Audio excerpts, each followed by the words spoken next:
Testing, testing. Okay.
Welcome to Newlands for the first day of the match between Western Province and the Northwest Dragons.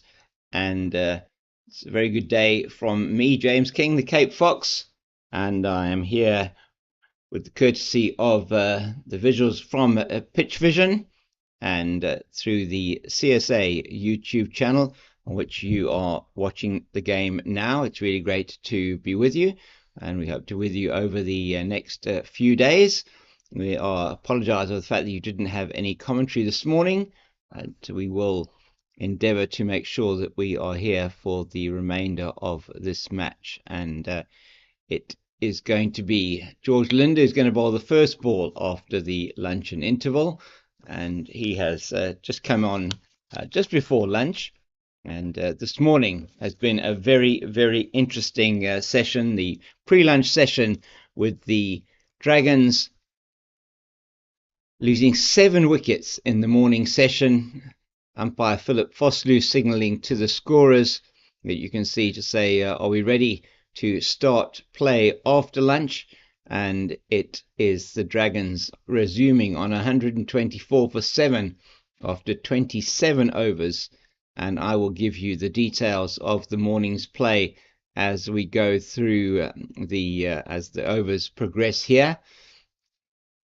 Certainly was a very interesting morning, the toss being won by the Dragons, and they elected to bat first on what looks like a good batting surface. It's going to be Linder away from us now at the Weinberg end. And immediately Pretorius plays that one down here to the debutant Wesley Bedger, who is in front of us here at long on. So for the left arm spinner to now Mikael Prince, we have a slip. I think going to put in a short leg of a man, Captain Björn Hendricks, stand-in captain, with Carl Verena being away on national duty. So we have a slip, short leg in place there. We have a man at point, deep cover on the boundary, short extra cover, mid-off, mid-on, deep backwards, deep square leg, and a man at 45 in a short, fine leg position. And Prince, who, in fact, it was Pretorius who edged one to Onka and Yako off the first delivery from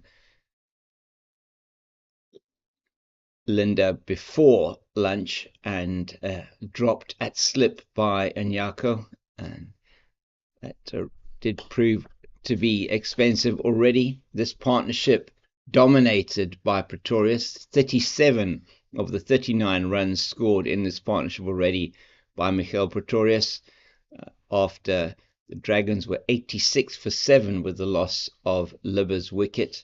It's Linder again, left arm, orthodox, away from us now, getting a little bit of Turnbull's Moore, who's taken 2 excellent catches in the slips already today, and he's a backward point. I'm going to need to run through the teams with you as well, and we'll do that as well at the end of the over. And I hope to update you with a few things that are happening both in the matches elsewhere on the 4-day competition, as well as internationally, and some other news as well coming from the girls under 19 tournament that's been taking place here in Cape Town.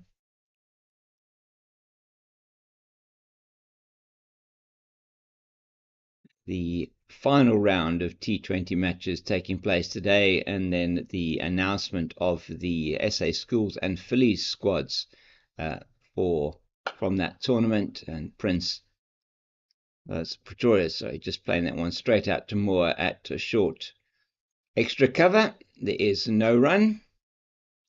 So the end of the over, 126 for 7, 28 overs bowled, and as I said, it was really quite an interesting morning here, with Northwest winning the toss, electing to bat first, and didn't take long for the first wicket to fall.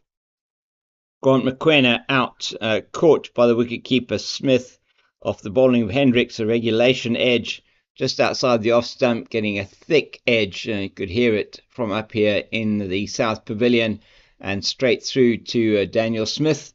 And it is going to be debutant Wesley Bedger, who's going to be coming on for his second spell now from the Kelvin Grove end. His first spell, he got some significant movement outside the off stump, but then unfortunately felt the weight of the bat of Vian Libbe, who's got a very good 43 off just 37 balls. It was for that 43, 7 4s and 1 6. And Bedger will be hoping that this will be a better spell for him. As I say, he's in now for his first ball of his second spell. His first one, 3 overs 0 for 23. As I said, a young man who has been playing for the Colts. He comes straight from Greenpoint Cricket Club, and he drafted into the side this morning as Dane Patterson not playing today after his exploits for the A team. That's brilliantly played by Mikael Prince, through the covers, wide, outside the off stump, and full pitched, and he's going to make no mistake with that shot. He plays it straight through the covers. There is no defence out there, keeping an attacking field. 2 slips in place here. So Smith, the keeper, in the place of Verena, who, as I said, is away on national duty. And then we have Linda at first slip, Simmons at second, and at fourth slip position, that's Onka and Yako, as it's Bedger towards us now again. That's a very good delivery, and Prince can't get his bat out of the way there. We've got Yasin Valley at a deep backward point position, sort of 2/3 of the way to the boundary. He's coming back to backward point now. Eddie Moore extra cover. Mid-off is, let's just see who's at mid-off there. That's Valentine Katima at mid-off. Mid-on, Bjorn Hendricks. Mid-wicket, David Bedingham. And down on the boundary here, to my left, is, I think it's the replacement fielder. It's brilliant fielding by Valley at that backward point position. That saves a certain 4 as he dives away to his right-hand side. Just trying to see who's down here to the left of me. And it is Tsaka, the substitute fielder. The man not on the field at the moment is Mtiwa Kaya Nabe, who, after his exploits this morning, in fact, he is on the field. So I'm just trying to see who am I missing then. Nabe is at mid-off. Hendricks at mid-on. Angled to Valley once again at that backward point position. Trying to see who isn't on the field at the moment. We've got Bedingham at mid-wicket. And we'll run through that team for you, as I said. That's at the end of this over. So Onka and Yako, brilliant figures this morning from him. And he taken 5 for 20 in 7 overs. As I say, we'll run through that card for you shortly. It's Bedger in again from the Kelvin Grove. And another beauty to Prince. And really very good movement into the right-hander earlier on. To Libbe, was getting the movement away, and then just probably tried to straighten it a bit too much. and did get punished, but that's a much better over from the young man. Just the boundary, the one boundary off the over now, 4 overs, 0 for 27. So Mokoena out for naught, score was 3 for 1. It became 22 for 2 when Ngwepe was caught brilliantly by Moore in the slips off Nabe. Nabe coming in and immediately making an impact from this, the Weinberg end. Moore, a sharp chance to his right, and juggled with it a bit, but did manage to pick it up. In the end, it's 22 for 2 as Linda's away from us now. There's no run there, as that's straight to Hendricks at a more conventional sort of cover position. We've got a extra cover.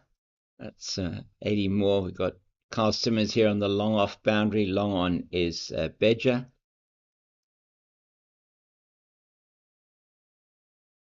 Valley is in quickly from backward point, and there is no run. And man out on the deep cover boundary. I think that's Valentine Kitime. Just trying to see. No, it's not Kitime. Kitime is, I think, out on the boundary at deep square. That it's in the air, but it's not going to go far enough in the air to give a catch to the captain Hendricks.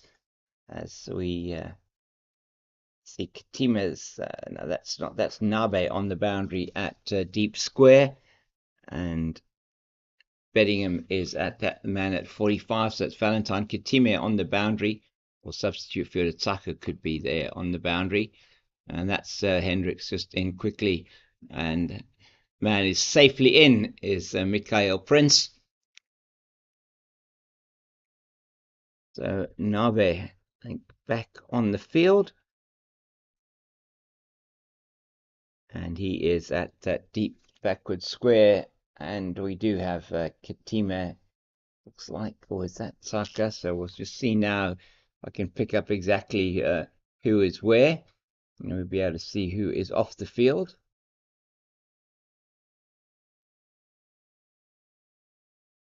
The field has changed now for Prince on strike. The mid-off and mid-on have come in from their long-off and long-on positions accordingly, and there's also no man out on the cover boundary. That's into the right hand, and it's just played down, and Valley is in there at that short leg position. It does look like it is Kitime who is off the field. It is Saka that is on in his place.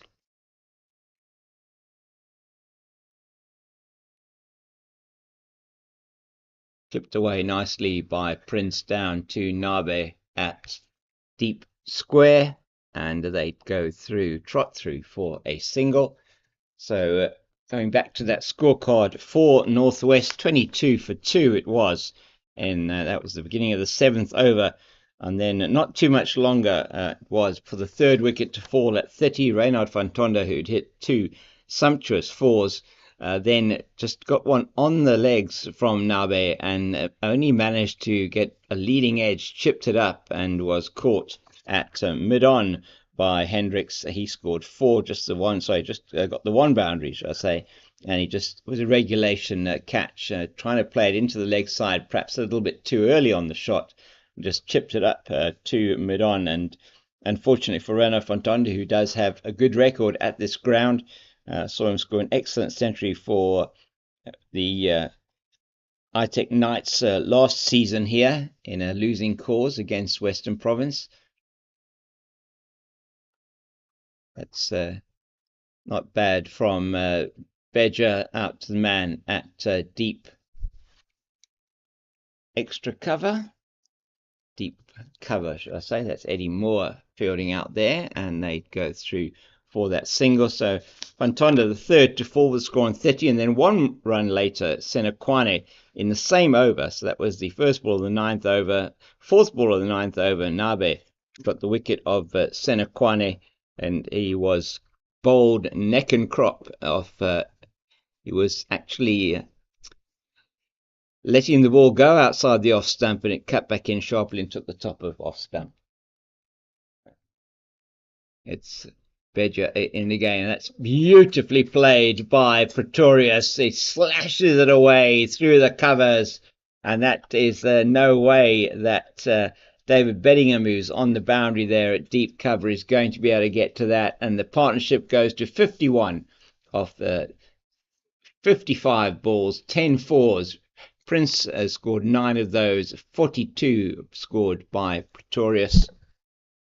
And really outstanding stuff from this Michael Pretorius, just fighting back, and now just 1 run away from the highest score of the innings for the number 9. That's better from Beja, but it's beautifully played again by Pretorius. Bedingham does excellently to field that on the boundary. Brilliant sliding stop by the Proteas call up there, David Bedingham.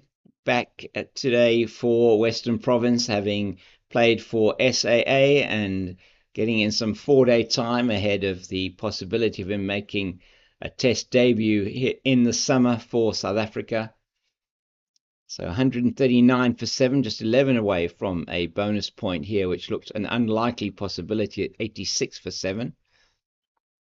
Oh, that is an excellent delivery, and that Pretorius just not able to get that one. It was in the slot. He wanted to hit that one straight back over the bowler's head, and just failed to make the contact. So it was 4 down then for 31. And then not too much later, Senaram Muchasamy, clean bowled, just walking around a straight one from the right arm around the wicket bowler at that stage, and just getting his middle and off stump rearranged by Mtiwakaya Nabe. Nabe's 4th wicket that was, and Muchasamy gone without scoring of only 9 balls, and that was then 35 for the loss of 5. And since then there has been some recovery. It's nicely played by Pretorius. Better delivery from Beja. He looks much better when he's bowling short of a length. He does get quite a bit of movement in off the seam, and a little bit of swing as well we saw on the previous delivery that he bowled to Pretorius. So that was 35 for 5. Not long after that, in fact, 20 runs then, most of those off the bat of Vian Libber, took the score to 55 when it was Ruan de Swart who was out with that score on 55. De Swart made 4, just the 1 boundary, and he was very, very well caught by Eddie Moore. Edged it through into the slip cordon. Moore at 3rd slip took a very sharp chance cleanly to his right hand side, both hands on the ball. 2nd catch from Moore that was, and it was 55 for 6, and then 86 for 7 when Libber was gone. Onka Nyako in the 1st ball of his 2nd spell came in, one wideish outside the off stump that were angling in to the left-hander, which Libber, unfortunately for him, only managed to play and edge it to cannon into his stumps, and left them 86 for 7.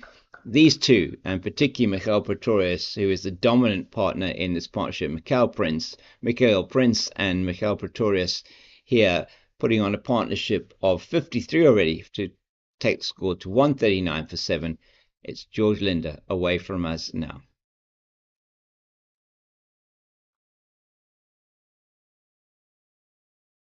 Prince just trying to play the sheet anchor role here at the moment. A young man from these parts as well, from the Western Province, who has got a bright future ahead of him, one feels. Very good stroke maker. Very well played. All defence. And this is a long batting lineup that the Dragons do have. This is by far the best partnership of the innings so far. Maybe the pitch just flattening out a little bit. Application in the beginning not fully there, although one can't take anything away from Nabe, and his performance this morning was outstanding. One stage, 5 overs, 5 wickets for 7 runs, ending his first spell with 7 overs, 5 for 20. And really was an outstanding piece of bowling spell of bowling from the young man, and coming on once again and making his Newlands his home. Onka playing his first senior game here for Western Province today in 4-day cricket, and he will be looking forward, I'm sure, to batting as well on this surface. Man with a double 100 to his name.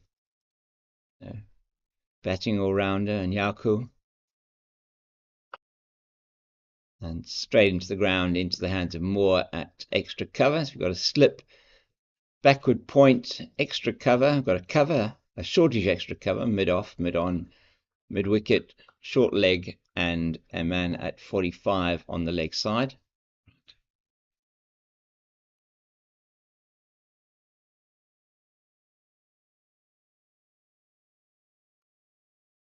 Faster and shorter from Linda, and is also his first 4-day match of the season for Western Province. Stalwart of the Western Province team. Celebrated his birthday earlier on in this month. And remembering that last year, when he celebrated that birthday, was the first time that he'd actually captained Western Province in a match, which they went on to win in one of the one-day matches.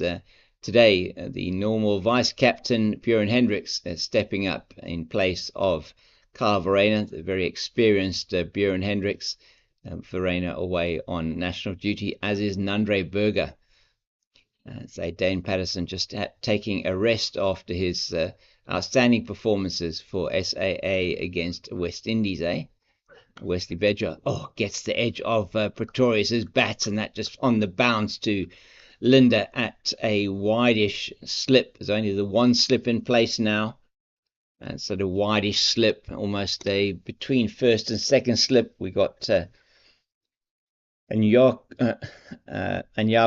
at a not really a gully position. It's more like a fourth slip position, if you could call it that. The slip's sort of widely spread between fourth slip and gully, and for that slash outside the off stump, and Bedger's in again, and that's played very forcefully again. Even if he defends, Pretorius hits that ball really hard, and Beddingham is out on the cover boundary, and he'll stop that from going to the boundary. That's just a single. Got Valley at backward point, Beddingham, as I said, in the deep cover position, Moore at extra cover, Nabe at mid-off. Mid-on is Hendricks, and then here on the leg side, just the two fielders. We've got a 7-2 offside leg side field. That's a beauty, an absolute beauty. It beats Pretorius, all ends up, and really coming back in after the luncheon interval. Wesley Bedger bowling exceptionally well at the moment.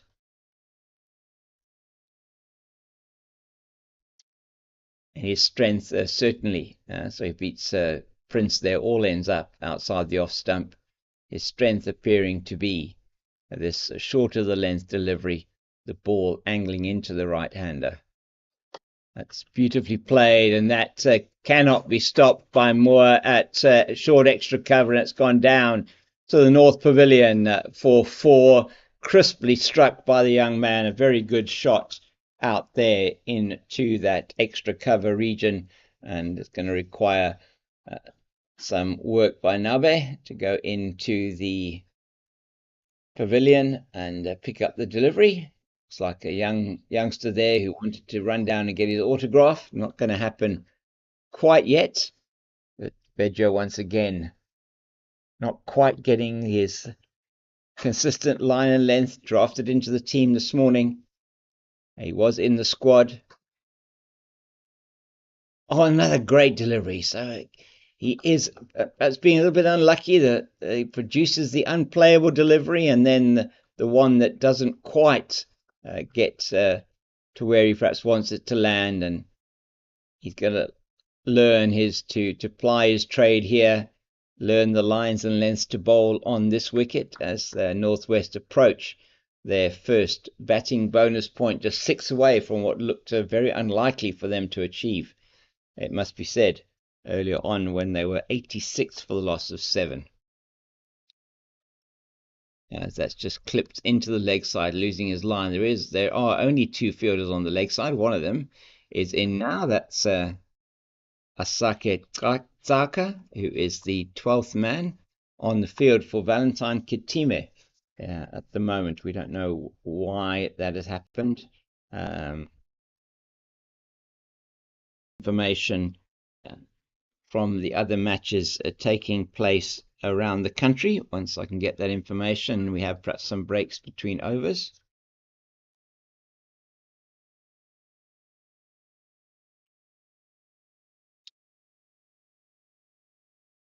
It's going to be Nabe away from us now from the Weinberg end. He's bowling to Mikael Prince, and that's on the pads. It's going to be tickled down to the man at long leg. They're only going to take the single.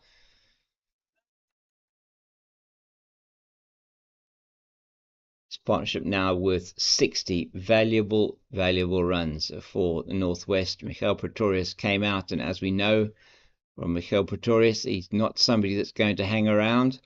Came out, played his shots from ball 1, and as a result, he's got 45 of the 60 runs from this partnership so far, dominating what's happened. They've carried on from where they left off after the luncheon interval, perhaps not so much carnage as there was before lunch. Once again, plays that forcefully out into the offside, but there's a man, Tsaka, the substitute fielder, who's out there on the deep cover boundary, and just prevents more than a single.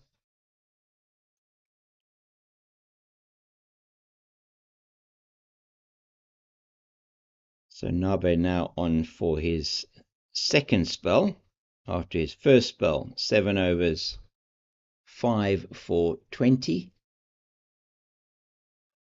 Oh, he's very fortunate there to get away with that, is Prince, as that comes off the under edge and just goes past the off stump.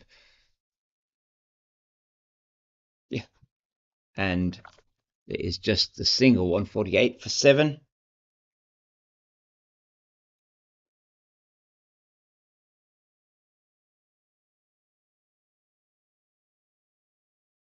Nabe now into his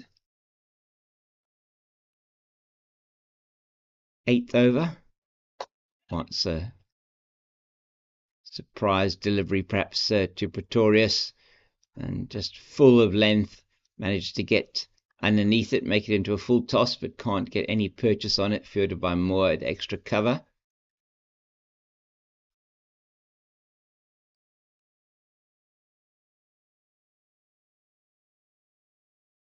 Now his right arm over to the right-handed Pretorius, and that's played forcefully again. That's through the man at mid-on.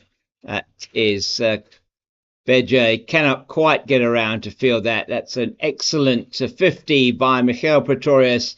He has done incredibly well to get to that 50, and not only is it his 50, it's the 150 for the Dragons. That's their first bonus point, and they've got 152 now off 203 balls. They're batting at a really fast rate, most of that because of this young man, Mikael Pretorius, just went to his 50. Hopefully we can get those numbers for you now. And that one's in the air over the man at extra cover and to the boundary. 1 bounce 4, and he's now 54 of 38 balls, 11 fours. What an outstanding performance from Mikael Pretorius, as he is just saved his team. Now this partnership worth 70 between himself and Prince, and something that stand-in captain for Western Province, Bjorn Hendricks, is going to have to consider is how do he dry these runs up now. The partnership has come in double quick time. You could have heard there from the numbers. Pretorius is batting at an incredible strike rate in a 4-day game, and it really is going to be critical that this partnership is broken and they can get to Mangru and Peters, the last 2 batters for the Dragons, who are making a fist of this now after collapsing, it must be said, to 86 for the loss of 7. So we've only had half an hour after the lunch interval. They've already put on 32 runs, these two. And there's nobody on the leg side, so Bedger's going to concede at least 2 there. It's a 7-2 offside leg side field. It's been asked by his captain to ensure that is outside the off stump, and just worked away nicely by Prince into the leg side. He moved to 26 valuable runs for his team. Captain Björn Lubbe will be exceptionally happy with his wicket-keeper and fast bowler here. Nearly doubled the number of runs the team scored when they came together. And it does necessitate a change in the field as Simmons comes out of slip and goes to that position of mid-wicket. Almost quite a conventional mid-wicket, almost forward of square.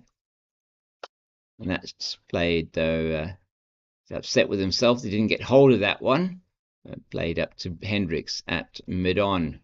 We've got like a second slip or fourth slip backward point.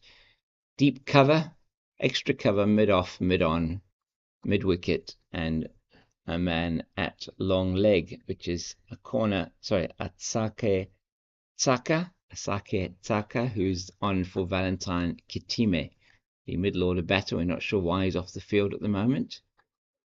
That's also played straight again to Hendricks, mid-on. Daniel Smith keeping in the place of Kyle Verreynne, captain of Western Province, away on national duty. And so the team for the Dragons, Lesejos to hit Sinakwane, Grant McQuena, Tebogo Grant McQuena, Lesibengwepe, Reynard van Tonnevian, Lubbe, Senyoran Muchasami, Ruan de Swart, Michael Prince, Michael Pretorius, Kerwin Mungrew, and Gideon Peters. And that is their 11, the Western Province 11. Just to get to that for you: Daniel Smith, Eddie Moore, Yassine Valley, David Beddingham, Valentine Kitime, George Linder, Carl Simmons, Onko Nyako, Björn Hendricks, Wesley Bedger, and Mtiwe Kayan. Onko Nyako is on his debut for Western Province at first class level, although he is an experienced campaigner for you as well. Just to give you some updates from other matches that have been happening today, and we in the Western Province, some of those performances, the 19 wickets all around there from Caitlin Weingard, who's been out there, Gemma Burta, so Weingard with 3 wickets, Alexia Conteparakis also with 3, Gemma Burta with 2 wickets, Refilwe, just trying to think of her surname, sorry, and it was we'll get back to that now. That's a good delivery from Nabe, but not before they'll get a single. So Pretorius now just playing that one nicely out into the offside to the man at deep cover. And so 2 wicket and 1 wicket apiece for the other 2 spinners.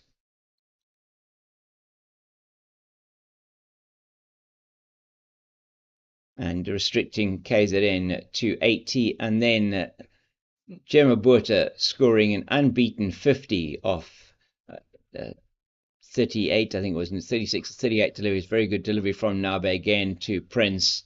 Played nicely to mid-off. That's Hendricks in front of us here.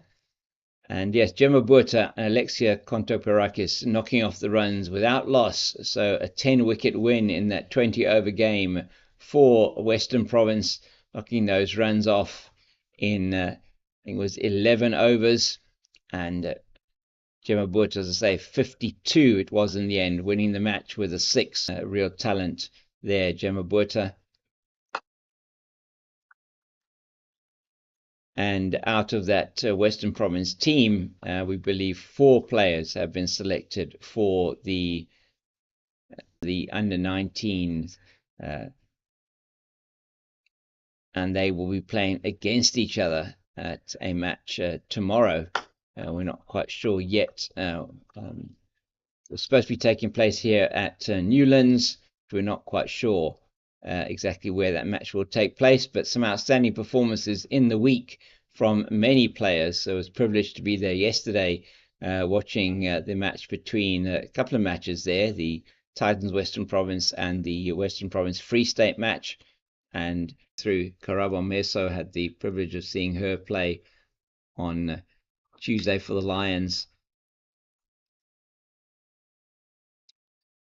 And really, as I say, some brilliant young talent that we already know about, and some others that are putting up their hands this week and saying they've also got the opportunity to be considered and looked at. Some really young talent coming through, some players that are under 16 that are playing at the under 19 level already.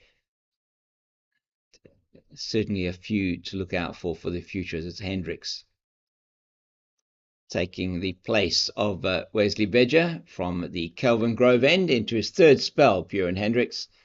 And this is going to be his 10th over.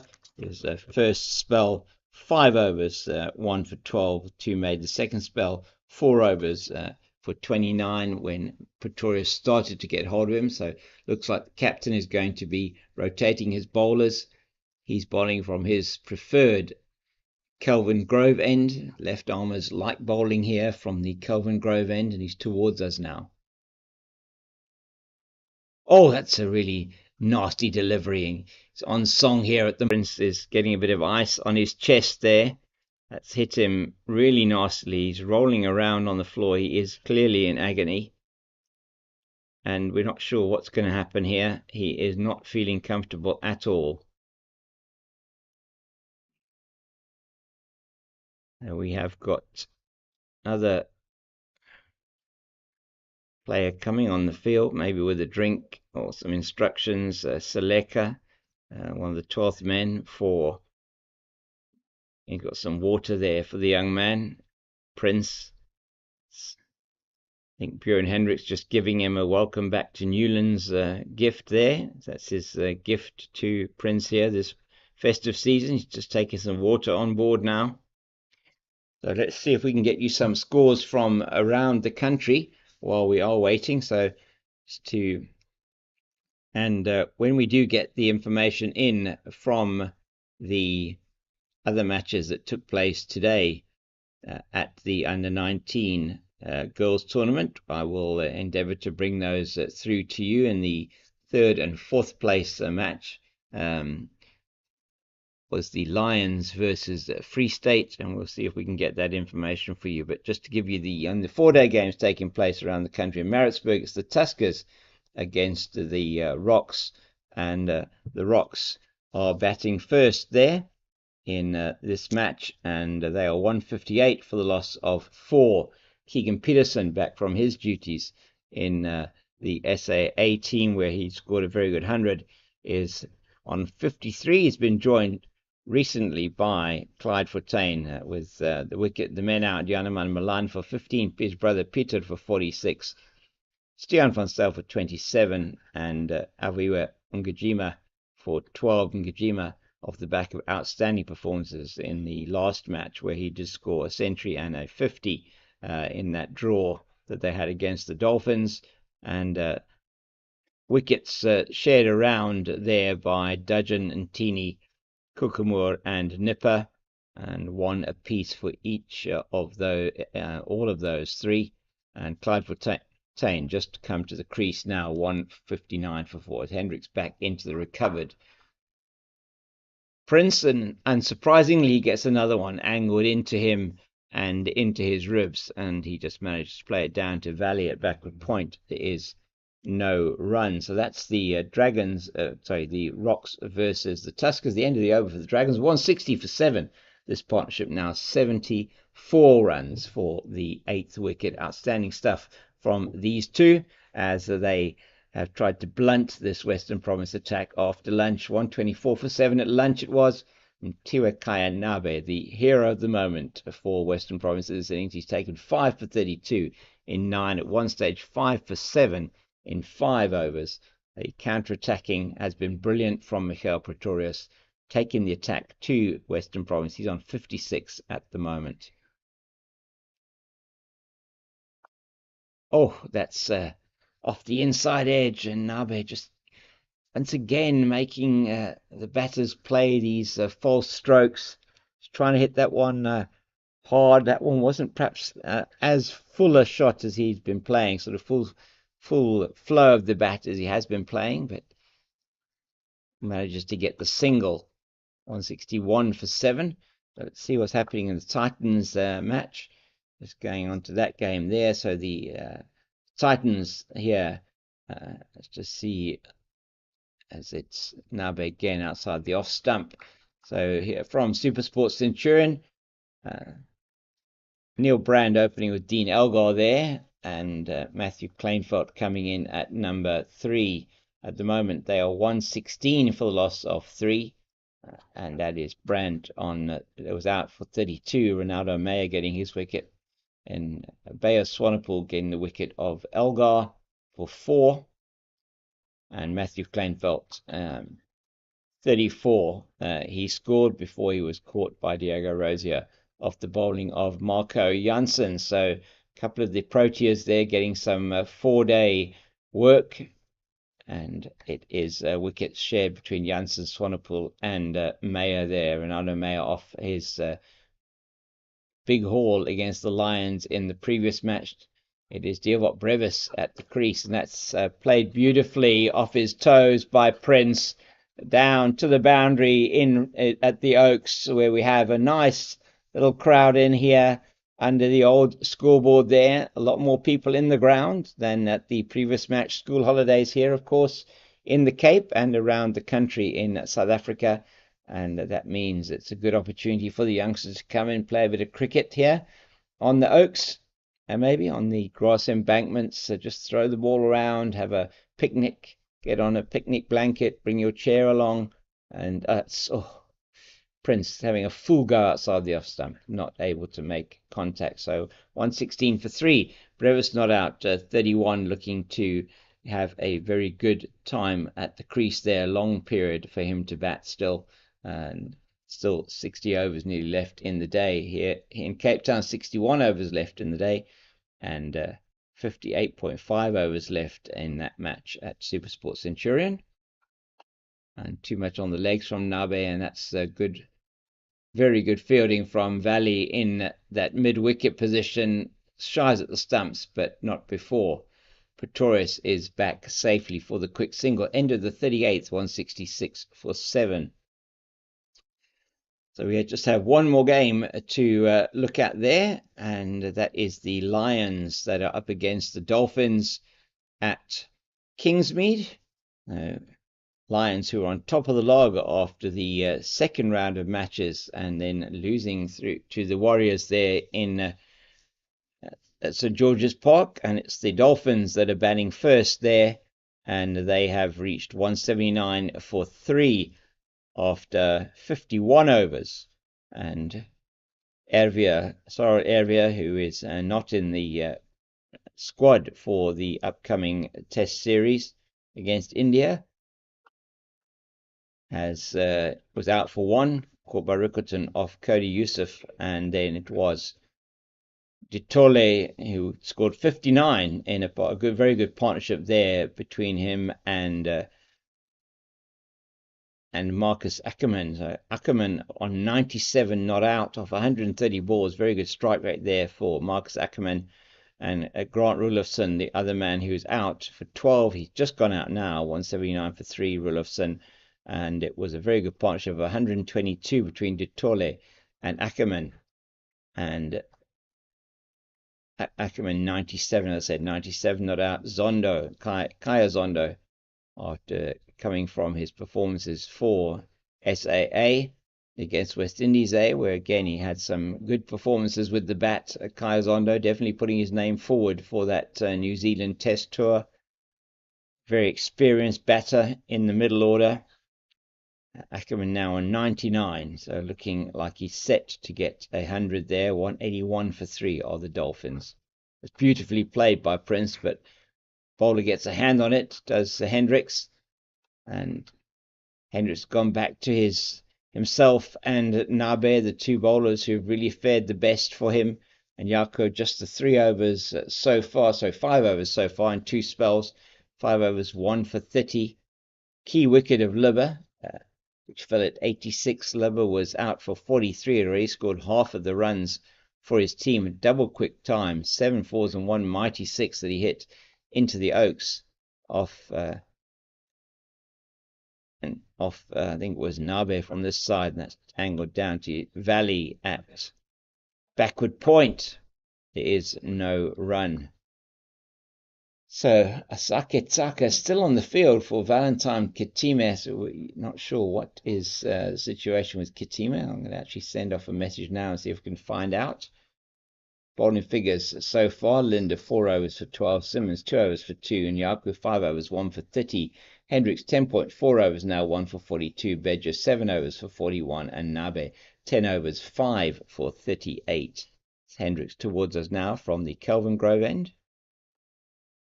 There's a man at mid-on, and that's thrown in, but not before. They're safely through.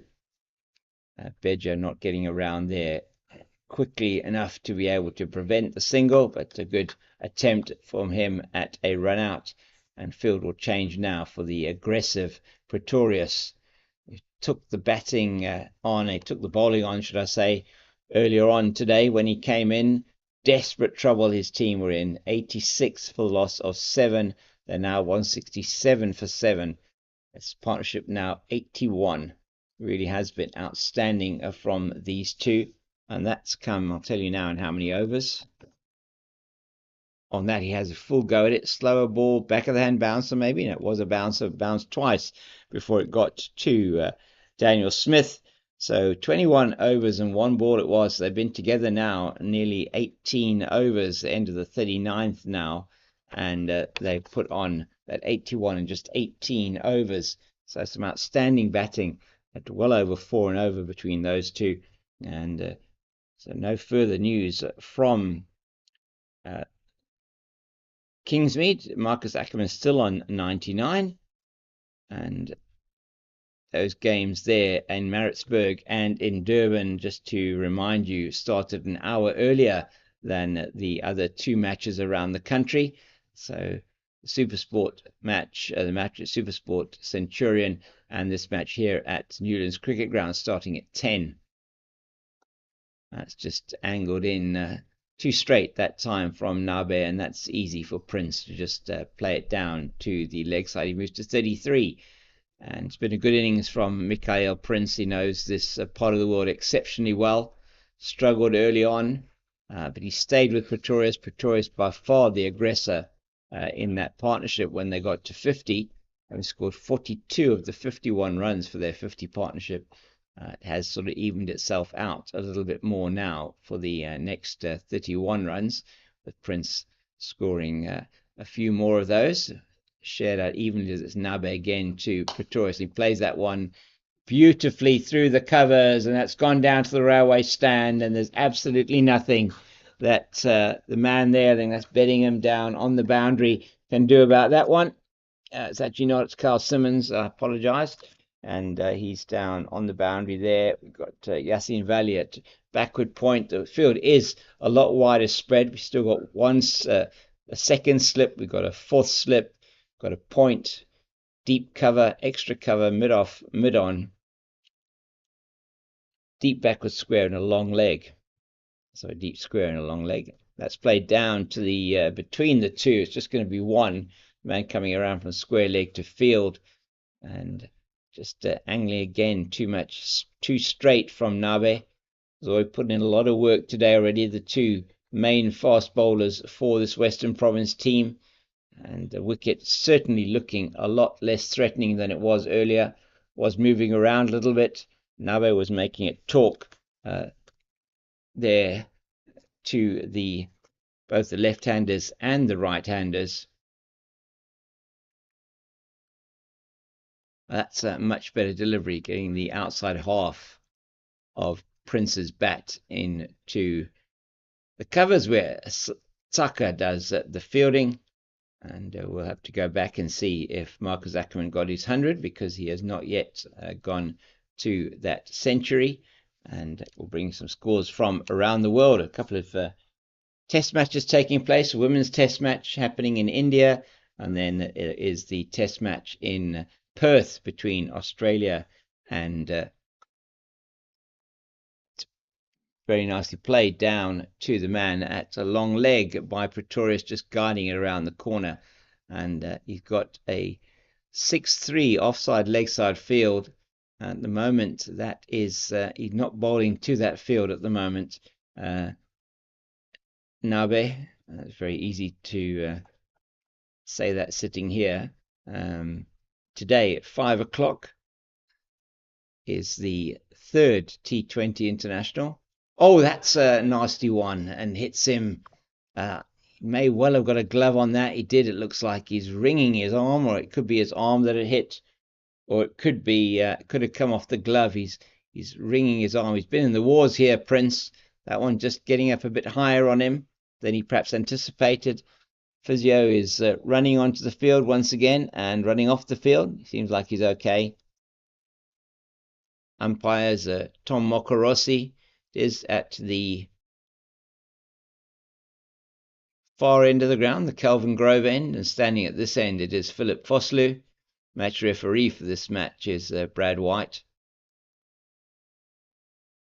And at the toss, it was the captain of the Dragons, Vian Libber, won the toss and elected to bat first. And it looked like that decision at 86 for 7 was not a good one. But these two, with a partnership of 89 for the 8th wicket, have been outstanding in getting their team up to a total which they would hope is going to be something that they can look to at least bowl against, as it's Hendricks now towards us.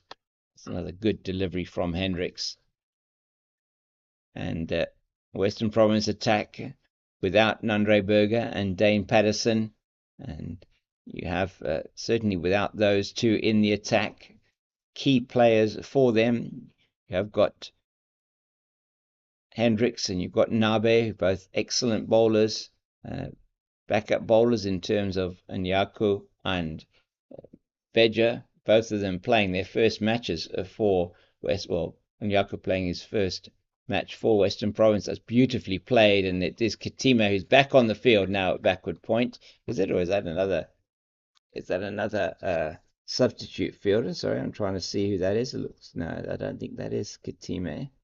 Is it whoever it is has got he's got a blank shirt on. I see Taka is still on the field. So maybe it's somebody else who's actually gone off. I see Nabe's still on the field. I don't see anybody that I can pick up that may have gone off as well. Unless it's Valley. Maybe Yassine Valley. Mo Valley is off the field. He was at backward point. Been replaced there by what could be a 12th or 13th man. 13th man. Let's just have a look at that lineup again for Western Province and see if we can pick up who that is that may have gone off the field.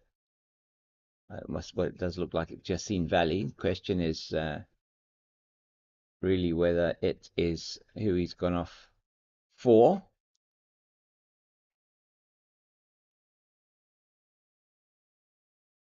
Oh, that's a very good delivery from Hendricks and cuts Pretorius in half there. He does. Let's get to this 12th and 13th men for Western Province.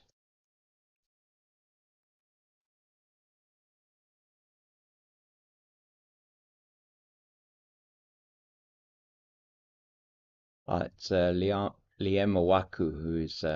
Waku, who's on the ground at the moment.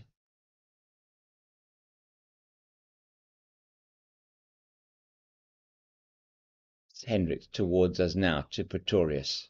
That's just also a good ball.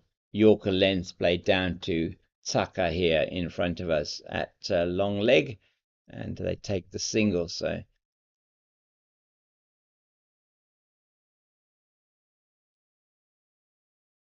Prince is on strike. Partnership is 90. It's 176 for 7. They came together with a score 86 for 7. Western Province then were all over northwest like a rash. And since then, these two have applied the necessary ointment to enable them to get to what could be something they can at least bowl at, try and restrict Western Province in their first innings. Prince on strike, 2 slips and a gully waiting, and he plays that one beautifully through the covers, and it's being chased by Waku, and he gets to it nicely there, and he hurls it in, and that is a single. They take out into the deep. Was it 178 for 7? The 41 gone, and he's going to be going off the field now, is Liam Waku, and we'll see Yasin Valley coming back onto the field. They were just a bathroom break for the 1 over.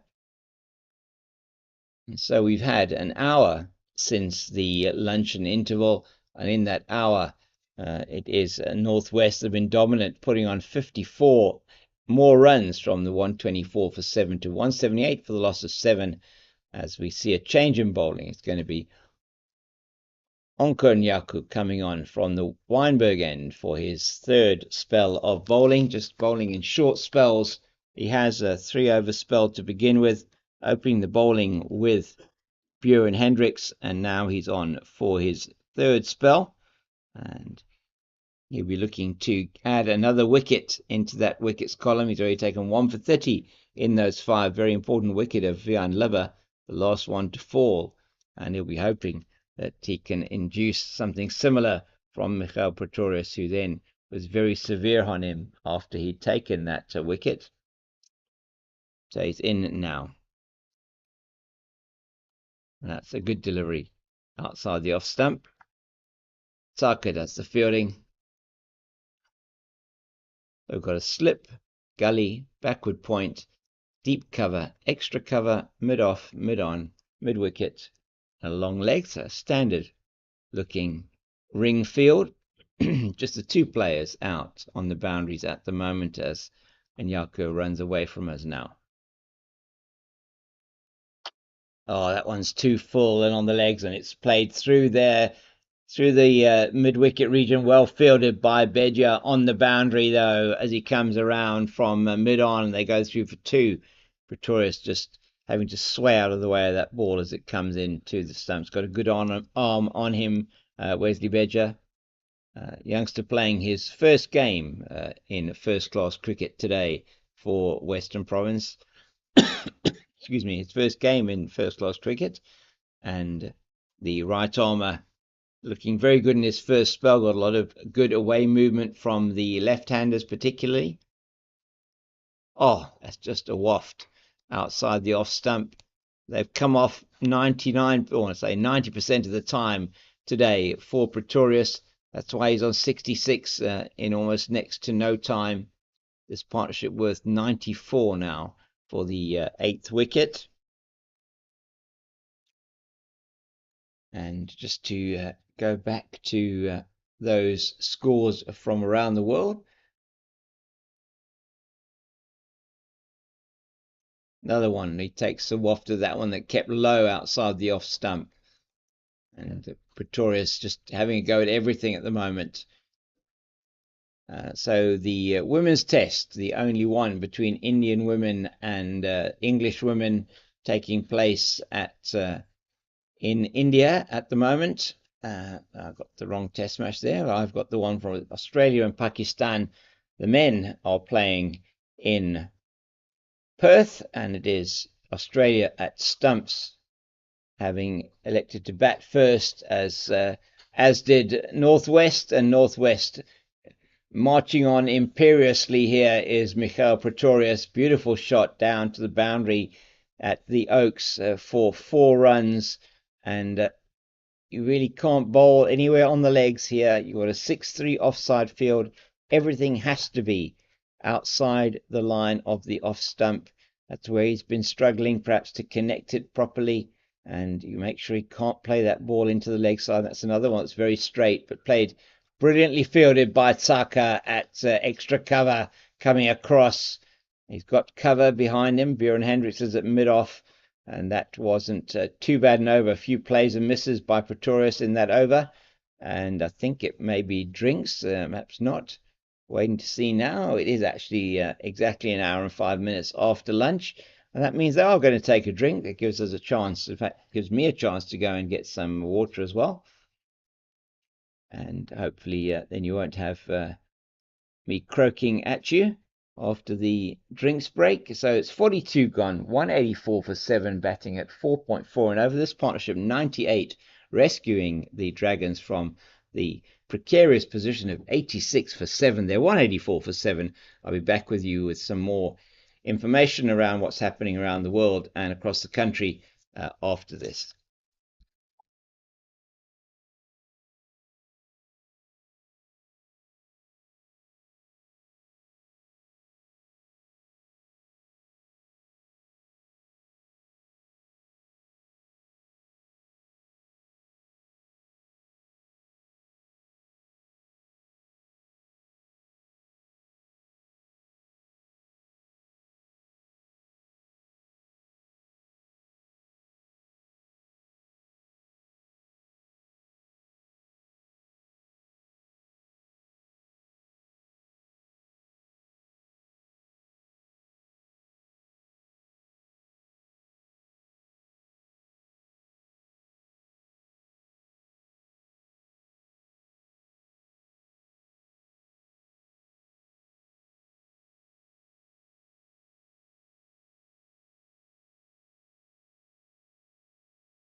Welcome back to Newlands Cricket Ground here in the beautiful Western Cape, the Table Mountain off to the left-hand side of us here at Newlands Cricket Ground. Here we're broadcasting from the South Pavilion. My name's James King, the Cape Fox. Really great to have you with us here for this match between the Northwest Dragons and Western Province, and we'll run through the scorecard for the day. Beautifully played. The first ball of Carl Simmons' second spell, and he only went for 2 in his first 2 overs. A bit of a loosener from him, and that takes the partnership to 100. Their 100 partnership between these two. Outstanding stuff. Came together with their team in all sorts of trouble at 86 for 7, 102 off 126 balls. And that with 17 fours, Pretorius scored 70 of those, Prince 31, just the one extra. It's Prince on strike to Simmons. So It will be Captain Hendricks who will be looking to Simmons and Linda to keep at least one end going while he perhaps rotates his quicker bowlers. Him and Nabe already done a lot of work here, and perhaps no purchase on the surface as yet for the spinners, but they're hoping that their flight and guile will be able to perhaps prize out a wicket here. It's been such a good partnership. It's a bit faster, and he's going to be punished for that one as well. Trying to bowl it faster, he just drags it in shorter, and he's punished through the offside. Another brilliant shot from Prince out to that boundary in front of the Oaks for another 4. And we have got at the moment a slip backward point, cover on the boundary, extra cover mid off, mid on, mid wicket, short leg, and a deep backward square. And that's just getting played to the man at mid on, and that's a quick run, but not picked up cleanly by Beja at mid off. And there is a single easily taken. And now they're going to spread the field a bit wider. Western Province for Pretorius. The backward square leg moves to cow corner, deep mid wicket in front of the sight screen, in front of the railway stand area. As I say, Table Mountain off to our left hand side.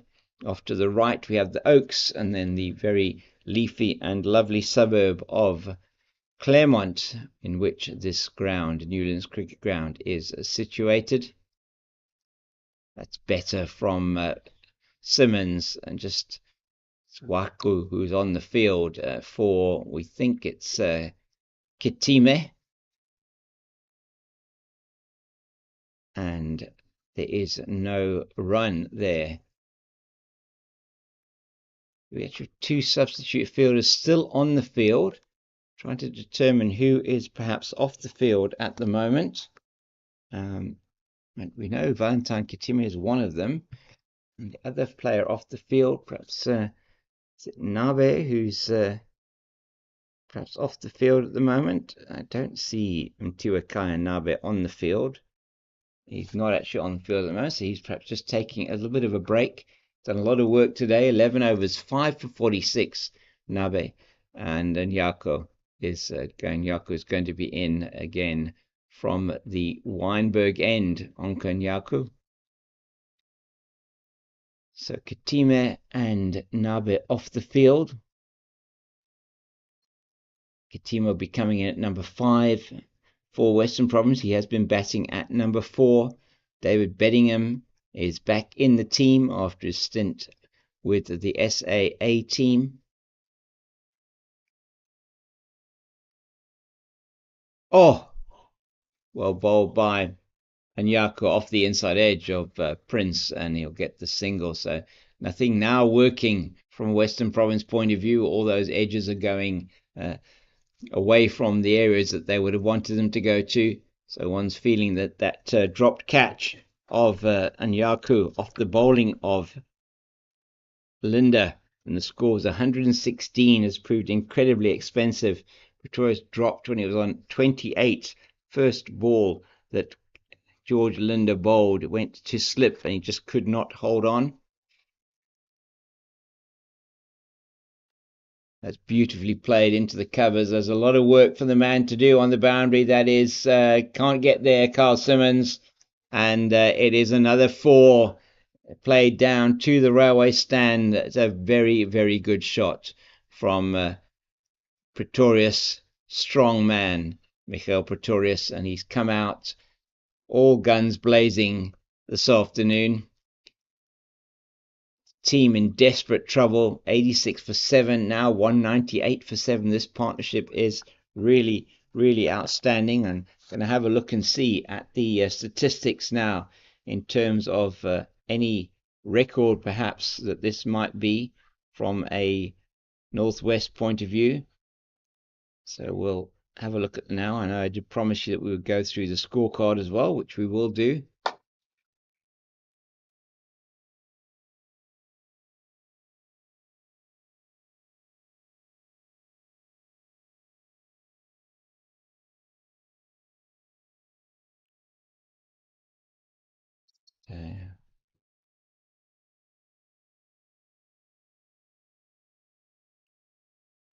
Right, so just wanting to get to this information for you so we can see.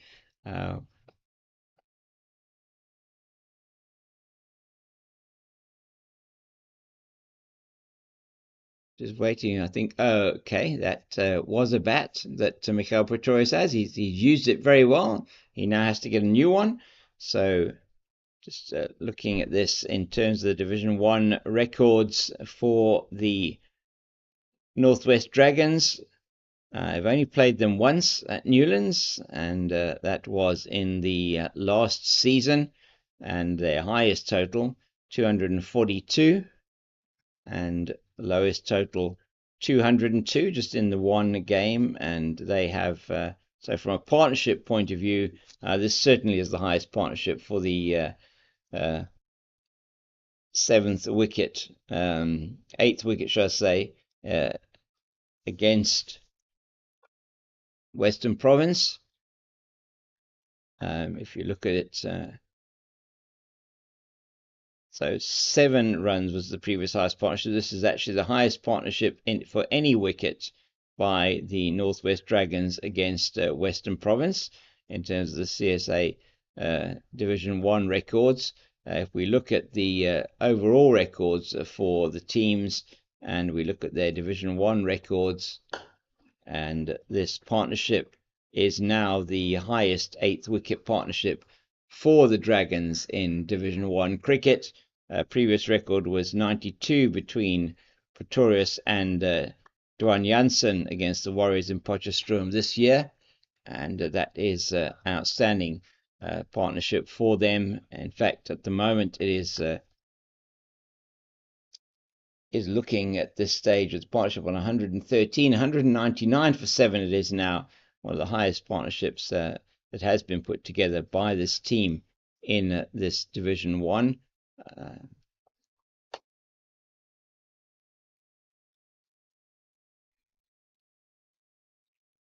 And that is just the Division 1 championship, and just say going through the scores once again. So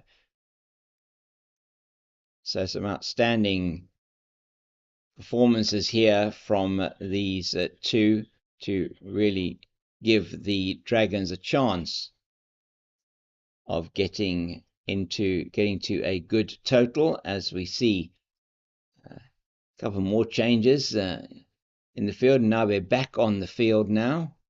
Simmons is going to continue from the Kelvin Grove end. It's 199 for 7 after 44 overs. Partnership 113 between these two. And just to have a look at some of the first-class career records here from a batting career records here from a batting point of view for the Dragons. And that's 2, a bit maybe Bjorn Hendricks not expecting them to take 2 there. That's outstanding running by these two as they go through and get the 200. So it's 201 now for loss of 7. The 100 coming up in the 22nd over. This now coming up in the 44th over after 44.1 overs. So keeping that run rate up at about 4.5 an over. It's been outstanding stuff from these two. Simmons in again, and they're looking for the single. They're not going to get it there as Waku is in quickly from his position at extra cover. And we still have Tsaka on the field. He's out at deep mid-wicket. We've got a 6-3 offside leg side field for the left armour. Bowling to the right-handed Mikhail Pretorius. Not quite getting hold of that one, Pretorius. We've got George Linder at deep mid-off. Got a man sort of 15 yards in from the boundary at deep mid-wicket. We've got a man at 45 on the leg side. Angled down to the man at backward point. That's Valley. So Muhammad Yassin Valley there at backward point. We also have a slip in position. In Yaku, we have Nabe out on the cover boundary, and that's not going to get to him because it's played straight to Waku, who is at extra cover. We have Eddie Moore at We've got a deep extra cover. We've got a wide-ish extra cover, sort of mid-off extra cover, sort of between the two. That's played cut out hard to Nabe at deep cover. They take a single. Better over from Simmons that time. 4 overs, 0 for 14 for the left armour. As it's Bedingham that comes back onto the field. He was just off the field for a short period of time, David Bedingham. In fact, no, that's not David Bedingham, John O'Bird. So they're doing 13th man duties are being spread around here quite significantly as we look at the numbers for the batters here. Pretorius Prince, 64 is currently his highest score in 3 first-class matches this year against the Tuskers in Potchefstroom. Pretorius also getting his highest score of 109 not out this year against the Warriors in Potchefstroom. Batting average of 27.37, not bad for a man coming in at number 9 in with a first-class average of 27.37. That's played straight down the ground, but Nabe's coming around from mid-on, and he will field that one easily. So these two have done outstandingly well for their team so far. Very good batters to have coming in at number 8 and number 9, and certainly they've saved the team today, or in this 4-day match. They're now putting on a partnership that is going to propel their team hopefully into a much higher total than what they even have now. As coming around to field is that 12th man, Saka, who's been on the field most of the afternoon, in fact since lunchtime. Now an hour and 20 minutes into this 2 hour 10 minutes session. It's a 6-3 offside leg side field for Onyaku. He's away from us now, Onka Onyaku, from the Weinberg end, and just on the line in middle and leg. You saw he's Nabe fielding at mid-on. So slip, gully, backward point, deep cover, extra cover, mid-off, mid-on, mid-wicket, long leg. On the Weinberg end, a beautiful sunny day in Cape Town. There's a reasonable breeze blowing. It's in the early 20s. Nice day for batting. It's proving that after it turned out early on not to be a great day for batting. In case you have just joined us, you may look at the score and think 204 for 7. Okay, batting first, maybe that's not too bad, but they were 86 for 7 at one stage before the luncheon interval, with Mtiwakaya Nabe being the destroyer-in-chief there for Western Province at one stage. 5 overs, 5 for 7. He's now got 11 overs, 5 for 46. That's a beautiful shot, but Bjorn Hendricks is equal to the task at mid-off, and Pretorius slaps his pad with his bat. With his previous bat getting broken, he's just testing the resilience of his bat by just slapping against his pad there. In frustration, though it is, the fact that he didn't get it through the gap there, as he was given a, not quite a half volley, but one in the slot that he could maybe get past Hendricks's left, but he didn't manage to do that. That is played nicely backward of point, but Yasin valleys around very quickly from that backward point position, picks it up right-handed, and will just hold on to it at the moment. In fact, gives it to Carl Simmons, his partner in the covers, who's going to be starting the next over from the Kelvin Grove end of the ground. It's a very pleasant day here in Cape Town. Wind has been quite cold the last couple of days, but temperatures in the early 20s, with the southeaster keeping it a bit cooler, preventing us from having searing heat here in the Western Cape. And Pretorius and Prince putting on an outstanding partnership of 119 for the 8th wicket. Western Province not able to make that breakthrough, that drop catch off Linda's bowling just before lunch at 116 for 7, proving to be crucial in this match. He's still there at slip and Yaku to Simmons. That's off the line of the middle stump. Just going back to that one from Simmons. Fired in quicker Simmons now getting into his work. He's into his 5th over. When the spinner starts to get rhythm, it becomes a bit more difficult for the batter to get him away. That's just rotating the strike nicely is Pretorius.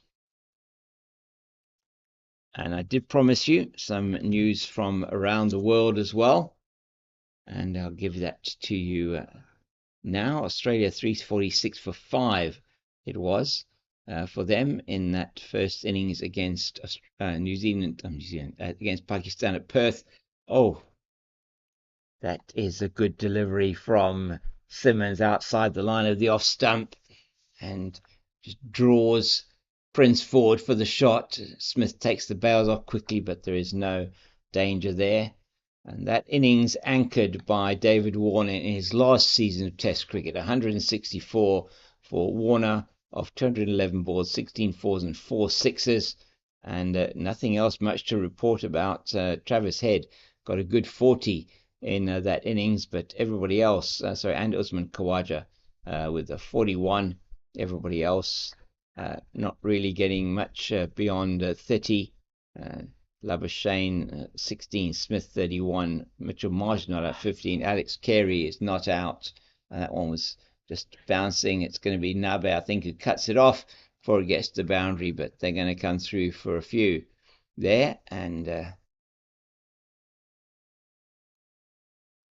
3 more to the total.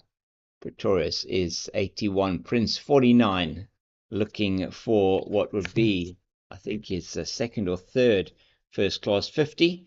I'm going to look at those numbers now for you. So Mikhail Prince just backward a point there, and this would be only his 2nd first class 50. Mikhail Pretorius has gone to his 9th first class 50, and he is yet to, he's got 100 to his name scored this year. As I say, these two with batting averages that would be enviable for a number 8 and a number 9 in any team, with Pretorius having quite a significant amount of experience at this level. We'll also have a look quickly at the numbers for Tiwakaya Nabe, whose Pfeiffer was outstanding today. Just looking at the career records for these players, just in terms of their first class careers, and Tiwakaya Nabe in terms of bowling, his best figures 5 for 60. So at the moment 5 for 46 are his best figures in first class cricket. That's beautifully played straight to the man at extra cover. Carl Simmons not able to pick that one up cleanly, but he's got his body behind it. There is no run. So we have for the right arm over, and Yaku took a wicket with his first ball of his 2nd spell, that of Vian Liver, to reduce the team to 86 for 7.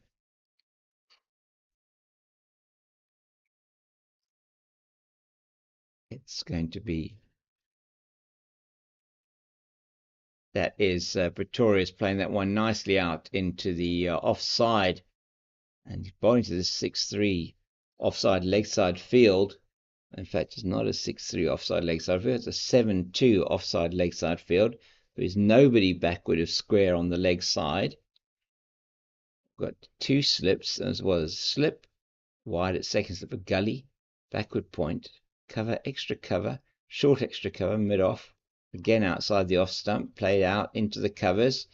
Trying to play a frustration, a waiting game here, and Yaku playing to the script that his captain has written for him, keeping that ball wideish outside the off stump, making the batter play if he wants to get the runs, perhaps looking for something to maybe get a bit of movement away. We'll keep an eye on that and see if there is any movement away for him.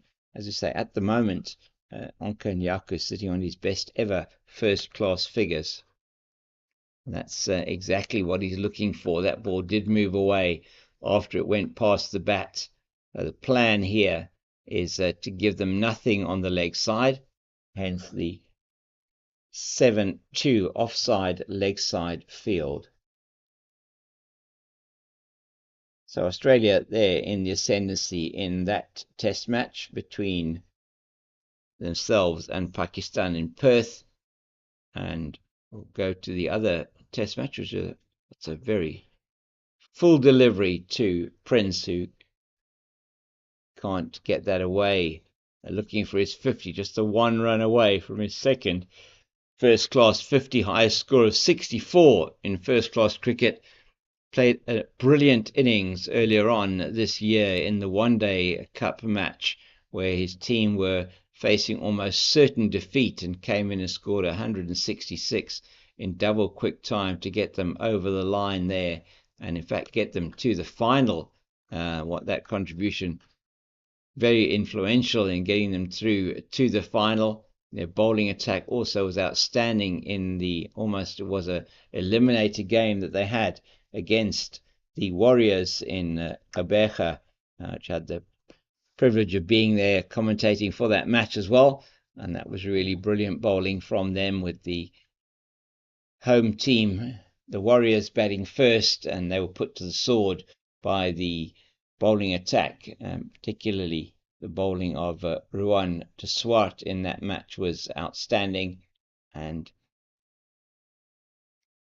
they then went through to the final, which played here at Newlands, which, as we know, Western Province winning their first trophy for 8 years in that final, and that's played nicely by Pretorius, but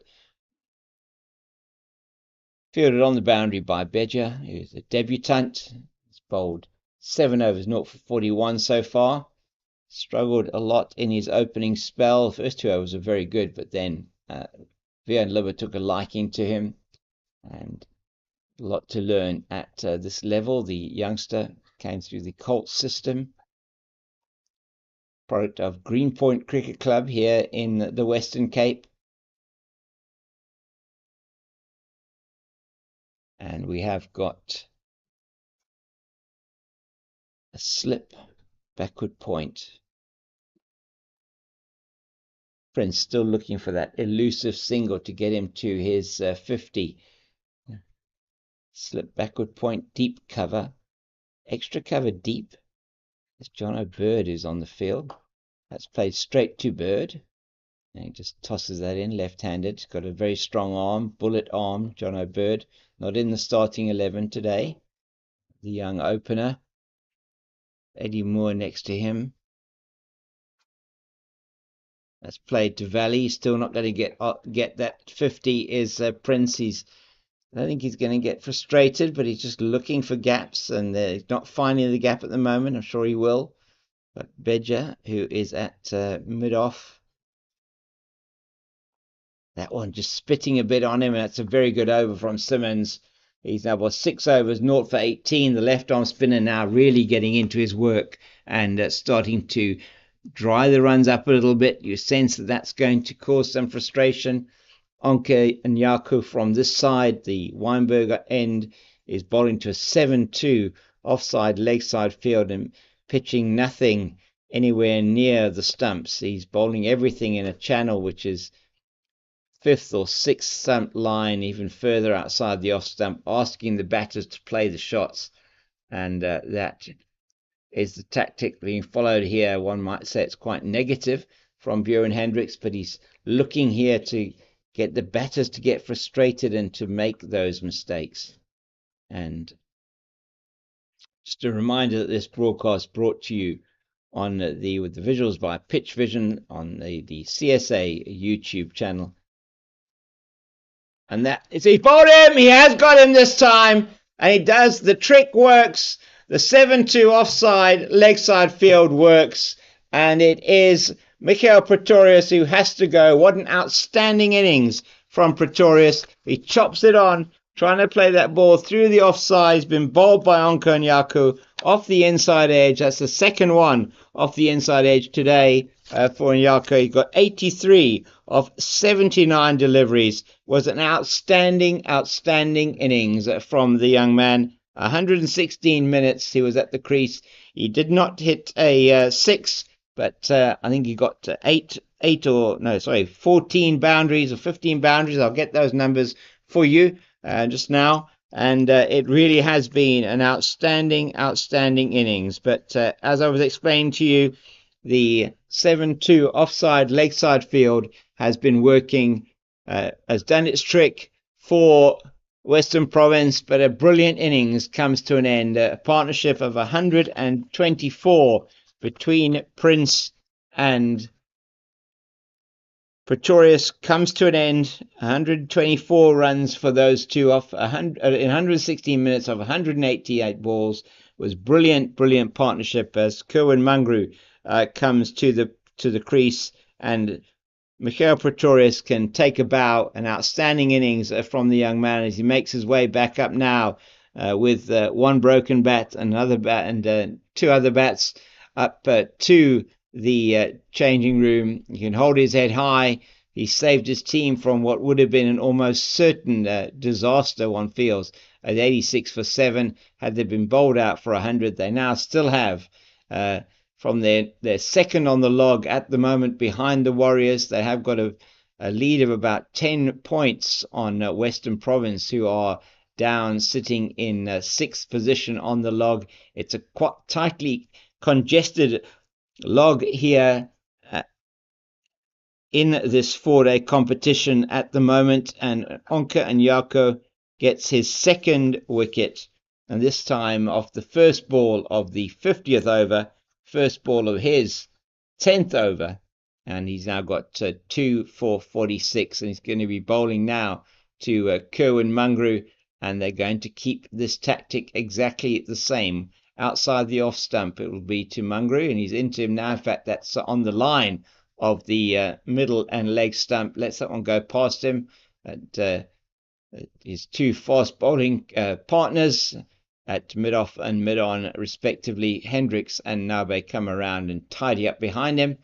He's got the breakthrough. It's exactly what his teammates wanted. It was always going to be just one ball away. Captain Hendricks making the call to frustrate the batters, and it worked for him.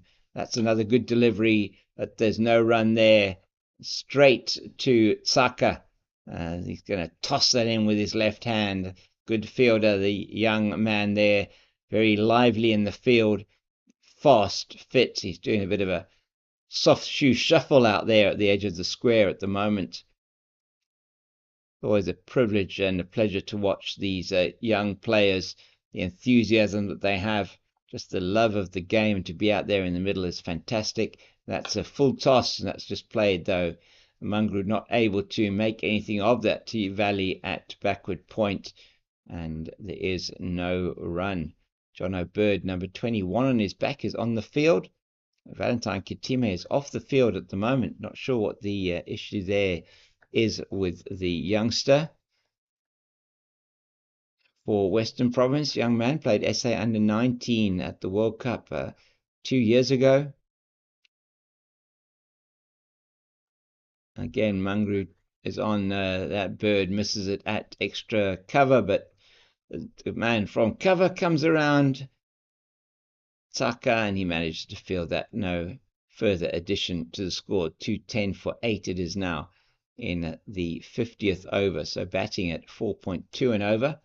They are at the moment, Western Province, looking for 2 wickets, one more to get their 4th bonus point, and then to wrap up this innings as quickly as possible and get into bat on what now looks like a very good batting wicket. Surface is quite brown, had a little bit of a tinge of green on it earlier, but that soon fading away in the heat today here in Cape Town. Lovely breeze coming through, in fact quite strong, cool breeze it has been the last couple of days. A bit of cloud over the mountain towards the end of the day yesterday. Had the privilege of being at 2 beautiful venues yesterday for the under 19 girls tournament, and watching Western Province play in the 2 T20 matches there, 20 over matches. The first one against the Titans at Westerford High School field. It's a beautiful backdrop of Table Mountain, very picturesque. And then at the Vineyard, which is not far from us here at Newlands, Also a very good venue. And this time it is Prince who gets to his 50. He rocks back, and that's an outstanding innings from the young man. He's got his family in the crowd here today, and they are all under the oaks taking the photos of him, acknowledging his team. 50 it is off 105 balls with 7 fours, and he has, together with Michael Pretorius, put together that 124-run partnership for the 8th wicket, which is by far a record for them in this against Western Province, and I'm not sure and certainly in any of their current Division 1 records. I need to go back in and have a look at their overall records. We'll see if I can get to that now for Northwest, but an outstanding performance from these two, which has propelled their team to a total which is looking like it is going to at least set some kind of challenge for Western Province in their first inning. That's a big appeal for LBW.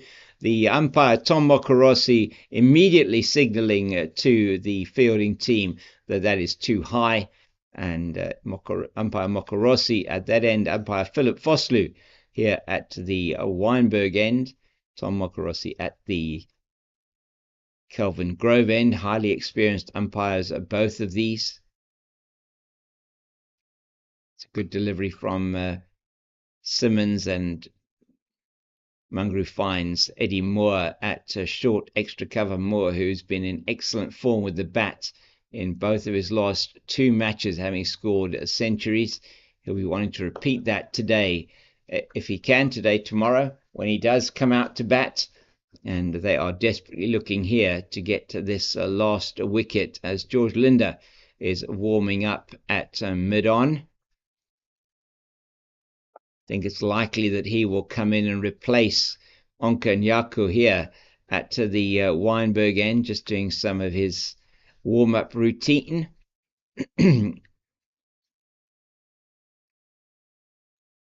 Just squeezed out onto the offside. Much better over from Simmons, just a one off it, and he certainly is into his work now. That is 7 overs, 0 for 19. And he got punished a little bit when he came back on for this spell. Went for a few in his first over once he came back on, but now is being as parsimonious as ever.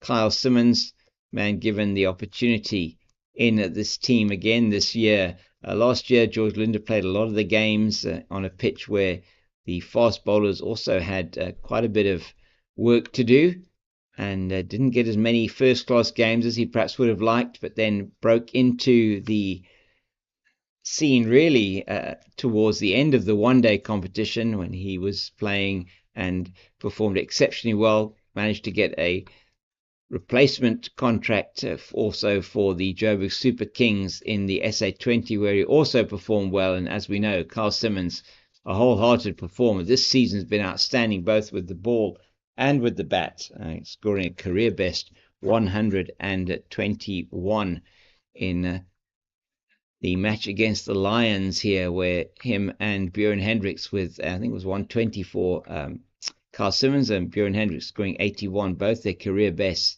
in a vain attempt it was in the end to shore up the Western Province total there, with the Lions actually coming out victorious there.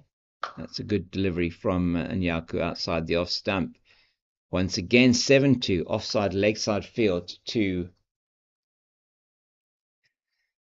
Prince, and getting the wicket, the key wicket for Western Province, of Michael Pretorius in his last over. Pretorius being asked to play the ball through the offside with this 7-2 offside leg side field. Tried to play it forcibly with an oblique bat, and it just cannoned back off the bat into leg stump. That's really bounced a bit on Prince there. Almost plays it in those of you who remember Jacques Callis, the way he used to play those spitting cobra deliveries, almost like it came out of nowhere, and almost indignantly looking at the ball and at the pitch. Loved the way they used to play those. It was almost a trademark of his, and just the expressions that he had. So it was 124 for 7 at lunch. It's now 211 for the loss of 8. Beautifully played by Prince, backward a point. He gave him the width that time, but he did And he also gave him the short delivery, and that's been played beautifully into the offside backward of point down, in fact into the groundsman's area there, and it is a slow jog to go and pick it up from the boundary there. It's all happened a bit in slow motion now at the moment. It's tossed in left arm by Carl Simmons. He's now been posted to that deep cover area, I think, being asked, in fact, of his captain, where does he want him? Captain isn't responding at the moment. And the bowler's saying, please just stay out there. Valentine Kitima is back on the field, so there's good news for Western Province. They'll be hoping that he will be able to put in a good innings later in this match. Maybe the Western Province will certainly be hoping that will be tomorrow, not because Northwest bat longer, but because whoever's going to go in for their opening pair will in fact be there for a period of time, looking to chase this total and go beyond it in their first innings. Has been a good performance from Prince and from Pretorius to get them to 216 for 8. 86 for 7 at one stage. It's Mungru facing now up to Onyaku. And that's played nicely, but that's only going as far as cover.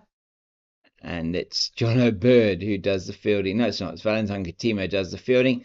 Bird is now off the field.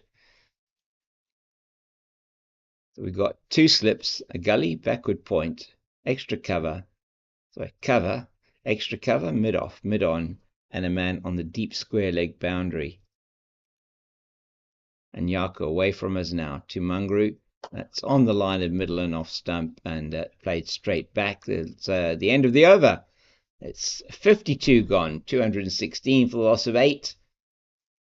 The man who was out recently, Michael Pretorius, a fantastic innings from him. Rearguard action coming in with the team on 86 for 7, and he scored 83 off 79 deliveries.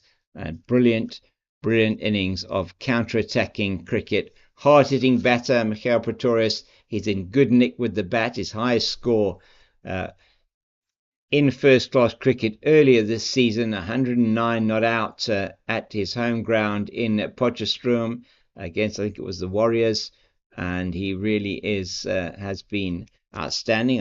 We'll check that for you now, but really has been some outstanding batting by him. Michael Pretorius, as it's Carl Simmons to continue to Prince, and that's to Moore at extra cover. There is no run.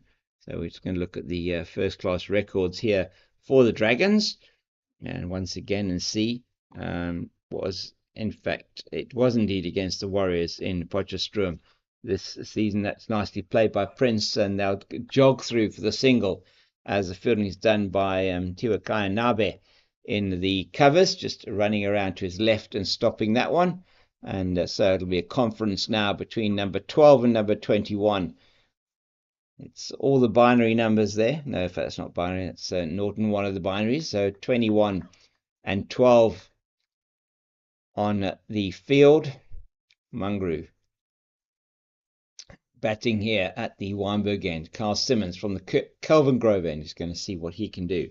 And Kerwin Mungru's numbers in batting numbers: 54 matches, 63 innings, 30 not outs, 283 runs with a high score of 33, an average of 8.57. So not a lot to write home about, but he will try his very best to keep an end going while his partner tries to move beyond, firstly, his highest first-class score, 64, also scored this year, and to score more runs for his team. It is an attacking field. Got just 3 catches in there. The man at short leg, slip. Got the man at, in fact, they're moving the short leg now to this silly point position. Try to see who that is. It probably is Valentine Kitima back on the field. He immediately has put the helmet on. It is Kitima indeed. And it's going to be Simmons in once again to Mungru. 52.4 overs bowled. It's a good delivery. Just popped out to extra cover. Shortish extra cover. 80 more, and it's the end of the over. And in fact, it was 5 bowled in that over that time. And Katima back on the field. So we now have... I don't think we have the substitute fielder on the field anymore. A full complement of players on the field, it looks like. From what I can see, the starting 11 for Western Province back on the field. And that we now do have that bowling change. Onkanyaku, who got that success with the wicket of the set batter and top scorer, who got 83, Michael Pretorius, coming at number 9, 83 that he scored for his team before he played on to Onkanyaku, trying to hit the ball through the offside, having been set a field where he could only play through the offside. And Yaku bowling to the script, and it was then the unfortunate Pretorius chopping on from outside the off stump, leg stump, pegged back from that, and now Prince to the wily and experienced Linda, who knows this ground incredibly well, man from the northern suburbs of Cape Town, Durbanville area. He's in now from the Weinberg end, past umpire Philip Vosloo. That's just neatly played by Prince. He'll take the single off the second ball of the over. Has a lot of faith in his partner Mungru to keep this out, bat for as long as possible, keep Western Province out there, keep them guessing. Only Gideon Peters left to come in for the Northwest, and Peters in his 17 matches has a highest, they scored 42 runs and has only highest score of 14, so average of 4.66, so not any batting to come. And that's why it was so important for Pretorius and Prince to get that partnership. 124 it was between the two of them. An outstanding partnership for these two.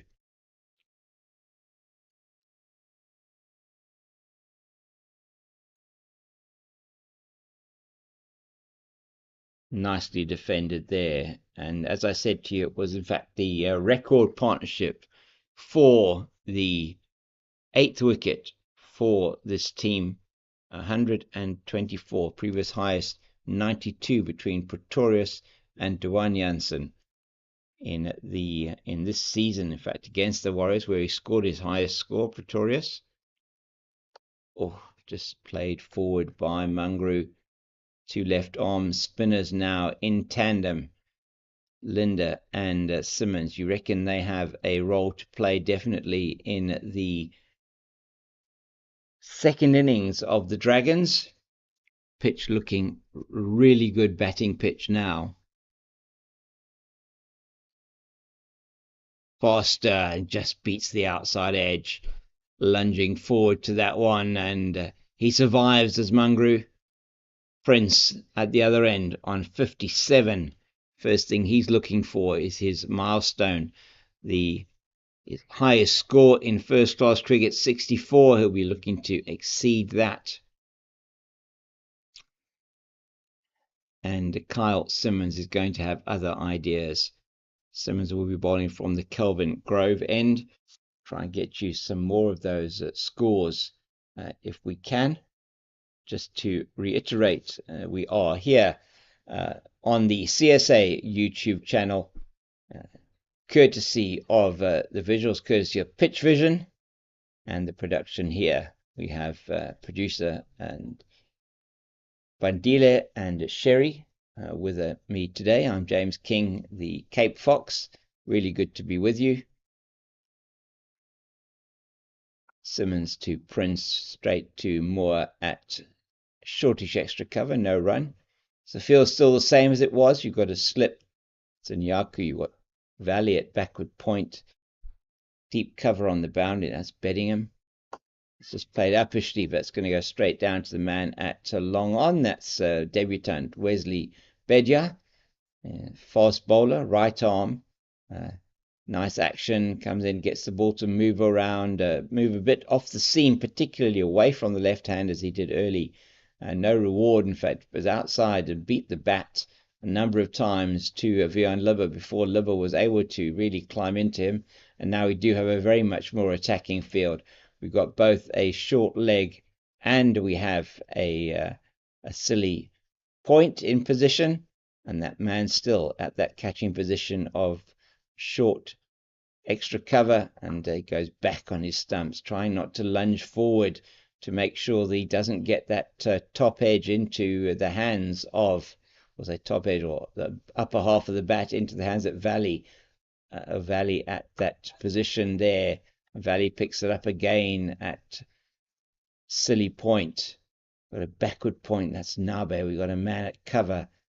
Two players now have switched over. Kitime has gone to that very silly point position. Almost on the wicket he is at the moment. To be careful not to encroach within that area. 5 foot either side of the middle stump, my understanding. And he's very, very close to the bat. I think he can almost hear the batter, can definitely hear the batter breathing, one would think, and probably knows what brand of deodorant he uses as well. He's so close to him, and that is the end of the over. 55 gone, 219 for the loss of 8. Run rate has gone down appreciably since the loss of Michael Pretorius' wicket. But the key thing for these two, they put on 9 now for this partnership in, I think it is quite a number of overs. It has been now 6 overs it has been since the loss of Pretorius' wicket, so has slowed down significantly. But it is Prince on 58. Mungru yet to score. Prince on 58, who will be facing up to George Linder, the Proteus and Western Province bowler, man who is plying his trade in a number of the T20 and the T10 league, and played in the Caribbean Premier League earlier in the season.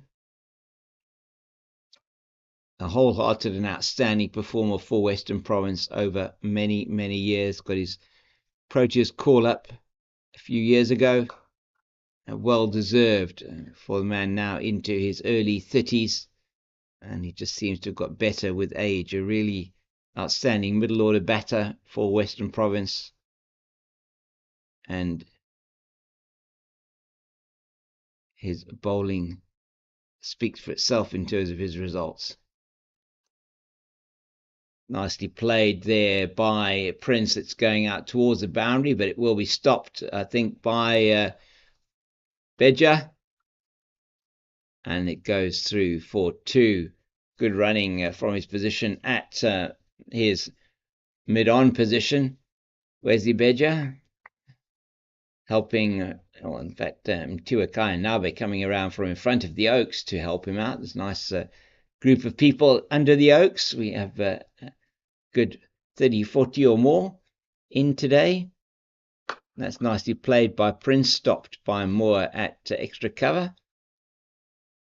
Shortish extra cover. You've got more conventional extra cover on the edge of the square is Kitime. Still got the slip in position, Yaku. Remembering Yaku put down off this bowler, put down Pretorius and scores 116 for 7. It's an expensive drop. Pretorius on 28 went on to score 83. Brilliant innings from Michael Pretorius. Been an outstanding performer, not only with the ball but with the bat this season for his team. Last ball of the over, they want to keep Mungru on strike, and Pretorius Prince doesn't want that to happen, but he's not able to do any more than defend, and Mungru will be facing up to Carl Simmons at the beginning of this next over. No doubt there will be a ring of fielders around him, hungry to pick up any scraps that he may give them from a catch point of view. One senses they hungry to get this wicket, Western Province, trying to put in as strong a field as possible. And we will go, excuse me, very croaky voice here for a second. I'm just going to have some water. Just give me a couple of seconds. I'll be back with you.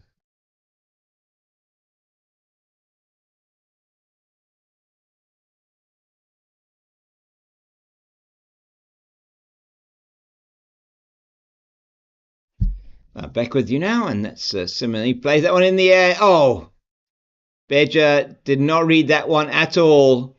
At all. He stood there. He didn't come forward. He didn't go back. It bounced and then it went straight through him down to the boundary for four. The debutant there has given away a boundary, and his team look rather upset with him, which unfortunate. The man needs a bit of an upliftment there. The man making his debut, the young man coming in late in the day. Today it was Dane Patterson who was supposed to be playing, and then from the squad, selected in the squad, the young man making his debut.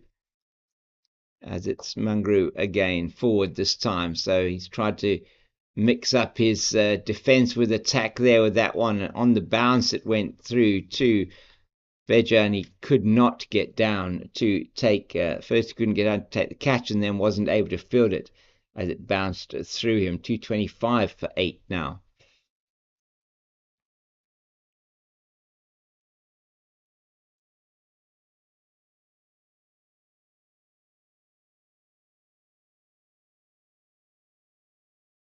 So the log positions as they currently stand in this competition. Northwest, as I say, in second place behind the Warriors. That's played this time in the air, and this time he does field it brilliantly, does Beja. Dives away to his left and managed to execute a fantastic stop.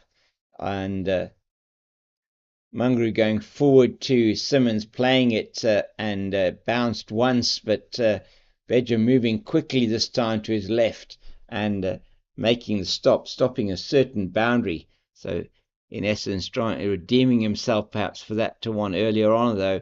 I think Western Province will be feeling that probably was a catch that he could have taken. So, Beddingham being called in from his position out on the deep cover boundary. They want to give Prince, they don't want to give Prince a single here.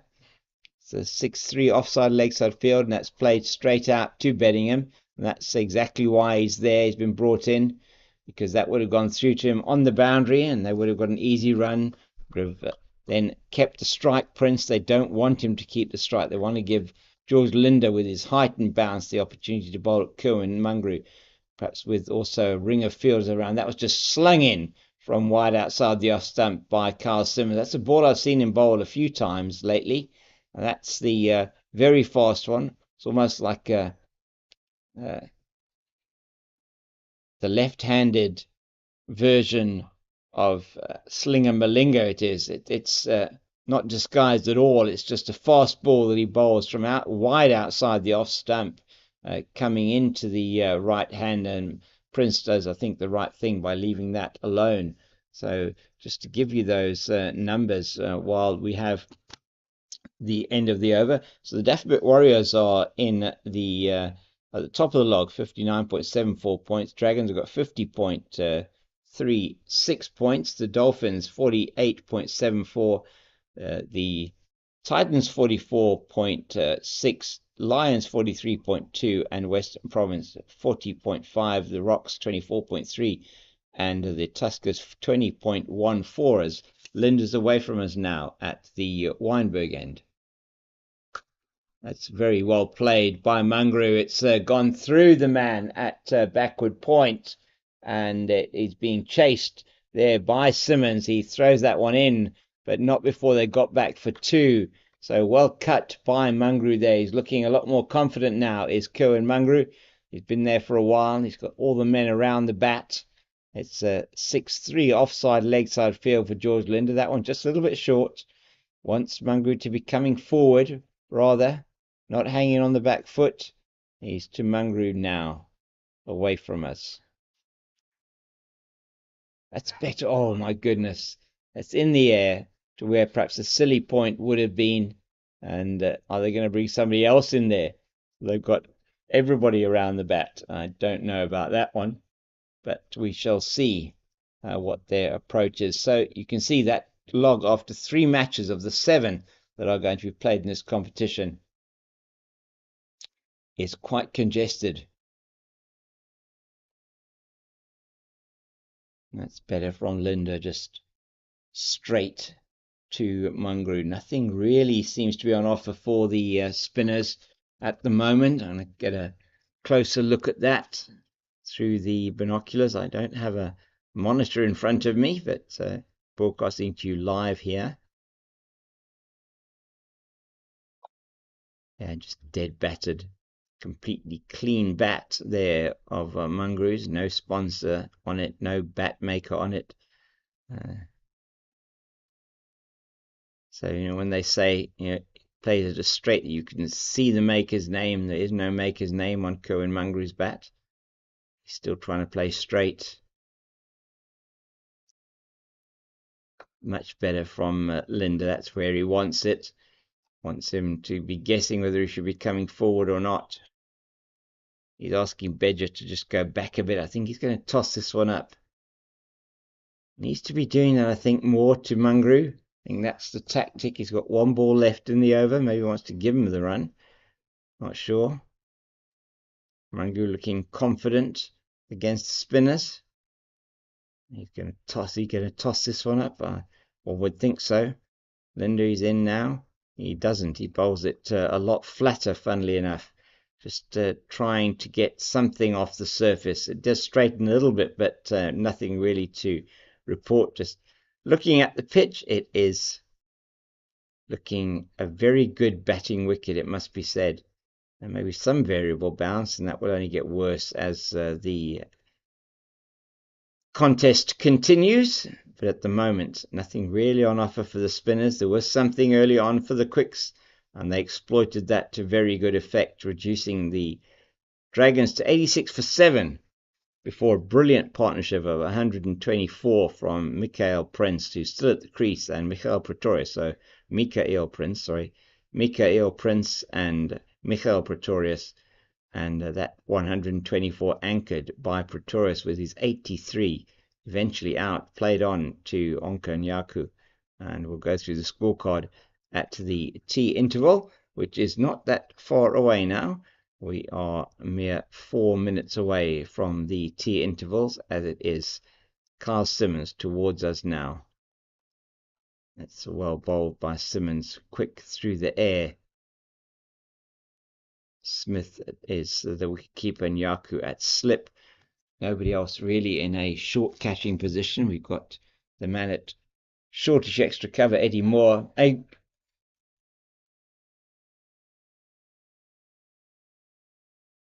And that was sort of an appeal, an appeal to the umpire, or not an appeal. Daniel Smith's confused. He honestly thought there was an edge there. So did the slip. And but nothing from the bowler, nothing from the umpire, which I guess is what counts, whether the umpire puts up his finger or not. So that was almost as if it was a foregone conclusion that Mikael Prince got the edge on that one. But didn't seem to appeal to the umpire, so I'm not quite sure what happened there. But umpire Tom Mokorossi not interested. Maybe there was a sound. Too close to the pads of Prince, and he just nudges it down the leg side for another single. He's on 61. So a reminder that his top score in first-class cricket earlier this season, he's only his fourth first-class match, Mikael Prince, man who hails from these parts. His family, I'm sure, are in the crowd. We saw them waving and taking photographs of him as he lifted his bat when he celebrated his 50. An outstanding innings from the young man, and no doubt a bright future ahead of him, the Northwest wicketkeeper. That one straight through Mungru, but nothing more to report. Very, very attacking field for him, as you would expect for the number 10. He's survived well so far. It does survive even more, and that's not going to be Another wicket for Western Province. Nothing much on offer at the moment. 229 for 8 after 59. And 39 overs left to be bowled in the day. We one more before the tea interval, as the umpires, in fact, umpire Philip Fosler looking across at the scoreboard. It still says 14:59, and he is in position, which means we will get another over. And then, as I say, I'll run through the scorecard with you, and if we will get perhaps some information from some of the other matches that are happening around the country while we are waiting for the information, while we're waiting, for the over to be bowled, and we'll just have a look and see what's happening around the country.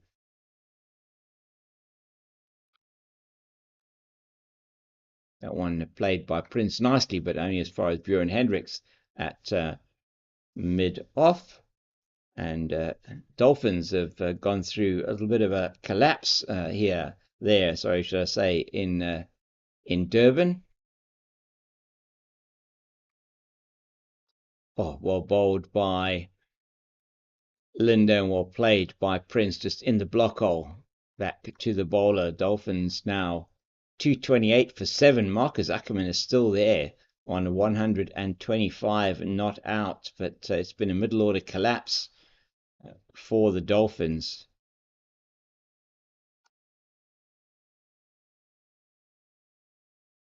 So after the loss of Grant Rulofsson, they also lost Zondo for 4, Jason Smith without scoring, John Smuts for 8, and Similani for 5. Prendalan Subrian is not out, but he's just come to the crease, so 228 for 7, and there's only Darren Dupavillon and Okukle to come for them. And here there's only 3 balls to go before the tea interval.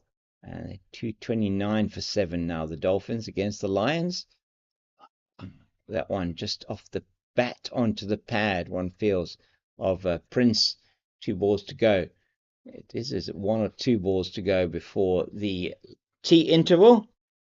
I'll give you the wrap up of what's happened here.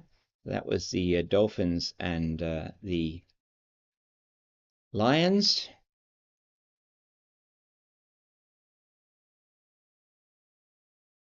Well defended by Prince. And the Rocks against the Tuskers in Maritzburg. The Rocks have also suffered somewhat since we last chatted. They gave the score 210 for 7. Now Peterson out for 57. Sean von Berg doing his trick towards the bottom end of the innings. 20 he's on. Clive Fortone got 16. And the wickets have been shared there across 6 bowlers or 5 bowlers for Northwest, as the session here comes to an end. It's been a session where only 1 wicket has fallen for the addition of 105 runs. Michael Pretorius show it has been today here for the batting Northwest Dragons. 86 for 7 they were, and they've gone to 229 for 8. That session between lunch and tea, 105 runs for the loss of just the wicket of Michael Pretorius. Mikael Prince is on his way off the field to be clapped all the way off the field by his teammates. He's done outstandingly well, the young man.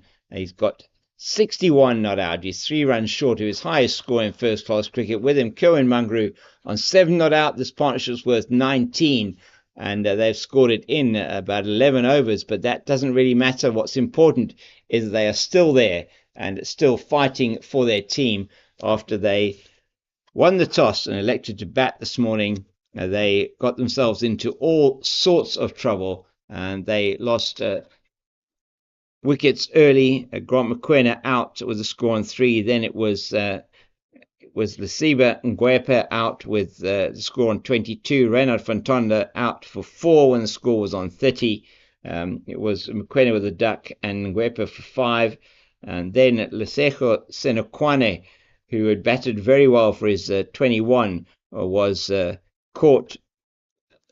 bowled off by padding up actually to Akaya Nabe. Nabe was absolutely on fire this morning for Western Province, coming in first change as Western Province opened with Hendricks and Yaku in the absence of both Dane Patterson and Nandre Berger on national duty. Dane Patterson pulling out of the team early this morning. We believe this through potential injury. We don't think that's too serious, but being replaced by Wesley Bedger, a debutant.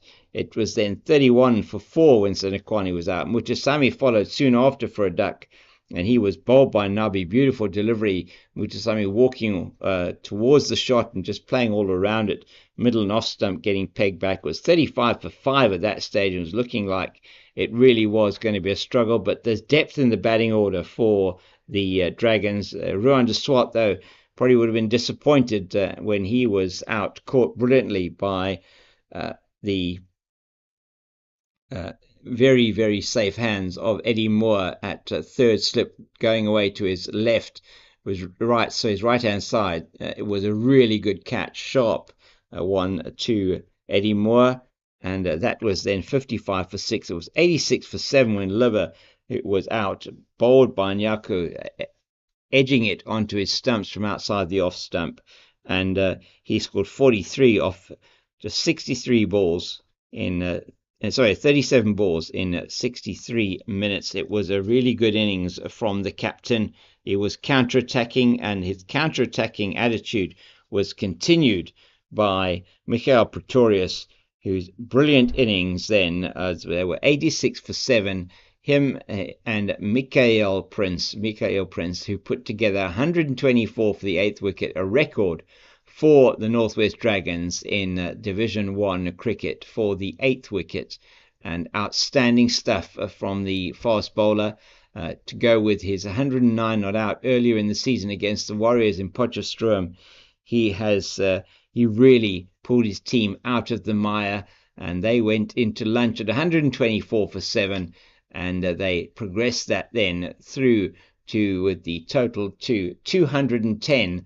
It was a 124-run partnership between the two of them before it was Pretorius who was bowled off the inside edge onto his leg stump. That man and Yaku doing the trick again, being asked to bowl to a 7-2 offside leg side field, and he did that exceptionally well, keeping it outside the off stump, drying up the runs, and it was ultimately was a game of patience, and the patience played off for Western Province with Pretorius just with a oblique bat getting that edge. But what a brilliant innings, 83 it was, of 79 deliveries. Brilliant counter-attacking cricket from him and Michael Prince. And Prince still there with Kerwin Mungrew at the break. 61 not out, Prince 7 to Mungrew. Their partnership is 19. They're batting at 3.8 and over. From a bowling point of view, from Tiweka and Nabe, brilliant. At one stage, 5 overs, 5 wickets for 7 runs. And now 11 overs, 5 for 46. His personal best at this level is 5 for 60. I don't see him coming back on necessarily after the break. You never know, maybe for a spell or a quick burst at the tail enders, Mungrew in particular, and only Gideon Peters to come for the Northwest Dragons. You sense that Prince and Mungrew are going to have to keep this together for as long as possible and eke out as many more runs as possible. They've already got into the bonus points, maybe unlikely bonus points, still 40 overs to bat for bonus points. They're going to want to keep it out there as long as possible. Western Province be looking to bat still tonight and at least knock off some of the deficit that they will have.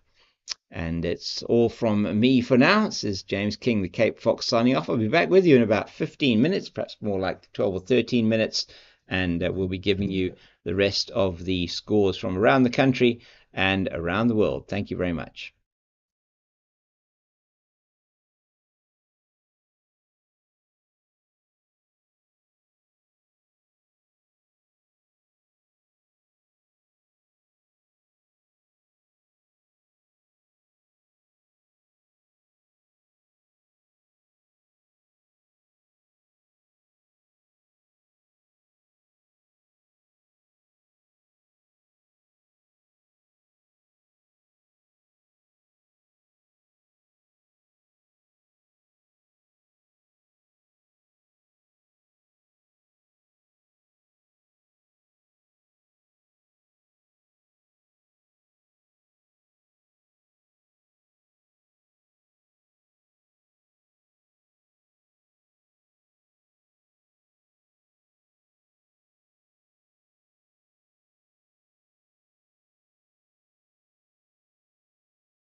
Welcome back to Newlands Cricket Ground, where it's captain of Western Province Bjorn Hendricks coming towards us from the Kelvin Grove end to Kerwin Mungra, and that's straight to the man at backward point. That is Valentine Kitime. Was off the field for a while between lunch and tea, but back with Western Province now on the field.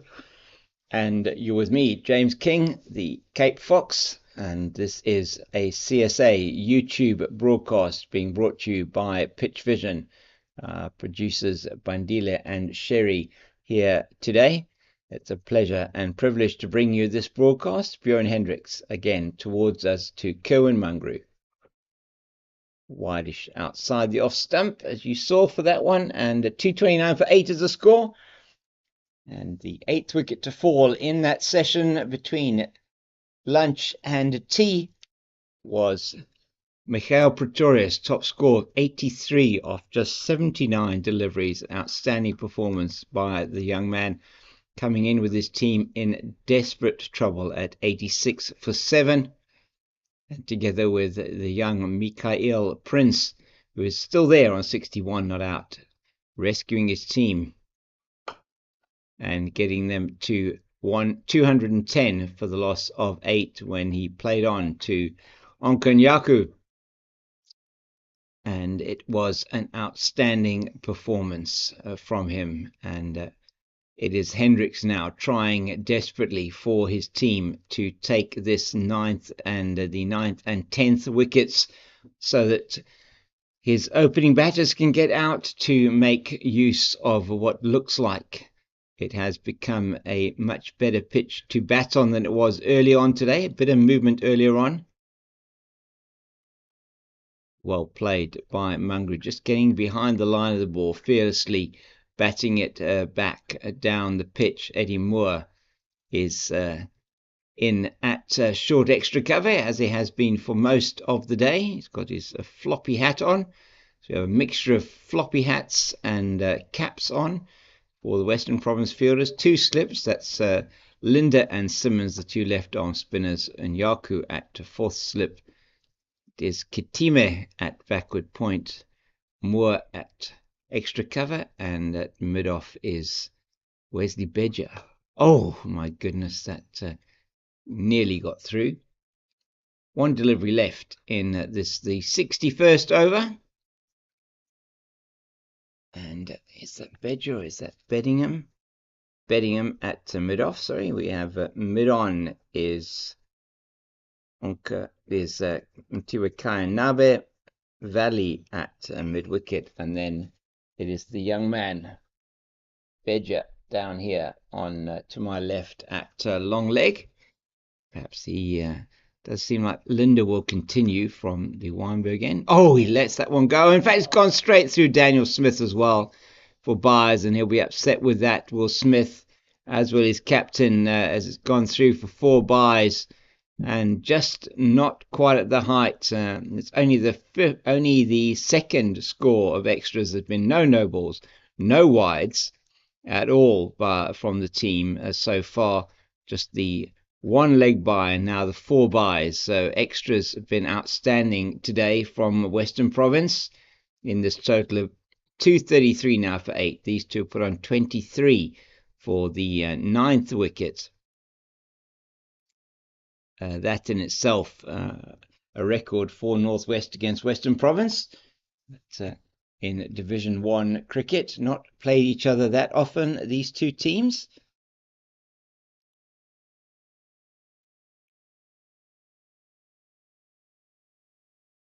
It is indeed. After the tea interval, it's going to be George Linda to continue. 8 overs, 0 for 17, Linda. And the scorecard for the Northwest, we'll give that to you shortly.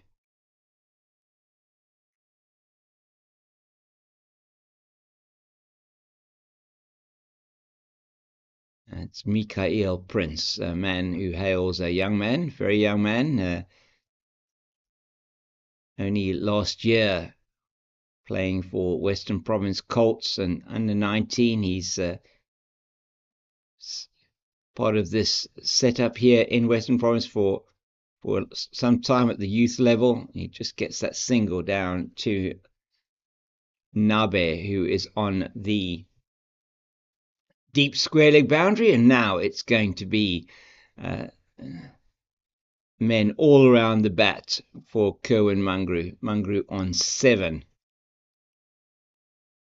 He's asked for middle from umpire Philip Fostler, and Tom Mokorossi is at square leg at the Kelvin Grove end of the ground.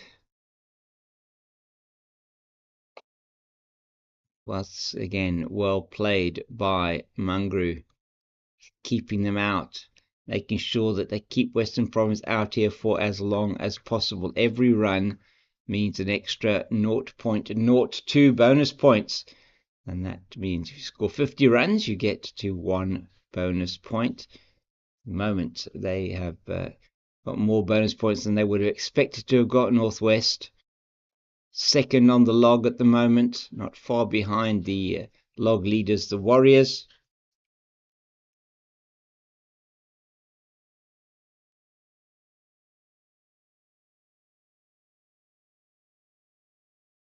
Warriors are in action today against the Titans. We'll get that score for you shortly. Short and played out straight to Carl Simmons.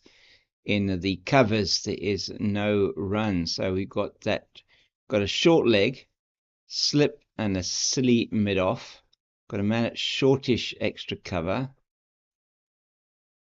So there is 4 players in attacking positions, and Mungrew's going to be defending all day for as much as he can to give Prince the chance to score runs at the other end. They've created the platform. I say platform 8 wickets down, but it was looking like perhaps Mungrew was going to be in before the score had even got to 100. He should have been there when the score was 116, as it was off this bowler.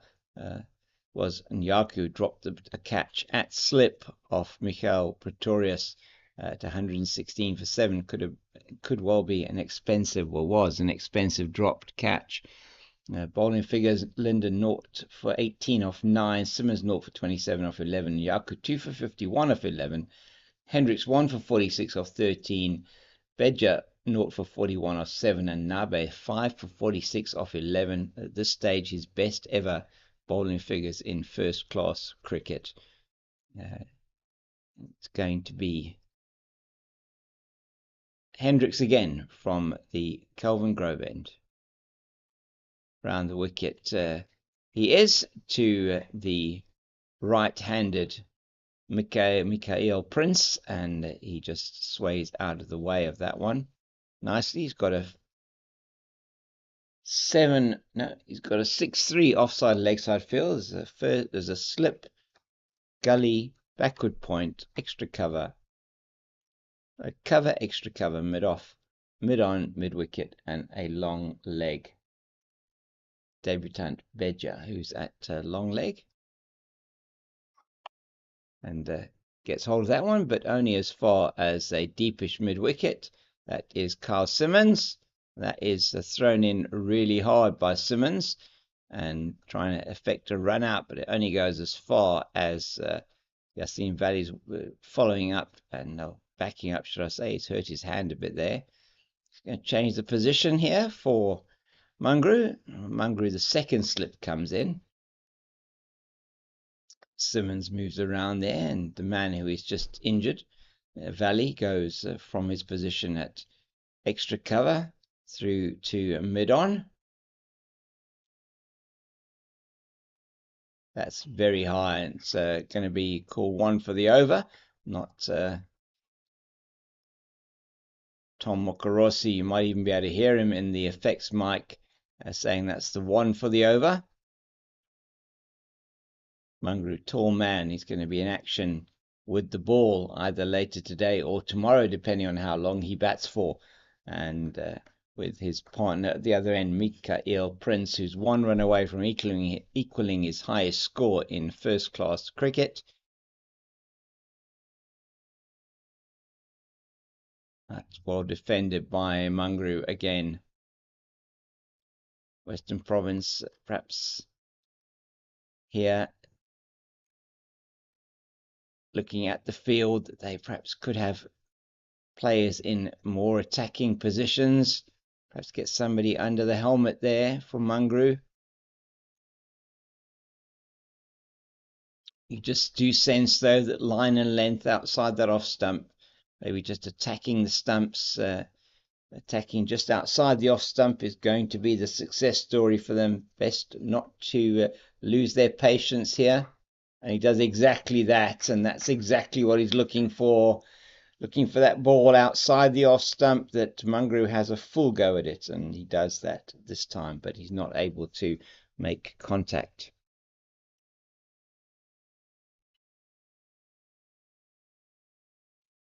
.235 for 8 in the 63rd over.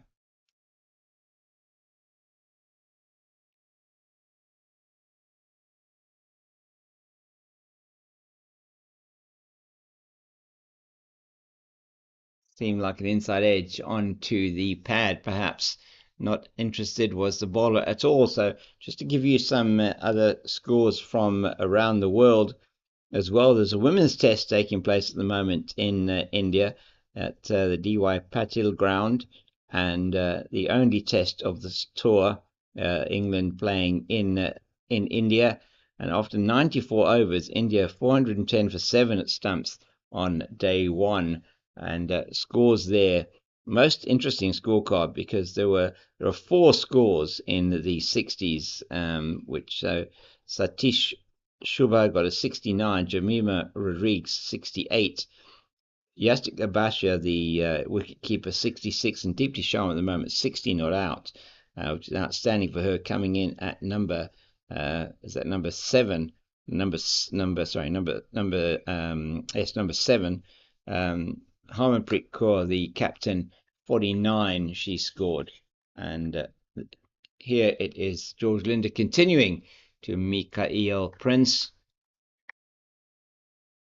Prince on 63, looking for another run to equal his highest ever score in first-class cricket. Just a reminder that today at 5 p.m.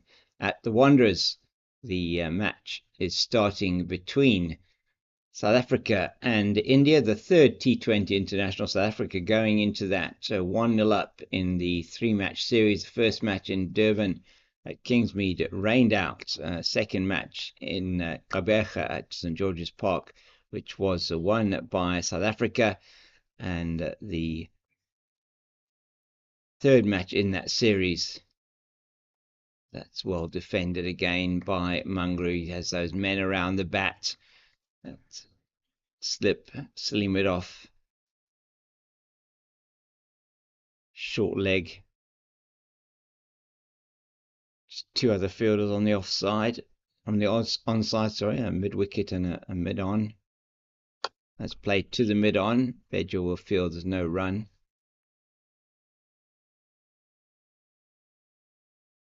Backward point, cover, short extra cover, and a mid off on the offside, apart from the slip and the silly mid off.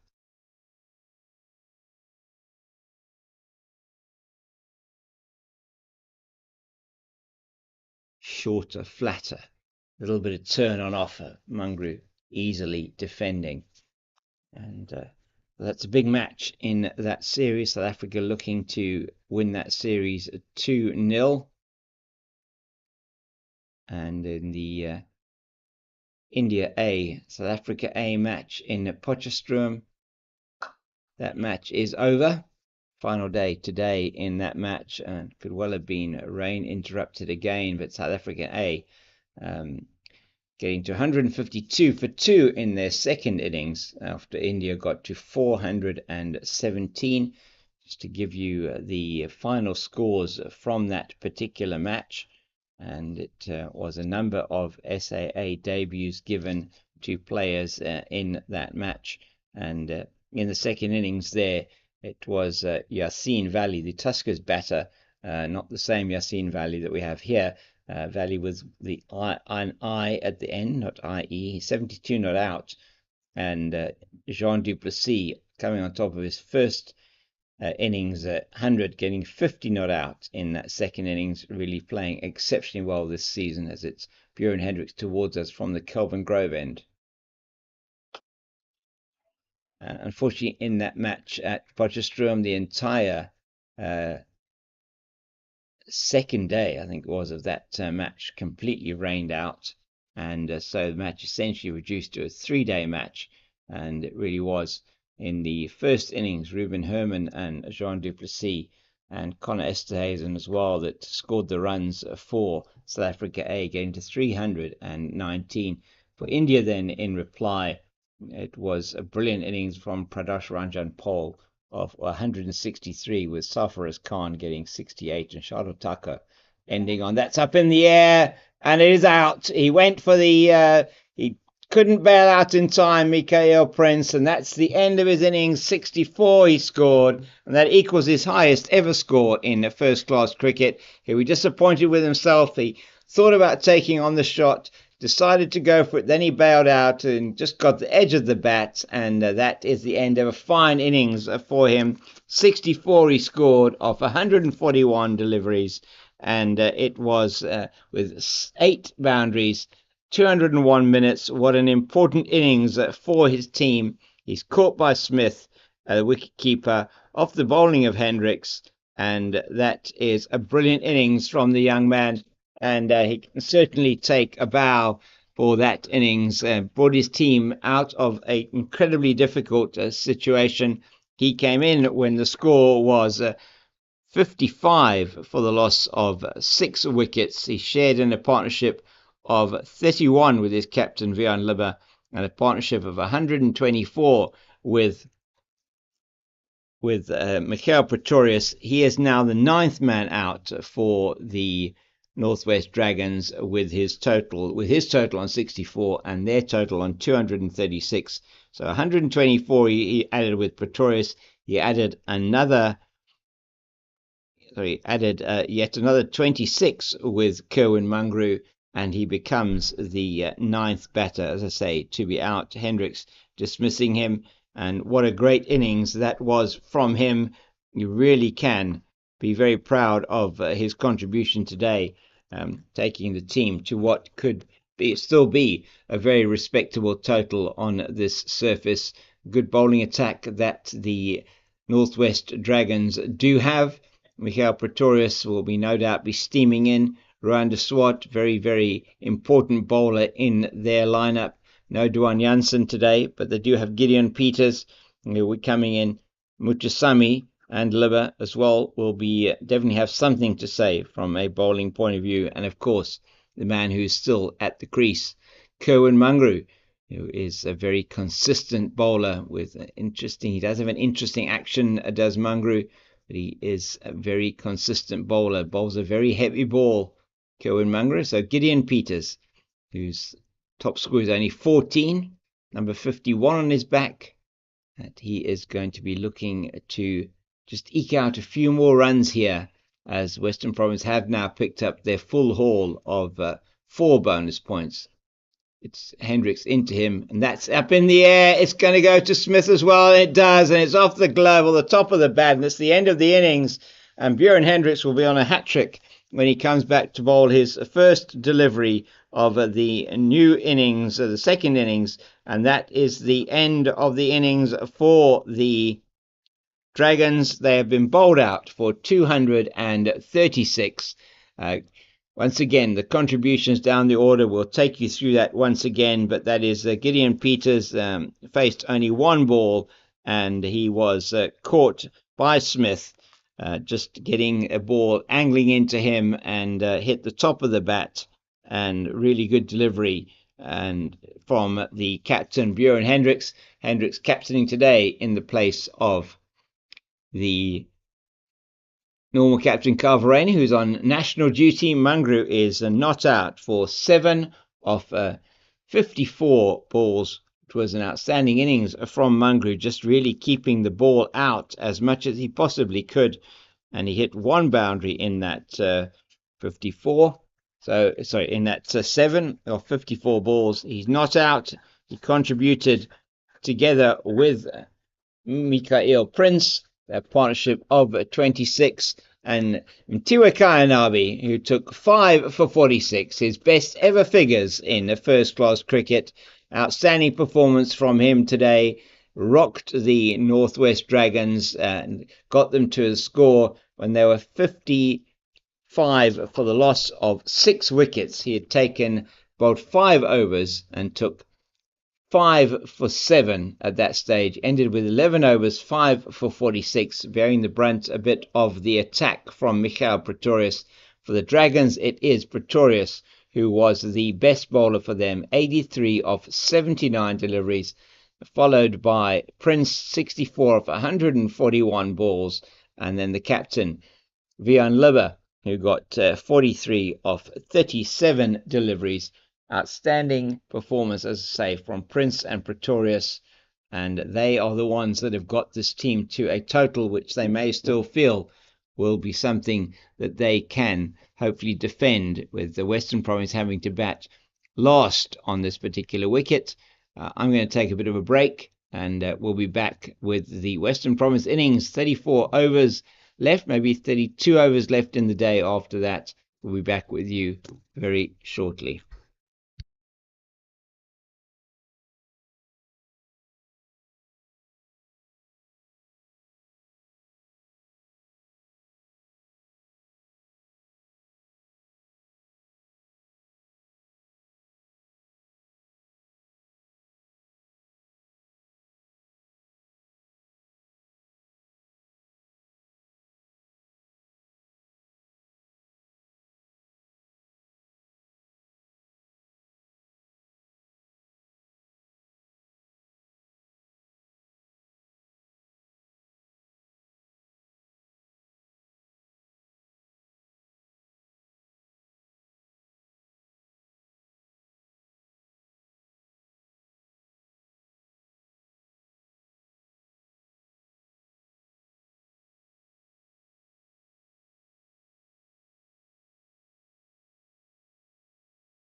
Welcome back to Newlands Cricket Ground, and you are watching the CSA YouTube channel, and these are visuals brought to you by Pitch Vision in partnership with Cricket South Africa. I'm James King, the Cape Fox, and I have the privilege of bringing you this match today here from the beautiful Newlands Cricket Ground.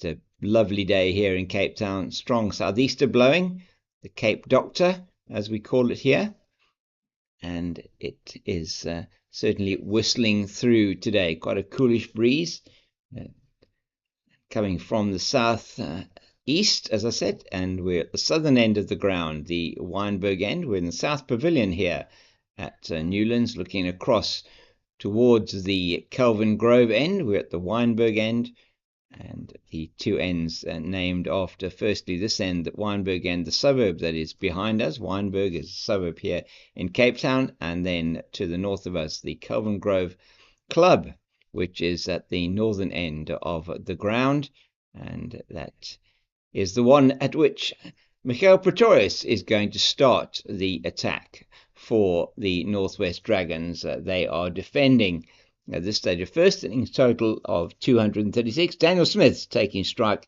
10 matches, 3 not outs. He's scored 573 runs at got 200s and 2 50s.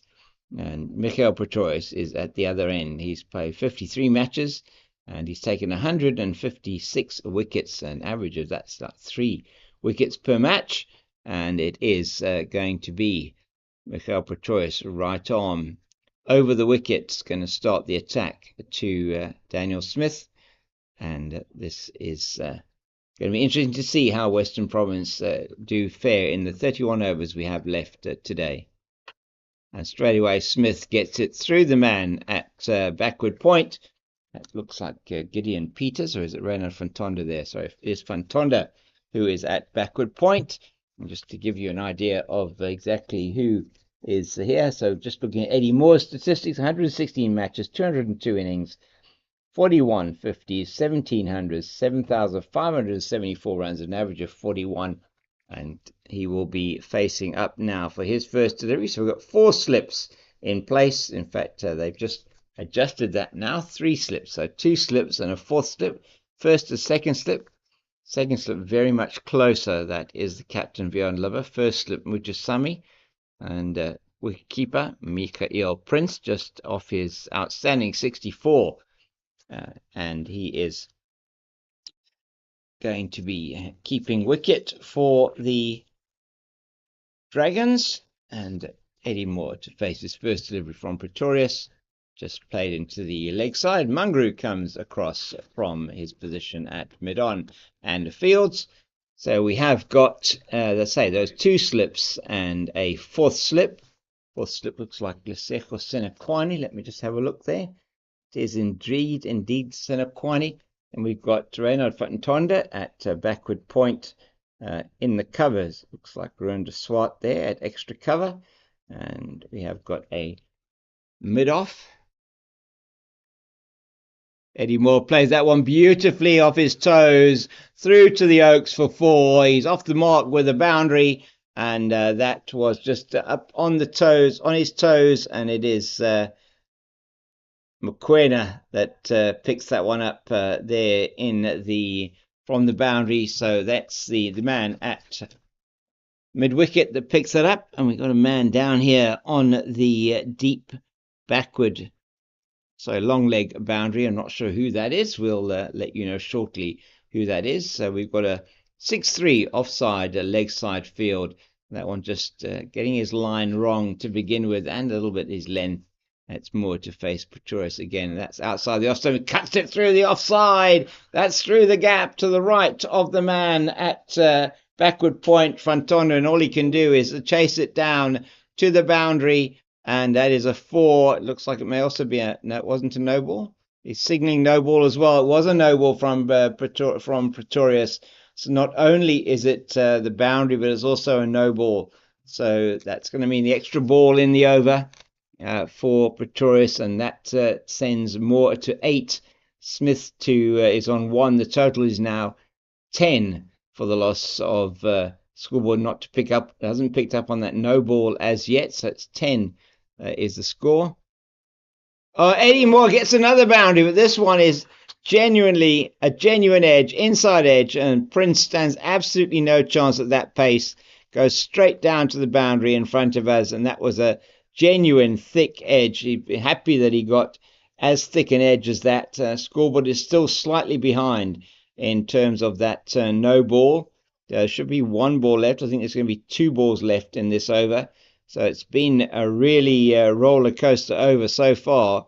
So we've had the single from Smith, and then we've had 3 boundaries from Moore. The one beautifully through the leg side, one beautifully played through the offside, and one edged not so beautifully down to this. And that's outside the off stump. He has a full go outside the off stump, and he's playing Ed ball here, not playing Baz ball. It looks like he's really having a go, and there is 1 ball left. It's because of that no ball. Scoreboard still has to pick that up. Scorers, I'm sure, would have picked up on that, but perhaps not. Certainly signalled the 4 and they stood for a long time. No ball. The second 4 was a no ball. Yeah, sorry. Apologies for that shouting. Just trying to inform the scorers of what's happened. That's just tickled off the hip, and I think that did come off the bat. No, it's off the thigh pad. Sounded a bit like the sound of a thigh pad, so that's another extra. So that is a leg by, and that's going to take the total at the end of the first over. The total is then going to go to 14 for the loss of 1. Smith with Moore with 3 4s in the over. A single to Smith, the no ball, and then a leg by at the end of the over, and that is now going to be number 48. That is Rohan de Swart. Looks like he's going to open the bowling for Northwest from this end. So it'll be probably Mungra and Peters coming in on first change. Rohan de Swart's outstanding for the SAA team in his recent matches against West Indies A. Got the opportunity to play and really did exceptionally well for the team. Outstanding performer for this team. Eddie Moore taking his guard on middle and off stump. Just scratching that guard there. He's having a bit of a laugh and a smile. Always has a smile on his face. Eddie Moore had the privilege of having him here in the commentary box during the last game here. The win for Western Province against the Titans. He scored 116 in that game, with an excellent partnership with his captain, Kyle Verena. But he's facing Rohan de Swart now. De Swart's numbers, we'll get those for you now. They probably did go up on the screen, but I was busy with something additional there. So it is going to be De Swart, just to give you the news that it is Dearvop Brevis with the Titans 250 for 3. Dearvop Brevis has gone to his highest first-class score, 87 not out at the moment in that match against the Warriors. Just because I had that open, I'm just going to get to the numbers here that I've got for Rohan de Swart. So yes, Dearvop Brevis, who has there got to those to his highest score in first-class cricket. So a lot of focus on the young man, as we all know, in terms of his performances and giving him the chance to play at first-class level for the Titans. Certainly hasn't been easy for him this season.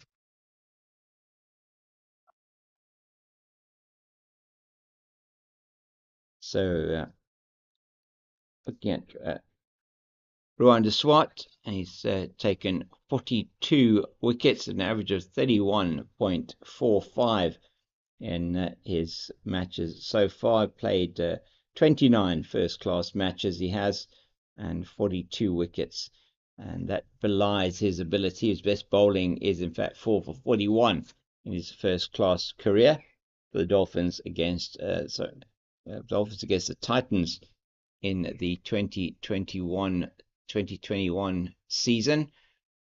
Yet to pick up a fifer, and today he would love to be able to do that, as that's well fielded in the covers by Grant McQuena. Sorry, it's Lesiba Ngwepe. I do apologize. So we've got Ngwepe number 10 in the covers. Got 2 slips. Gully a point. A man at extra cover, that is Ngwepe. Mujasami here at mid-on, mid-wicket, and a man on the long leg boundary. So it must be McQuena here at, no, it's not McQuena, it's Peters at mid-wicket.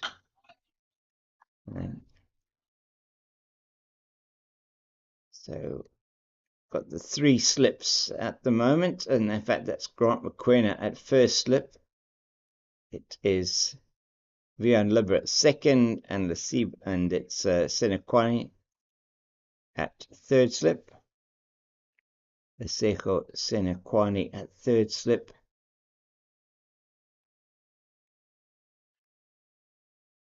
Reynard Fontonda at backward point.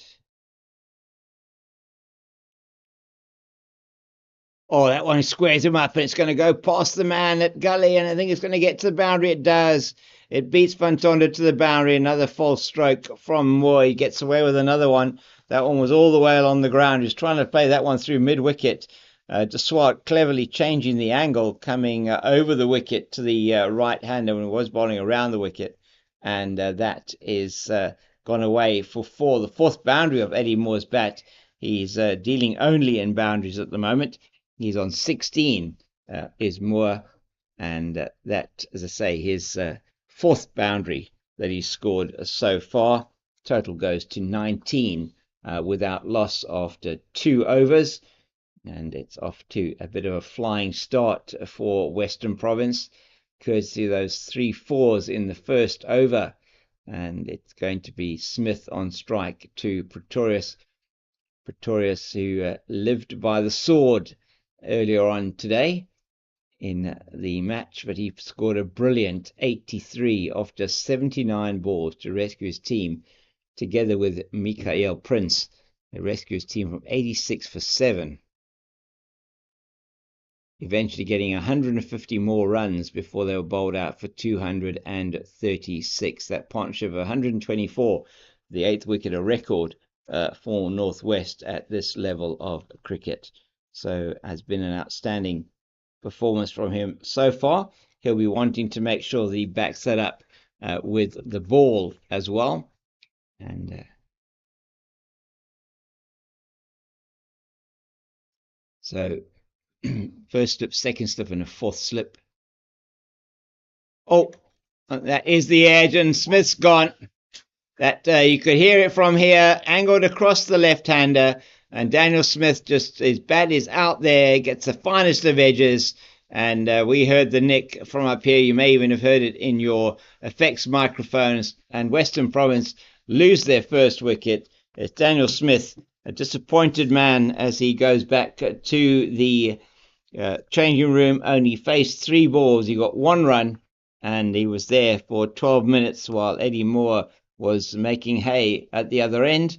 19 for the loss of 1, easily caught by the wicket-keeper Prince, and that is the end of Smith. He'll be desperately disappointed, will he, Daniel Smith, at having edged that one behind, and that is going to bring to the wicket, is going to be Muhammad Yassin Valley, Mo Valley, as we call him in these parts, and Valley, fresh from a century in that second innings against the Titans, joins the Centurion from the first innings against the Titans, Eddie Moore, at the crease, with the total on 19 for the loss of 1. And another unfortunate failure there for Daniel Smith, caught behind by Prince of the bowling of Pretorius. So the Prince-Pretorius combination does it again today for the Northwest. First time it was with the bat, now with the ball. It's a regulation catch for the wicketkeeper,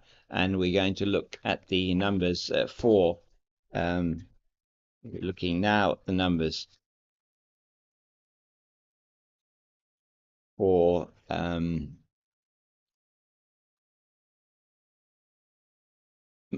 Yasin Valley. 97 matches, 155 innings, 29 50s, 11 hundreds, 5,323 runs, and he's got his 16th first class 100 in the last match here at Newlands against the Titans in the second innings. 100 was 110, somewhere around there, that he scored in the second innings there against them and set up that win for Western Province. And he's going to be facing fired up Michael Pretorius. As behind that one, Pretorius bowling very quickly from the Kelvin Grove end, and this Valley just defending into the offside.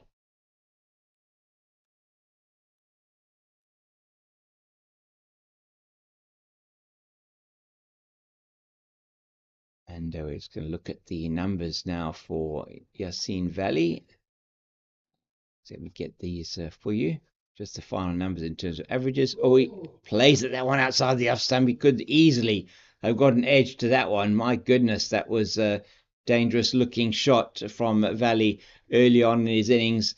Eddie Moore has been the aggressor early on and been lucky to get away with two shots that he perhaps may on another day not have got away with, an inside edge as well as a one that squared him up and went past the gully, but all along the ground for four. So application needed from Valley here. That's played down to the right of the man at fourth slip. That's going to go down to the boundary for his first runs. It was along the ground, no thought of a catch, but their four slips are waiting there eagerly for that ball to come through to them, and is this man again, Yasin Valley. He's got 1600s, 40 50s, his highest score of 167, and total 7,452 runs in first class cricket, and 213 innings, average of 37.82.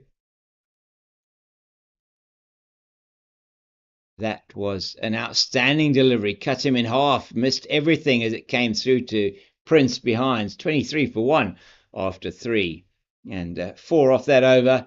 But the wicket of Daniel Smith for Michael Pretorius, very well bowled, keeping in that channel outside the off stump, just the faintest of edges. In fact, we heard it quite clearly from up here in the commentary box in the South Pavilion. And that is was the end of Daniel Smith. So Moore and Valley have a lot to do now for Western Province. 23 they are for the loss of 1. It'll be Moore facing Deswat. Deswat's going to continue his attack from over the wicket to the left-hander. He's in now.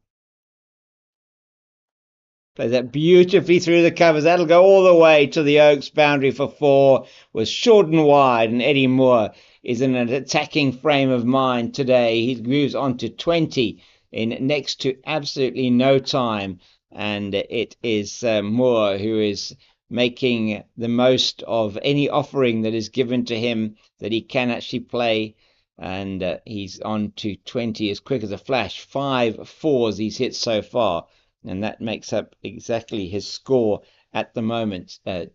Eddie Moore.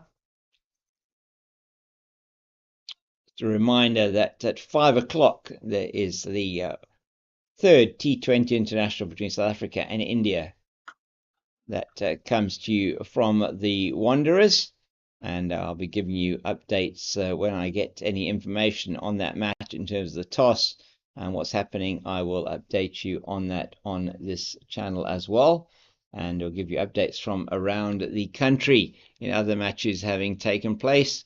Just a reminder on the Under-19 Girls Week, which is ending today here in Cape Town, the Under-19 Girls Provincial Week. As after this ball, we'll give you some update on that.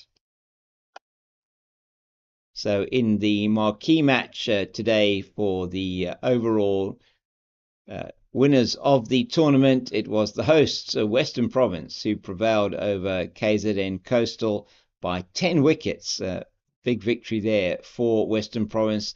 They bowled out the Dolphins for 80 runs in their 20 overs, and KZN Coastal bowled them out for 80. And I'll give you some more information around that now.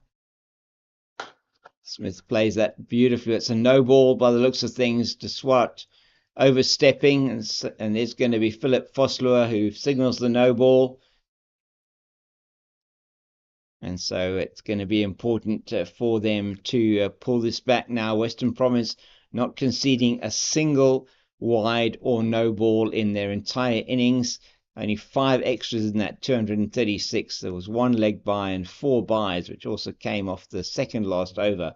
At almost the last scoring. That's just angled into the pads, and he gets something down it at the last minute. Attempted Yorker from De Swart. Good delivery from him. But just to give you that score again, KZN KZN Coastal playing against Western Province, and Western Province winning the toss, electing to bowl first in that match against KZN Coastal, and bowling them out for 80 in their short of their 20 overs. Top scorer there for Coastal, Seshni Naidu with 22. That's a lovely shot from Eddie Moore, and that's come down all the way straight. It's another boundary. He moves to 24 with that. That's 6 boundaries for Eddie Moore. He's only trading in boundaries at the moment, and that is an outstanding return for him. Played that beautifully straight. He did, and no way that Kerwin Mungrew was going to get around to get to that one. Just went past him and then raced away on this pristine-looking outfield. Certainly has taken a little bit of there are a few patches, certainly, but nothing one would think is going to stop that ball from racing away to the boundary. Well left by Moore this time outside the off stump. It's the end of the over, and that is 4 gone. Western Province are batting at 8 and over at the moment, and remember, this is a 4-day game. They're not chasing a total in 20 overs, so it is 8 and over at the moment. 32 for the loss of 1. The man out, Daniel Smith, caught behind in the previous over on Michael Pretorius, caught behind for 1, and the score was at that stage was 19 was the score, and it was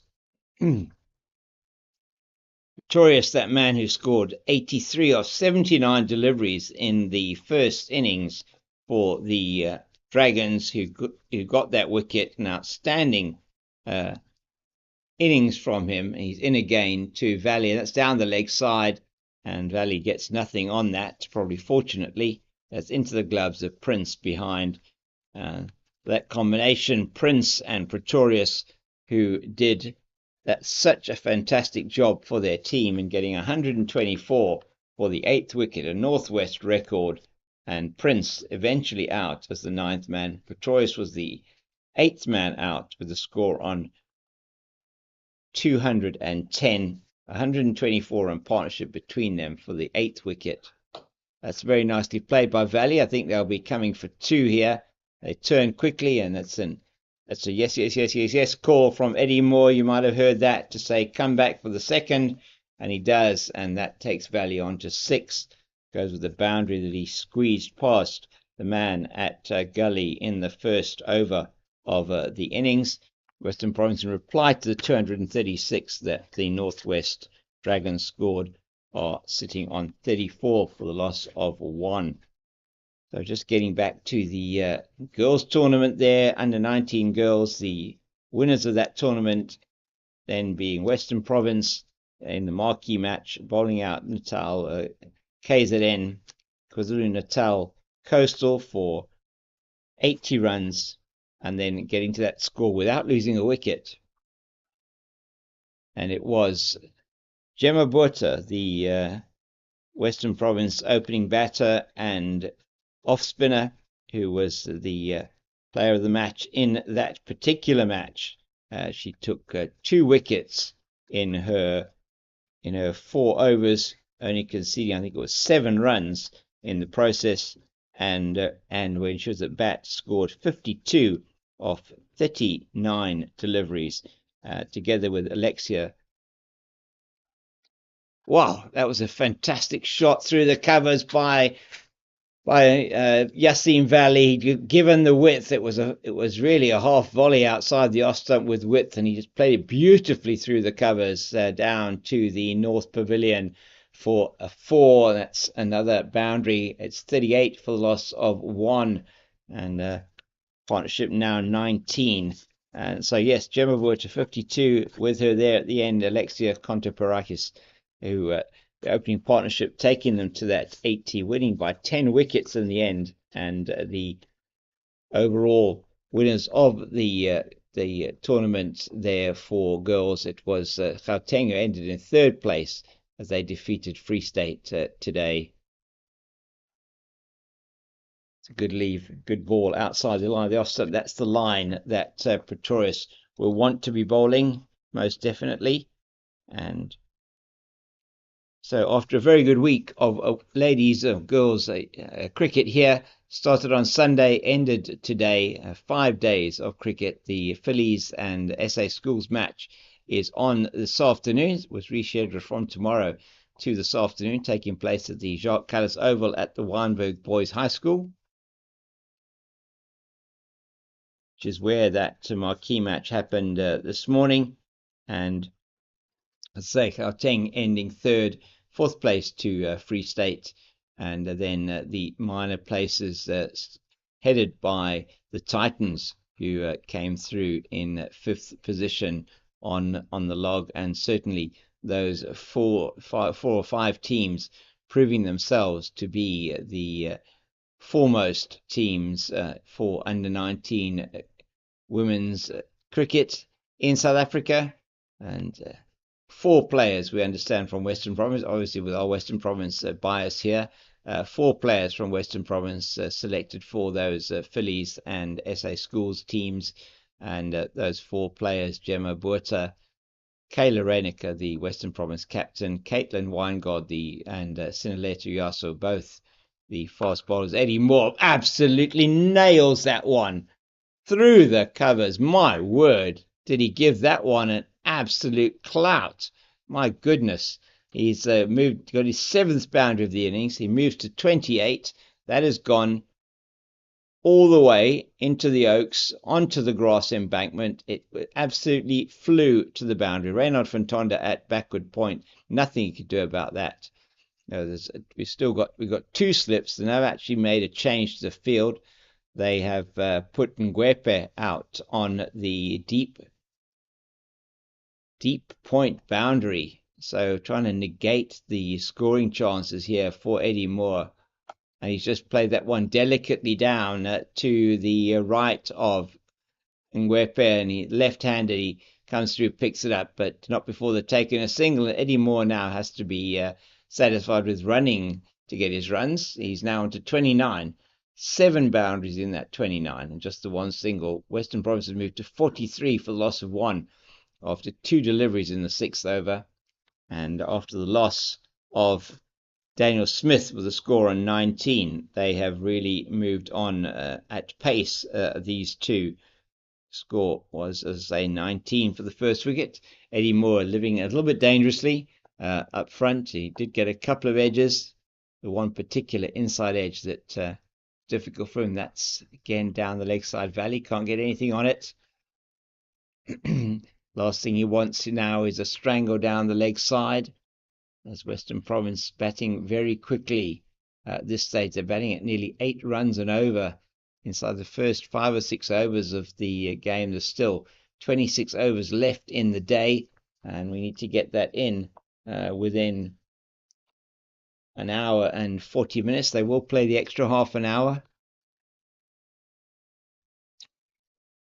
Estin moves nicely across to get into line outside the off stump. He does do that quite well, it must be said. It was a feature of his innings in the last match against the Titans. Speaking of the Titans, we'll go in and check on that score soon to see if the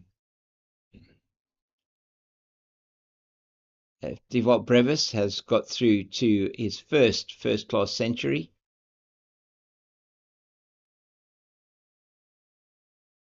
So just left that one alone, and off the pad to a brilliant diving stop by Mikael Prince. It wouldn't have been any runs, but he really did stop there.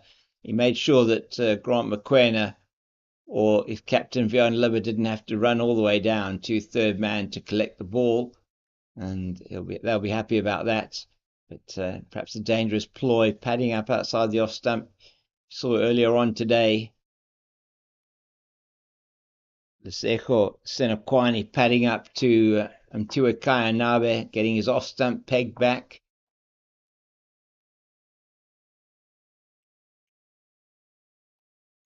Beautifully played, but well fielded by Mutasami here in front of us from mid-on, and they do not take the single. 43 for 1 after 6.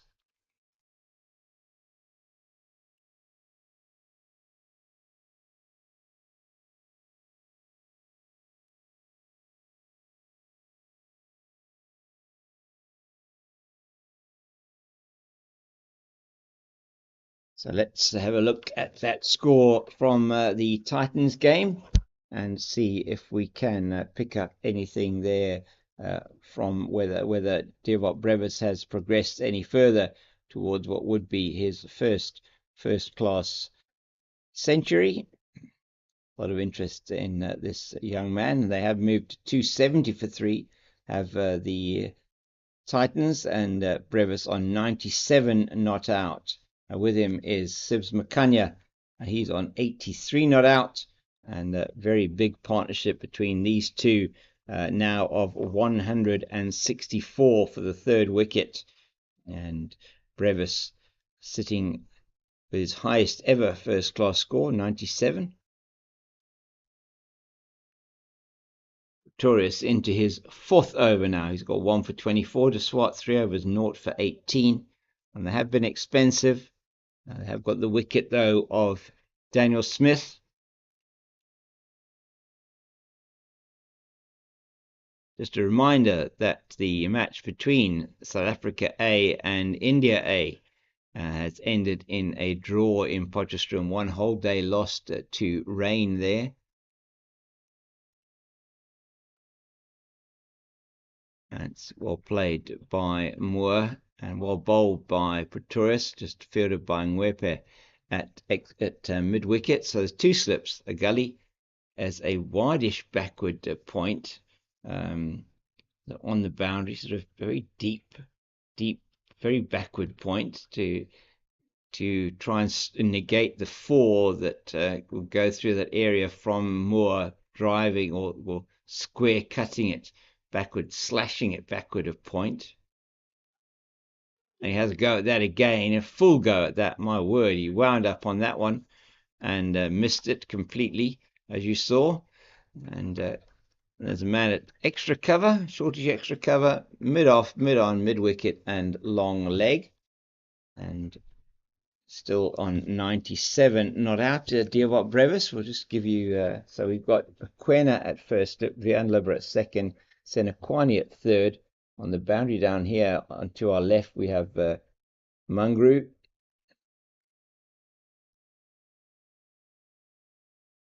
Taurus just to the legs of, we've got Mutusami down here on the boundary at long leg. I actually didn't say that he was in the slips. He was in the slips to begin with. He's now not in that position at all anymore. It's going to be Mungru who comes down to fine leg to our left, as it's all changed for the right-hander. Mutusami goes into backward point. We have 3 slips now.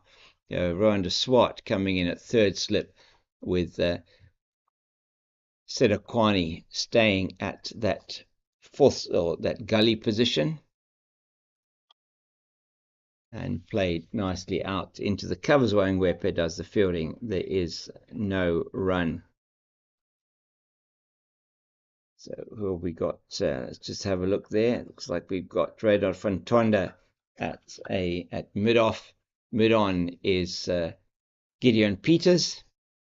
No doubt we'll see Peters and Mungru in action in the not too distant future.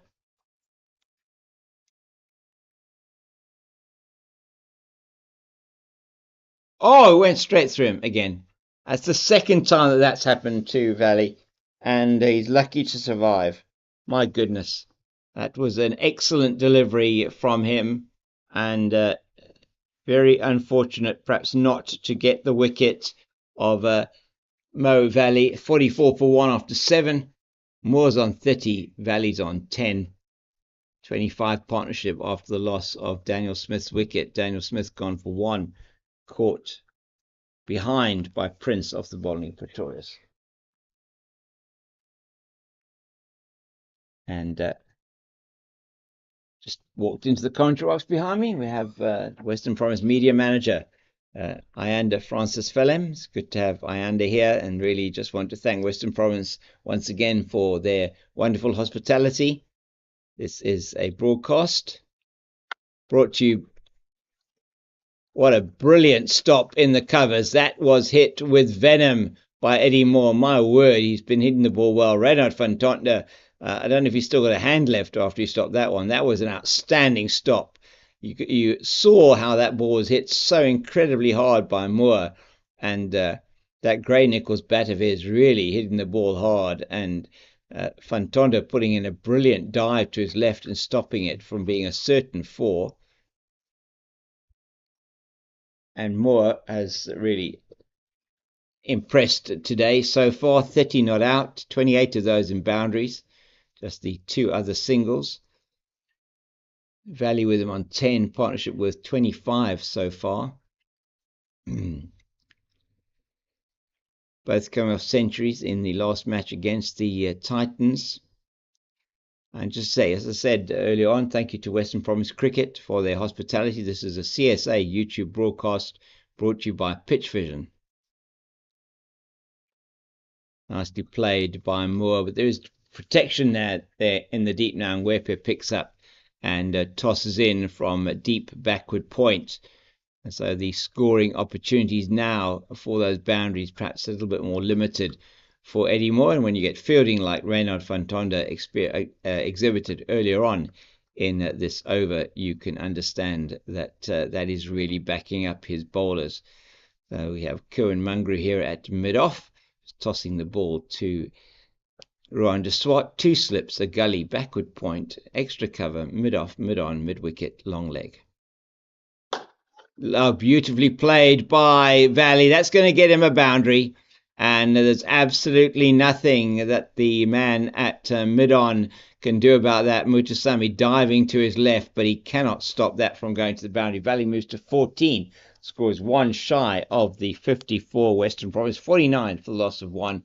They're 187 behind the first innings score of the Dragons, and Valley hitting that ball beautifully to the left of straight as he looks at it, into the mid-on area, and that's very well bowled by Deswat, just popping up into Valley, and it's nothing more to report. Good line and length there from Rohan Deswat. There is a patch on the pitch at that end that seems to just be popping on the batters. There's definitely one at this end, the Weinberg end.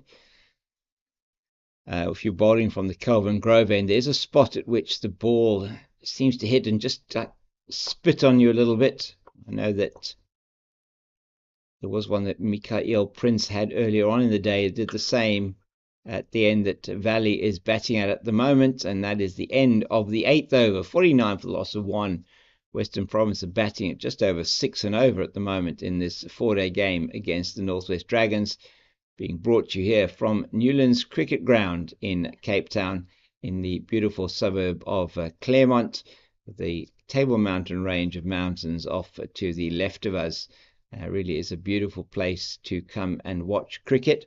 And we have had a number of people coming in today. The ground is empty in terms of spectators. Please, if you do have time to come and join us tomorrow, entrance is free, and always good to come and sit under the oaks, and there's shade there pretty much most of the day. definitely in the morning, a lovely place to come and sit, have your lunchtime picnic and just enjoy some cricket here. First class cricket, 4-day cricket in the CSA 4-day series, and this is really is an excellent and interesting competition that we have this year. Very, very close so far between the teams. Another no ball from Pretorius, and that is now the fourth, I think. Is it the third? It's the third no ball from these, and that's 50 up for Western Province. So the 50 comes up for Western Province in the ninth over, in fact, after 8 overs, and it is 50 runs off 51 balls, and that is in after 8 overs, 51 balls, and that 3 no balls now bowled by the Northwest team. Just to let you know that Western Province in their innings, not a single wide or no ball, and a very disciplined bowling performance from Western Province, it must be said, and that has been a feature of the 4-day competition so far, as it was in the 1-day competition for Western Province. And that's a very, very good delivery from Michael Pretorius. And Eddie Moore can try and convince us as much as he likes he left that one alone. He definitely didn't. Played and missed outside the off stump. So 186 the deficit now, 50 for one. Around 50. The only wicket to fall in the innings, Daniel Smith, who was caught behind by Prince off the bowling of Pretorius, just nicked one off as he played outside the off stump. And so it is 272 for 4 now. The Titans, the man out, though, not Diavop Brevis. He's on 98. The man out was Sibs Mokoena for 83. 282 for 4. Diavop Brevis on 98. Just been joined by Liteko. And we'll just get some of the other scores for you. We should be seeing that the games being played in Durban are going to be reaching perhaps their end of day one pretty soon, as we go to the Lions and Dolphins game, and the Dolphins declaring presumably maybe they had an injury. Oh, he bowled him! He's bowled him off the inside edge onto the stumps. Eddie Moore will be really, really disappointed with that. He's looking so good for that innings of his, 31 off 32 balls, and that is the wicket they were looking for. Pretorius has bowled him. One of the previous deliveries in this over was a no ball, but this one he's managed to get through the defences, edged onto the off stump, and the innings, which is punctuated with many fours, comes to an end. He scored 7 boundaries, 7 fours in that innings of 31, but Eddie Moore will be desperately disappointed that he's edged that one off the inside edge onto his stumps, and that is going to bring David Bedingham to the crease. So 50 for 2 are Western Province, and it is Yassine Valley at the crease, the 2 there putting on 31, which was in fact also Moore's score, 31 for the second wicket. But that will be a desperate disappointment for Eddie Moore. He's in very good form at the moment, and but he has to go. It's 50, probably 51 for 2. I think there was a no ball earlier in that over, if I'm not mistaken. Maybe the scoreboard is still catching up. But it's David Bedingham. He has played 86 matches, 135 innings, 5,936 runs, 21 50s, 1800s, first class average of 49.5, and his top score in first class cricket scored for Durham, I think it was 259, scored for Durham in the English County Championship. He's coming off an outstanding season in the County Championship for Durham, and he's been called up to the Proteas test squad for the series against India, and likely is going to be included in the squad for the tour to New Zealand, and he comes in at the premier batting position for Western Province of number 4, and after a couple of innings against West Indies A, which he didn't perhaps score as many runs as he would have liked to have scored, he's back in Western Province colours now and looking today for presumably a big score. and he's off the mark straight away, tucking it into the mid-on region and that mid-wicket region, and they go through for a single. It's Fantondra, isn't it? It's De Swart coming around from mid-on to do the fielding. So I think we have news of the toss coming through. Just to give you that information around the Dolphins and the Lions. Dolphins declaring on 245 for 9, and the Lions in at bat at the moment, 51 for 1. Joshua Richards on 35, Zabaya Hamza on 9, the man out Dominic Hendricks for 6.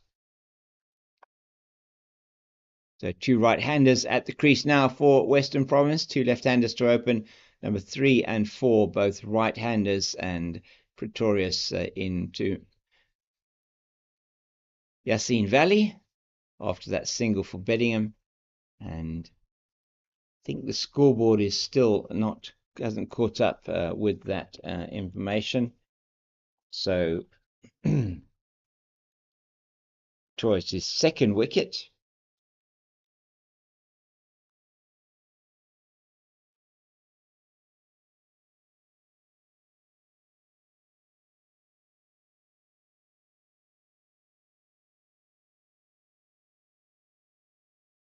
So it is 51 for the loss of 2 after 9.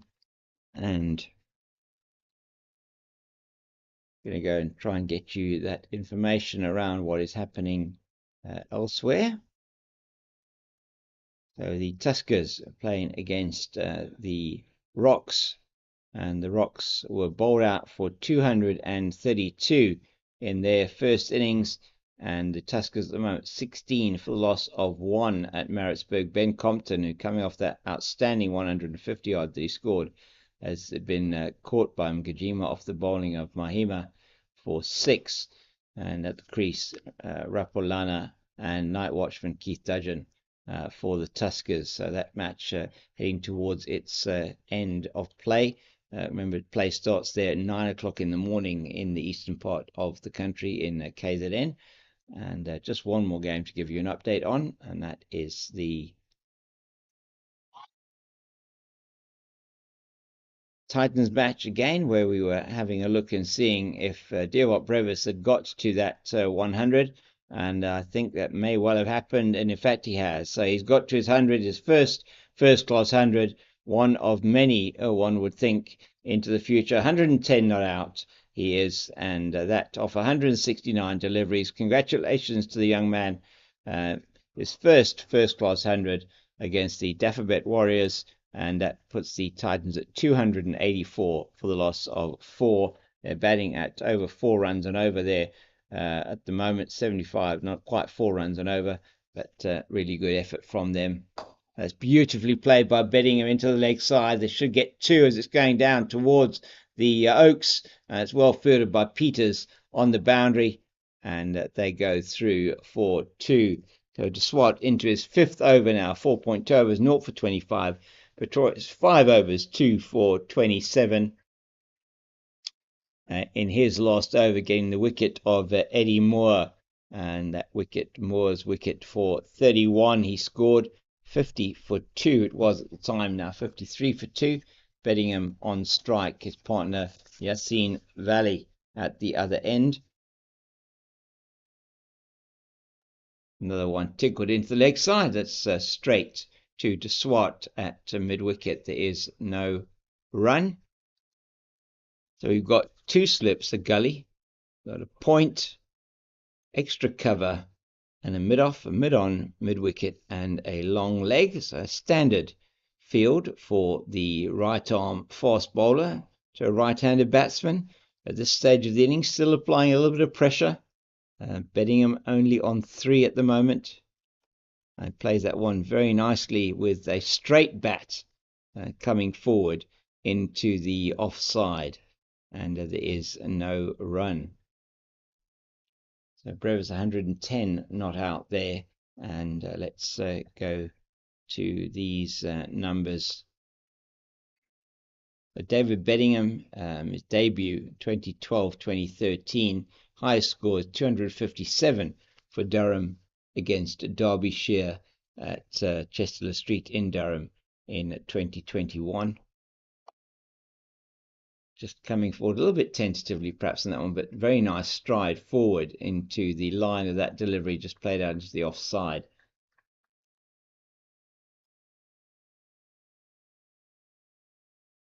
Technique very important. I mean, in the English game, there's a lot of the ball moves around a lot. And in the county championship, the conditions can be pretty tough from a weather point of view, and it's not the type of sunshine we get here in the summer months in Cape Town. Pitches often favouring a swing. Depends on where you go, playing a lot of different surfaces across the country, and so a good place to be able to ply your trade. And David Beddingham has done that for Durham now for a number of years, has become one of their overseas professionals, and as they had an outstanding season last year and brilliant average of 49.46, and that really is from a first class point of view with that many innings, 85 matches, 134 innings, outstanding stuff from him. Certainly in the Western Province team, the only player that comes anywhere near that, Kyle Verena, who has played 74 matches, 113 innings, and Kyle, who's not with us today, top scorer 216, so an average of 50.55. David Beddingham 1800s, 21 50s, and Kyle Verena 800s and 31 50s for the Western Province gloveman, who is back with the national team for the one-day international tournament against India. And that'll be starting soon after the one-day tournament is taking place. First match, I think, is on Sunday at the Wanderers. It'll be pink ODI, and they'll be in Paarl here in close to us down the road in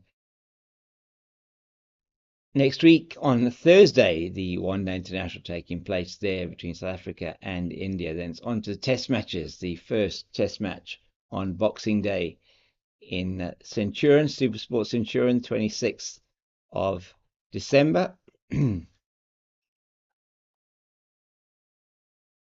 Rode that one nicely, did Valley, and probably the last over this, I would think, of Pretorius' spell. Still 21 overs left in the day, plenty of time in the day to go. So Western Province were wanting in those 20 overs not to lose another wicket, and they wanted to get that score over 100, get the deficit down to well under the 150 level. Build a platform here. These two will want to keep their wickets intact for the rest of the day, undoubtedly. Northwest will want to take a few more. He dropped it. He's dropped him. Vian Libber standing at maybe a little bit deeper than he was before, and he's desperately disappointed the captain there. David Beddingham dropped by the captain. Vian Libber at second slip was low. It wasn't an easy catch, but you would expect to take them. And Beddingham, as I was saying, what the teams would want to do, Beddingham would want to stay there, and he just gets one that he just maybe his bat not quite there, not really playing a shot at that one, and he just gets the edge, and Libber just can't hold on. And he knows, you can see by the reaction, he knows how important that catch could be.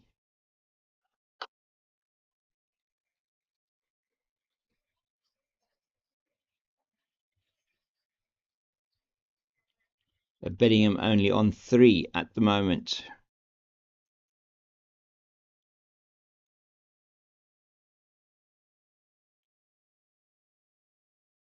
Pretorius, the main strike bowler for Northwest.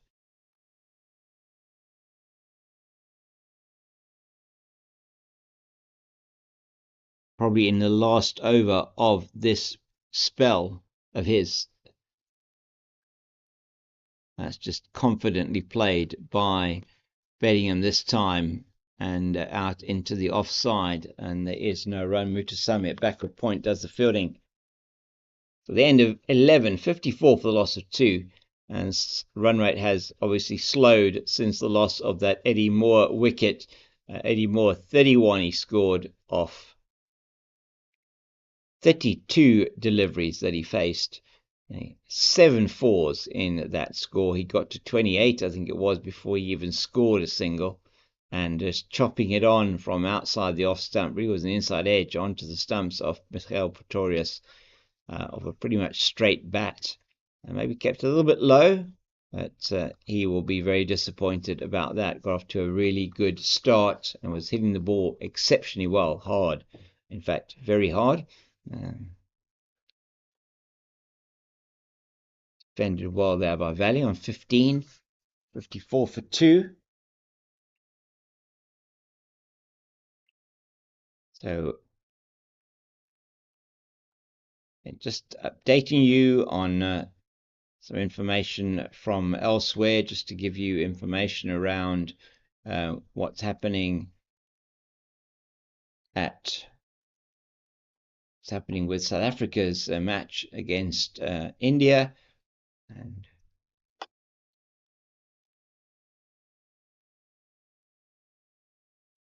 so the news from the Wanderers is that South Africa have won the toss and they're bowling first against India in the third KFC T20 International. And for South Africa, just to give you the team sheet there, so it will be Breetzke and Hendricks opening. That's Reza Hendricks, Aiden Markram at 3, Klaasen at 4, Miller at 5, Donovan Ferreira gets a chance at number 6, Andile Pichwayo at 7, Keshav Maharaj in at 8. Lizard Williams beautifully played through the covers by Valley. You don't have to run for that one as it's down to the boundary in front of the railway stand for 4 and signalled by umpire Philip Vosloo. And he says to his other umpire, there's 2 balls left in the over, and that's 58, or is it 3? I'm not sure. 58. Valley moves to 19. This partnership now 8 after the loss of Eddie Moore's wicket at 50. Daniel Smith, the other man out. He was caught behind for 1, and Moore bowled by Pretorius off the inside edge for 31. And so just running through that team, the last 2 members of the team, Lizard Williams, and then Nandre Berger gets a debut for South Africa in this T20 International. We're all looking forward to him, seeing him play. Those of us here in the Cape, we are definitely looking forward to that. The left arm quick, and then to Braze Shamsi, who is playing at number 11. So people missing out are Neil Bartman and Tristan Stubbs, 12th and 13th man, respectively. Opportunity once again for Matthew Breetzke, who looked very good in that first or the second T20 International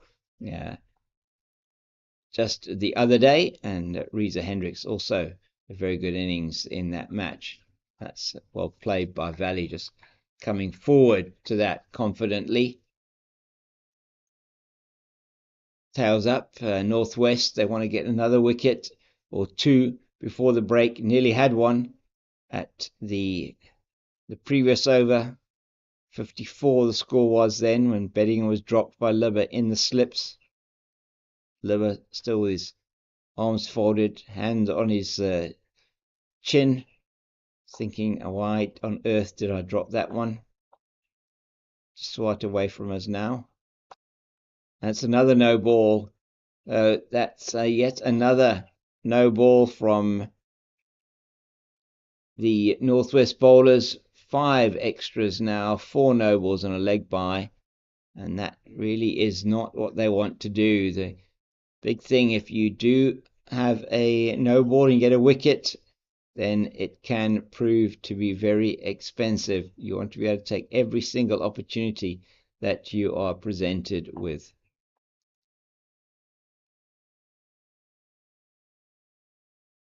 Oh, nicely played, and that is past the man at mid-wicket. They will not get 4 though, just be 2, as it's well fielded by Pretorius, just chasing it out into the deep mid-wicket, and there is just the 2 runs that they get.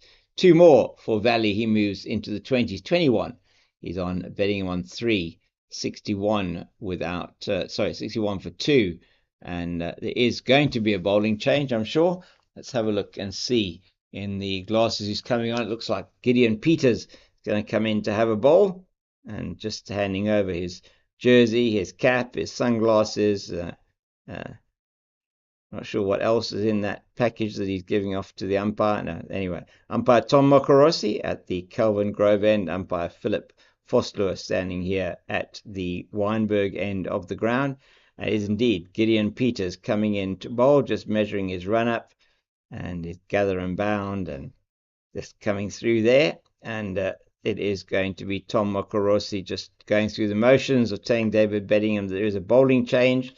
I'm sure David Beddingham has figured that out already. Seeing Peters at the other end, number 51 emblazoned on his back.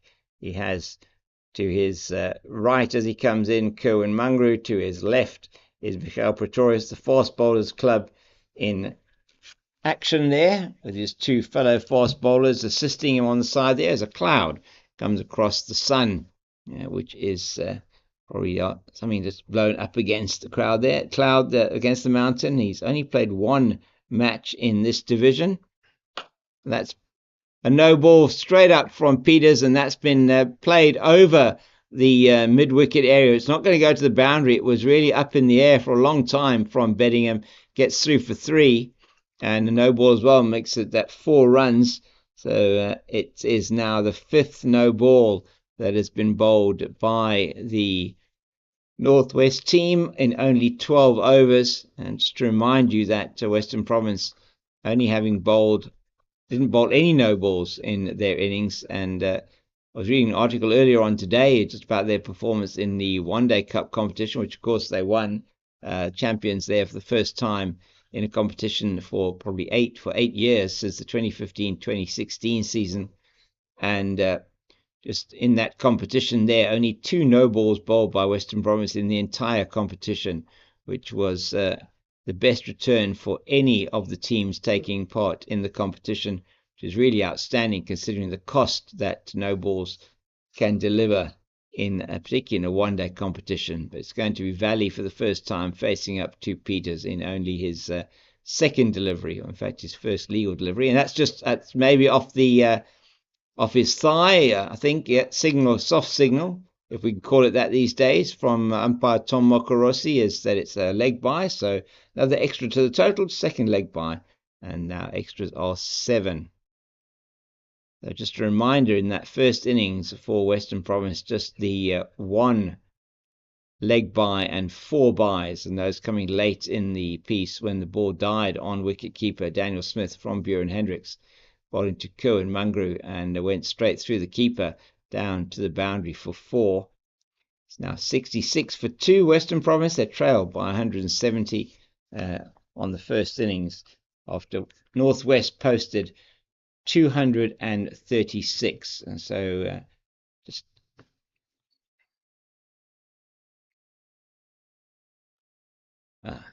hurried a little bit there. It looked like Beddingham, and managed to get his bat down that one quite well in the end. So yes, that team again: Breska, Hendricks, Markram, Klaassen, Miller, Ferreira, Peshwaya, Maharaj, Williams, Berger, and Shamsi. And then for India in that particular match, let's just have a look at their team. Just trying to get this increased in size so I can have a look at it for you. So it's Gill, Jaiswal, Varma, Yadav. Let's have a look at the ball coming now from Peters. Nicely played again from that man Beddingham. Nothing much to report as Swat does the fielding at mid-on. 2 slips of gully, point, extra cover, mid-off, mid-on, deep square, and a long leg. So are runs on the leg side. If you put anything square on the leg side, just drop it into the leg side. There are runs there.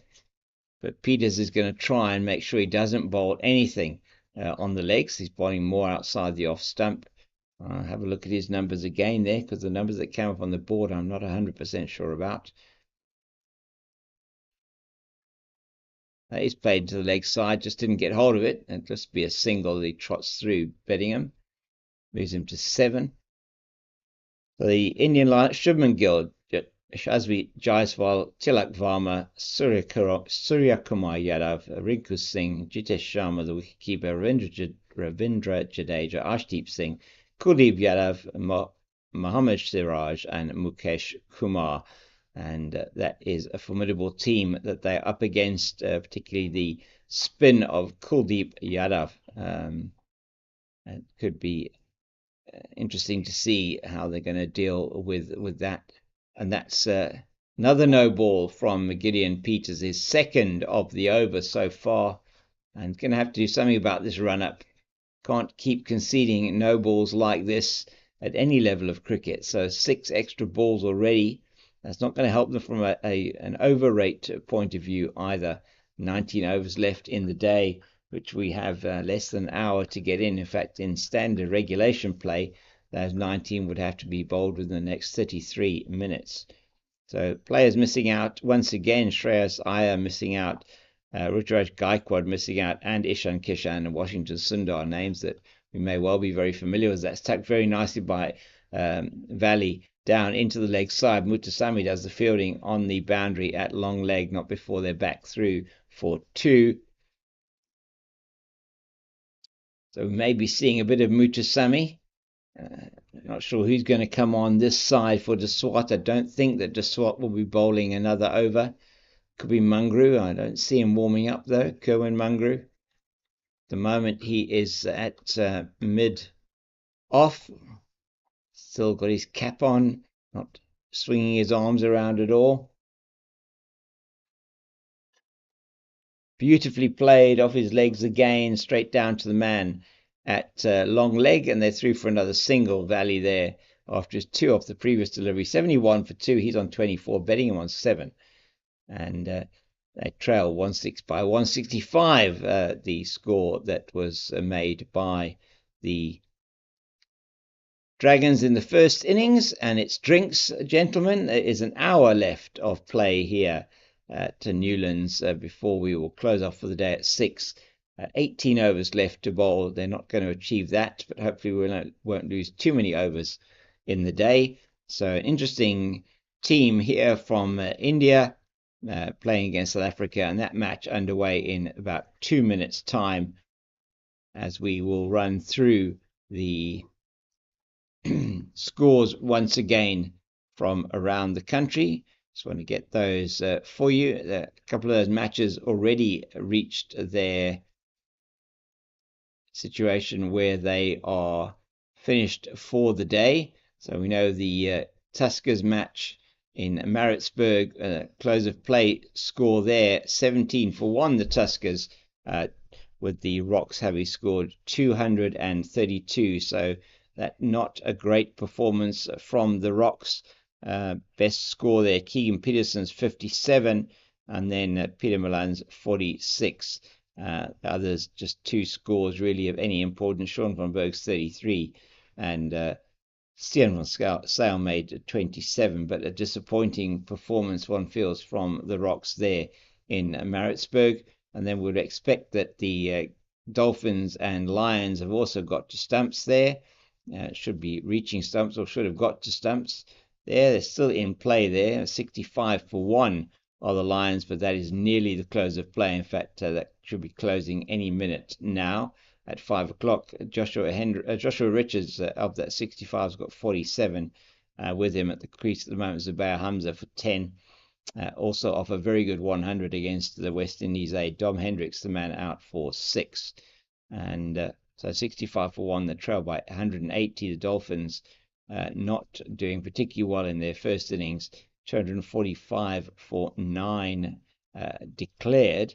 So it looks like maybe somebody there was actually injured, but we'll see. I don't know the information. Marcus Ackerman eventually being bowled, being caught Rickerton bowled Cody Yusuf for 140, and he was the key there for them. Okuhle not batting at all. So when Ackerman was out, they seemed to declare wanting to get a bowl in at the Lions before the close of play. And in the Titans match, the only other match taking place of the 4, it's now 293 for 5. Devot Brevis was actually out on that score of 110, bowled by Patrick Kruger. And in at this crease at the moment, it is Liteko and Rivaldo Munsami. And it is going to be Kerwin Mungrew. So after the drinks break, we do have a change of bowling as expected. Round de Swart, after his first spell of 6 overs, 0 for 32 is coming off. Gideon Peters bowled that spell of 1 over now just for 9. Pretorius 6 overs, 2 for 28. So just to let you know, Dion Brevis 110, his highest score in first-class cricket, his first century at this level, and against the Daffabit Warriors, 293 for 5 are the Titans with an hour left in that game. Mungrew 55 matches, average of 39. He's taken 94 wickets and 972 overs. Economy rate of 3.8. His best is 5 for 39. For KwaZulu-Natal inland versus northwest, so he has moved from the Tuskers area to the northwest, and he's made his home there, and certainly an asset to their bowling lineup, Kerwin Mungrew, and he's going to be away from us here at the Wynberg end, bowling to Yassine Valley. He's on his way to Valley now.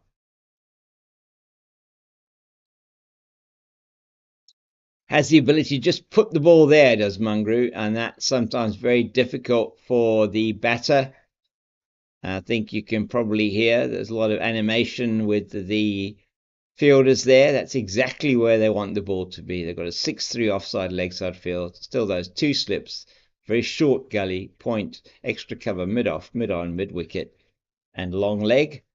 That's a standard sort of ring field for this fast bowler. He's away from us now.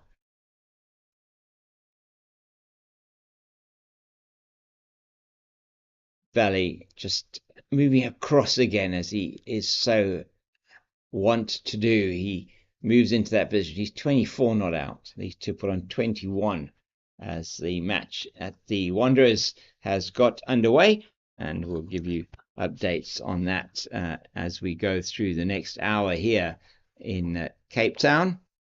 This match here in Cape Town, a 4-day series being brought to you by Cricket South Africa. That's very nicely played by Valley, but it only goes down as far as mid-off, and just trying to see who it is here that fielded that one. I don't think it's the captain. Looks like it might be Reynard van Tonder. No, sorry, Round de Swart. Van Tonder, it is at, I think he's at mid-wicket at the moment. He was patrolling in the mid-wicket either. We'll have a look now. Just let go outside the off stump. So let's just see who we got there. So we've got that is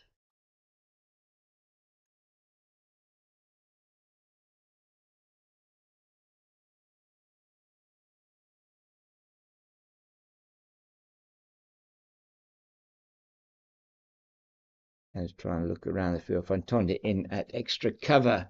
We've got Ngwepe at point. Slips on Mokoena, Libber, and that's nicely played. But straight to Fantonda at extra cover.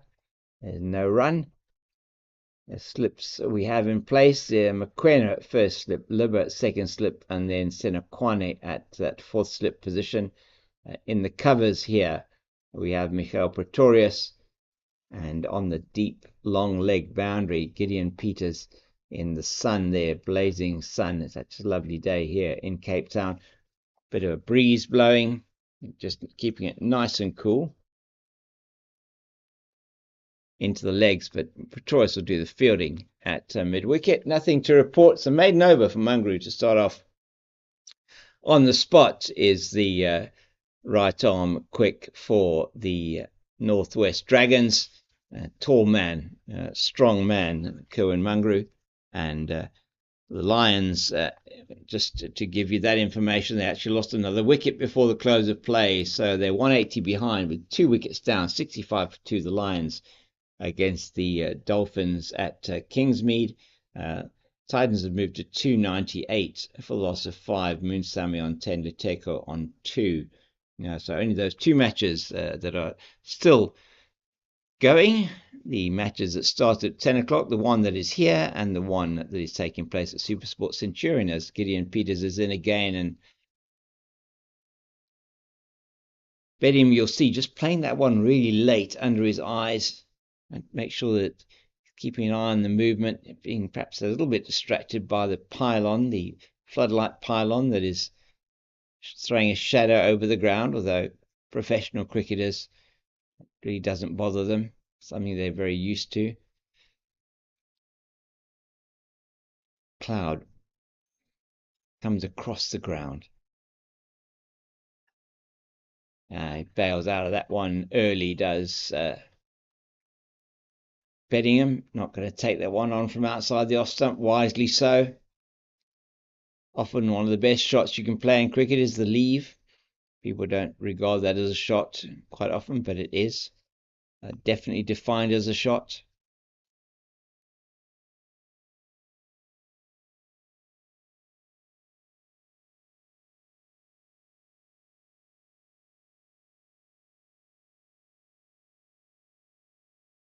Yeah, nicely bowled. Much better from Peters this over.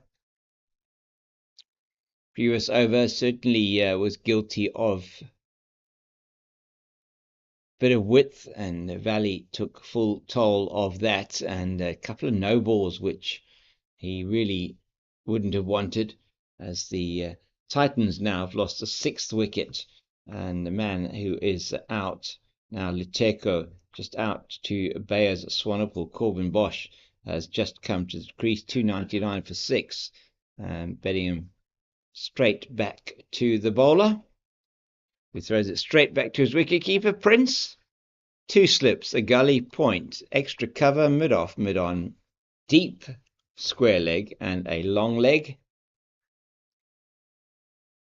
3 slips waiting for that outside edge. You've got McQuenna at first, Libber at second. He's slightly further forward than he was when he dropped that catch off Bedingham. Bedingham was on 3 at the time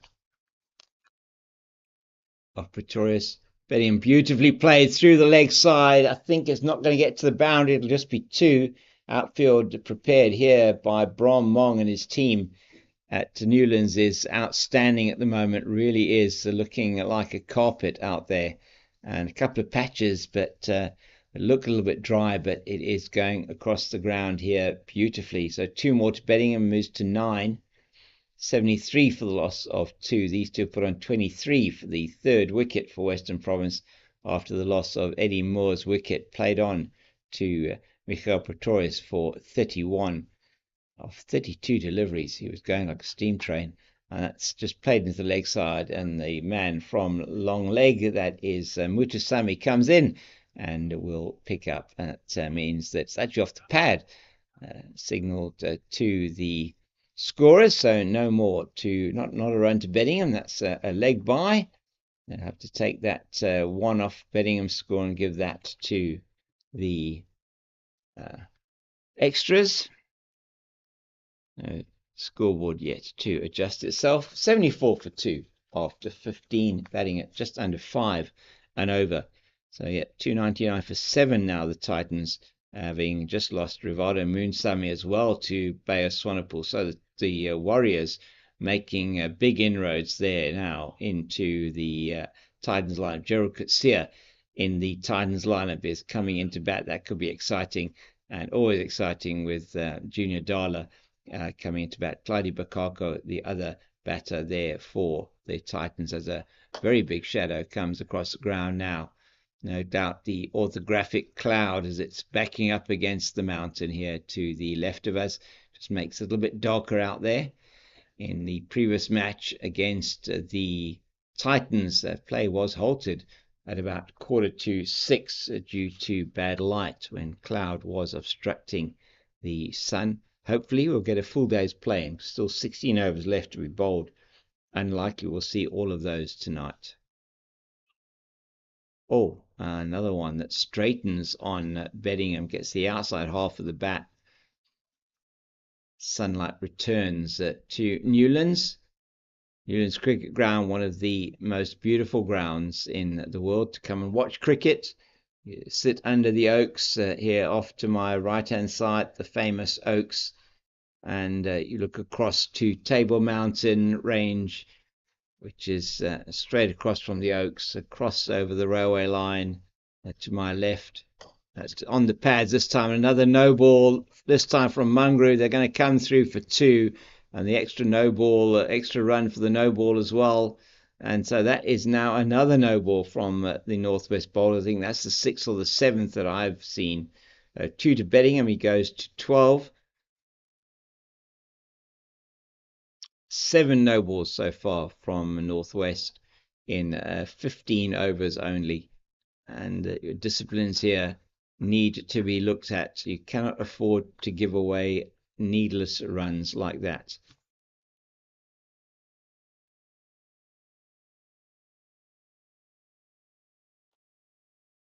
Beautifully played by Beddingham, and equally well picked up by the man at mid-off. That is Ruan de Swart. We have 2 slips, a gully, point, extra cover, mid-off, mid-on, deep square leg, and a man at long leg. The man at deep square leg, Michael Pretorius, standing in front of the Oaks. And there are a few people in the crowd at the Oaks now bathing in sunlight, wisely left alone outside the off stump. Partnership now 27 for this wicket. Partnerships so far for Western Province, 19 for the first wicket, 31 for the second, and now for this wicket, 27 so far for the third. And it was the first man to go, Daniel Smith, for 1, caught behind by Prince off Pretorius regulation edge, and then Eddie Moore bowled off the inside edge from by Pretorius, as that's reaching for it. Beddingham, he plays it through the offside. They should get back for 2 easily, and they do. Yasin Valley makes running between the wickets look so easy. He just glides between the wickets, very, very quick. And in the outfield, he's outstanding. Across the ground, he makes a lot of ground. Beddingham moves to 14. 79 for the loss of 2 wickets it is. And we'll keep an eye on that Lions performance for you in the next hour. Lions and that's the close of play, really. Lions and Dolphins, of that match between the Titans and the Warriors. Titans looking like they could be bowled out in that match. And meantime, at the Wanderers, India are 29 for the loss of 1 wicket after 2 overs and 2 balls. That wicket has just gone down now. It's Shubman Gill, and he was LBW to Keshav Maharaj. And South Africa opening the bowling with, looks like Aidan Markram opened the bowling, but went for quite a few in his first over. Opening the bowling with, I'm just trying to see who it was, Nandre Berger also going for 14 in his first over, Markram for 15. And Maharaj now taking a wicket off his second delivery, and now he's just taken another wicket. Tilak Varma has gone for a golden duck. So 2 wickets to Keshav Maharaj in his first over. He's on a hat-trick. India 29 for 2.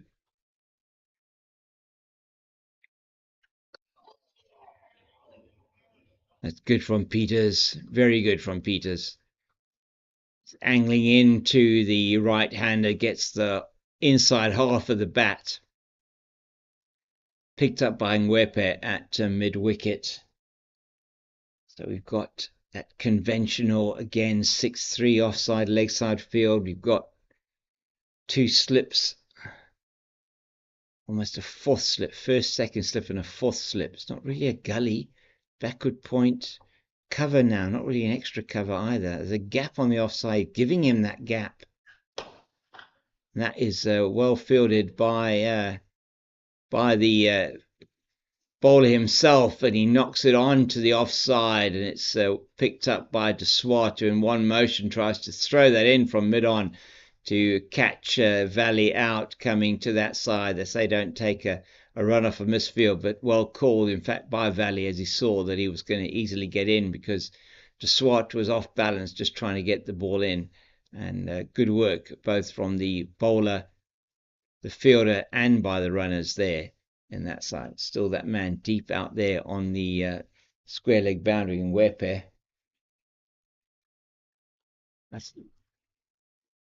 Didn't get all of that. Beddingham, looking at his bat. Earlier on today, we saw Michael Pretorius break a bat. Keshav Maharaj in his first over in the T20 International thereafter. Difficult first over for Berger and for Markram, has taken 2 wickets and conceded just 1 run. So India after 3 overs, 30 for the loss of 2 there. So Andre Berger will want to tighten that up significantly when he gets another over. That's off the hip and just down to the leg side. Bujasami picks up at long leg, just take the single. So for Valley, they bring the man at deep square leg in. He's out for Bedingham, and but he comes into just a forward square leg for Valley. In fact, he's now going to mid-wicket. Libba's bringing him into mid-wicket. He's making a bit of a change here. He's bringing De Swart into a shortish square leg position in terms of that cricketing parlance or discussion, and he does do that. And obviously landed quite heavily there.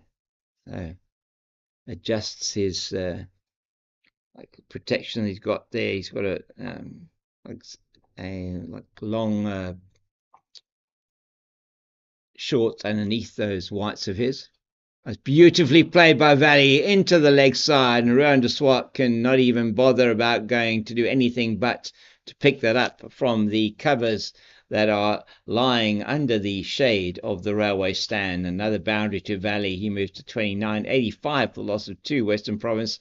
This partnership now swelled to the highest of the partnership, 35, as a couple of Red Wing Starlings settle on the balustrade in front of me here at our commentary position at the beautiful Newlands cricket ground. The Red Wing Starling, bird quite prolific, should I say, in this part of the world. And he's looking at me, this guy, saying hello. And we're saying hello here from Newlands Cricket Ground in Cape Town. We hope you're enjoying this broadcast being brought to you by Cricket South Africa and the visuals brought to you by Pitch Vision, production from our team here, Bandile and Sherry. I'm James King, the Cape Fox. I hope you're enjoying this commentary.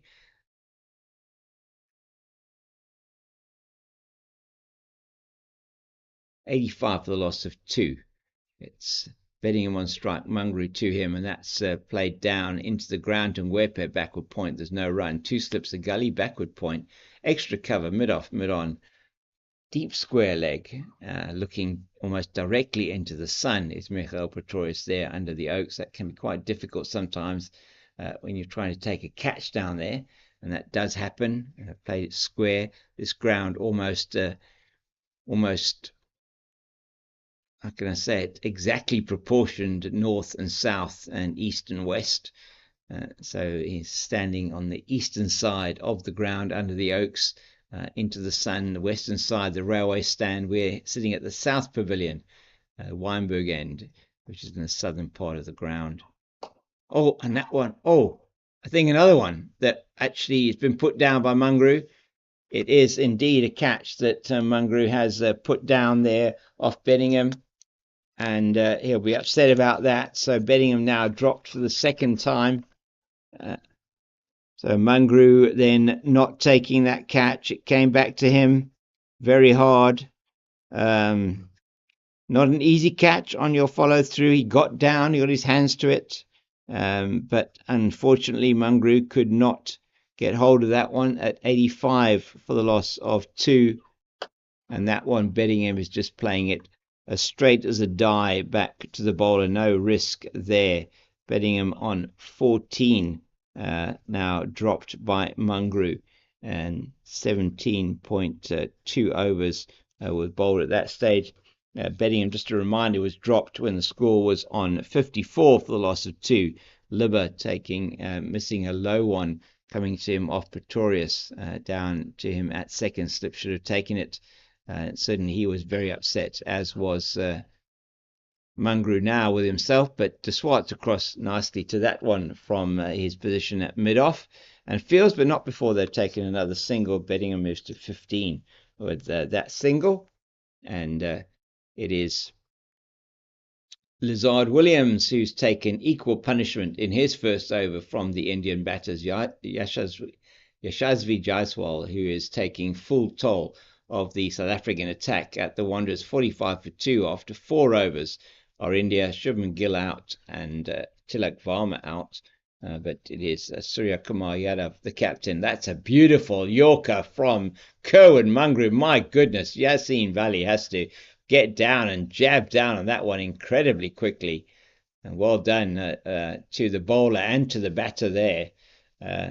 So captain, yeah, Surya Kumar Yadav is in with Yashasvi Jaiswal. Jaiswal, really exciting prospect that has come through from India, and one certainly that is for the record books. And in that over from Lizard Williams, won a no ball that went for 7 runs. So 2 sixes, including a no ball. The free hit didn't actually go for any runs, fortunately. But South Africa under the cosh there, it looks like at the moment. 46 for 2 India are with Keshav Maharaj back for his second over. Took 2 for 1 in his first over and managed to stem the flow of runs, the quicks and the off spin of Aiden Markram going for a lot of runs in that first spell. Maharaj just been hit for a 4 now by Surya Kumar Yadav. So Sky, as they call him in India. We'll keep you updated with that score, but of more interest to us here is the fact that David Beddingham was on strike to Gideon Peters. Peters 3 overs, 0 for 17. He's towards us now from the Kelvin Grove end, close to the stumps. And he has varied that quite a bit. That bowling from close to the stumps, or then bowling maybe a bit away from the stumps. I'm trying to just change the angle into the right-hander. 36 minutes left in the day here. Valley 29, Beddingham 15. The men out in this innings. Smith for 1, Moore for 31. Peters in. Oh, that went straight through him, got the edge, went past Pretorius Prince. Was an incredibly difficult chance. No, in fact, didn't get the edge. Was off the pad, it said, of Beddingham. I thought for all love and money that was off the edge, but it wasn't. It's gone down for 4 leg byes, down to the very fine leg boundary. Grant McQuena comes from his position at slip. Pretorius Prince trying for all it is worth to get to that one that flew down the leg side, maybe off the top of the pad.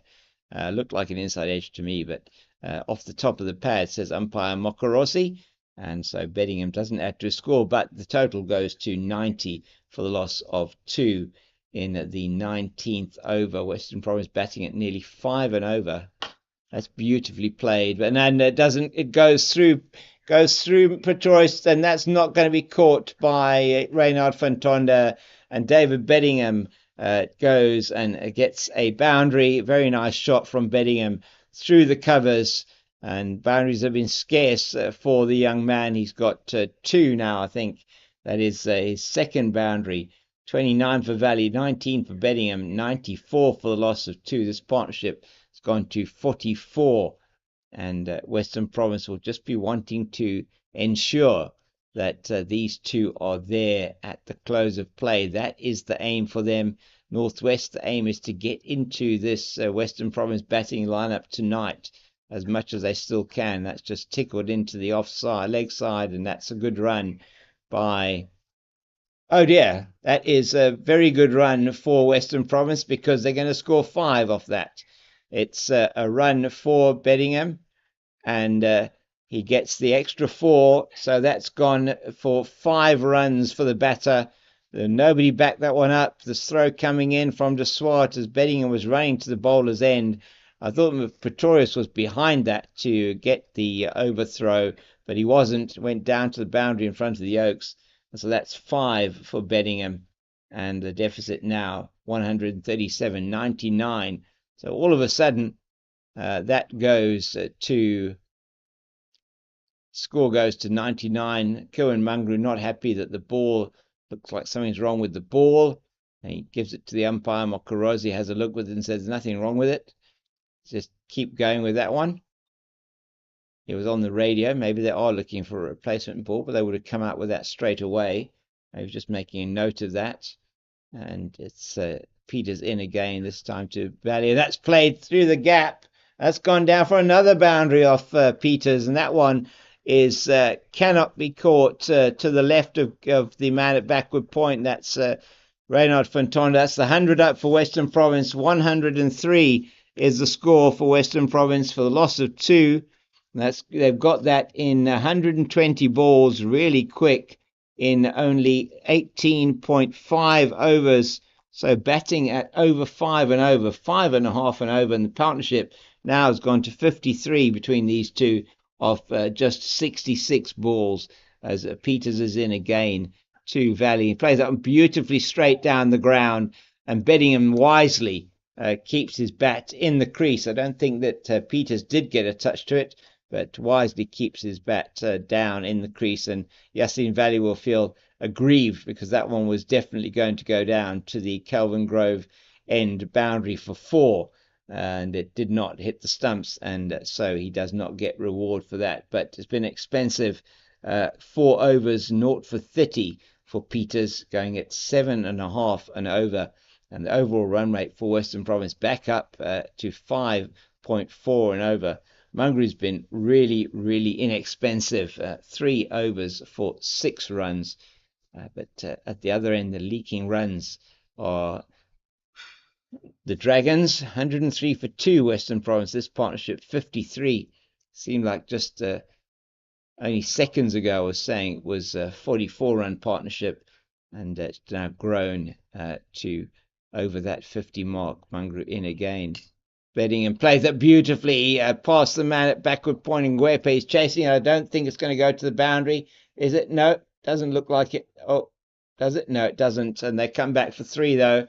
So the men doing a good chase out there in Ngwepe, followed by Reynard Fontonda, and they managed to get that back. Let's see Ngwepe doing a good job there to stop that one from going to the boundary. Had a good chase out into the area there under the snake pit in front of the new multi-purpose buildings that have been built here a couple of seasons ago. In fact, I think last season they were fully opened here at Newlands, changing the skyline here, a little bit of this famous ground.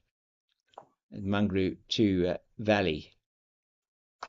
It's 2-leg side, that one. That's played beautifully down towards. That's going to go for 4. Down to the Oaks for 4. And Mungaru now starting to leak runs. Peters couldn't get around to that one. Too short and on the legs. And Valley's not going to miss out. He's a compact batter. Goes back on his, rocks back onto his stumps and plays it beautifully with a short arm jab down to the backward square leg boundary for 4. And one feels now that they're still attacking with the 2 slips, but in fact 2 slips and the gully. Still got that 6-3 offside leg side field. The bowlers have to bowl to their field. Much better from Mungaru. Just puts it on the spot. Literally does that. It almost seems that he's just like planting it on the spot. It's that spotlight pylon.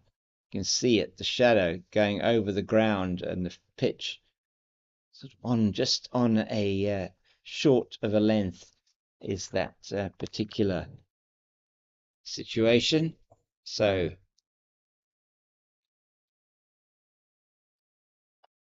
nicely played by Valley, and just knocked on by Reynard Fontonda. So they will get a single.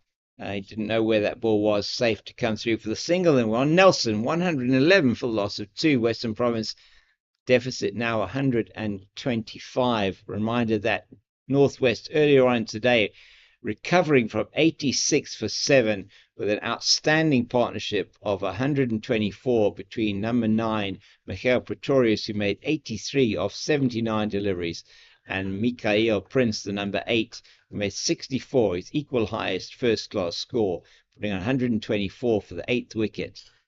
Another no ball now. Oh dear. This is really not good from the Northwest bowlers. That's the 8th no ball that they've bowled today. Only in the 19th over. Western Province's discipline outstanding today. No balls, no wides.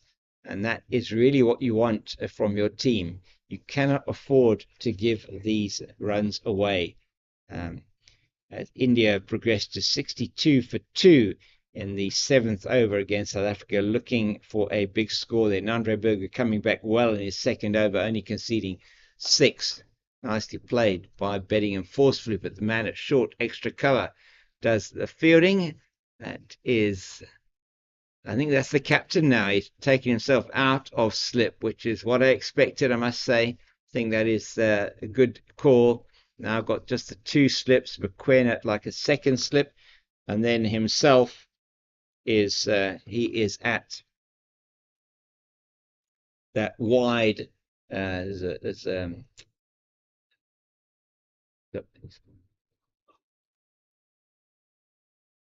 Got Senequani at sort of a 4th slip, and Vianliba himself has come into that shortish extra cover position. 20 overs gone, 112 for the loss of 2.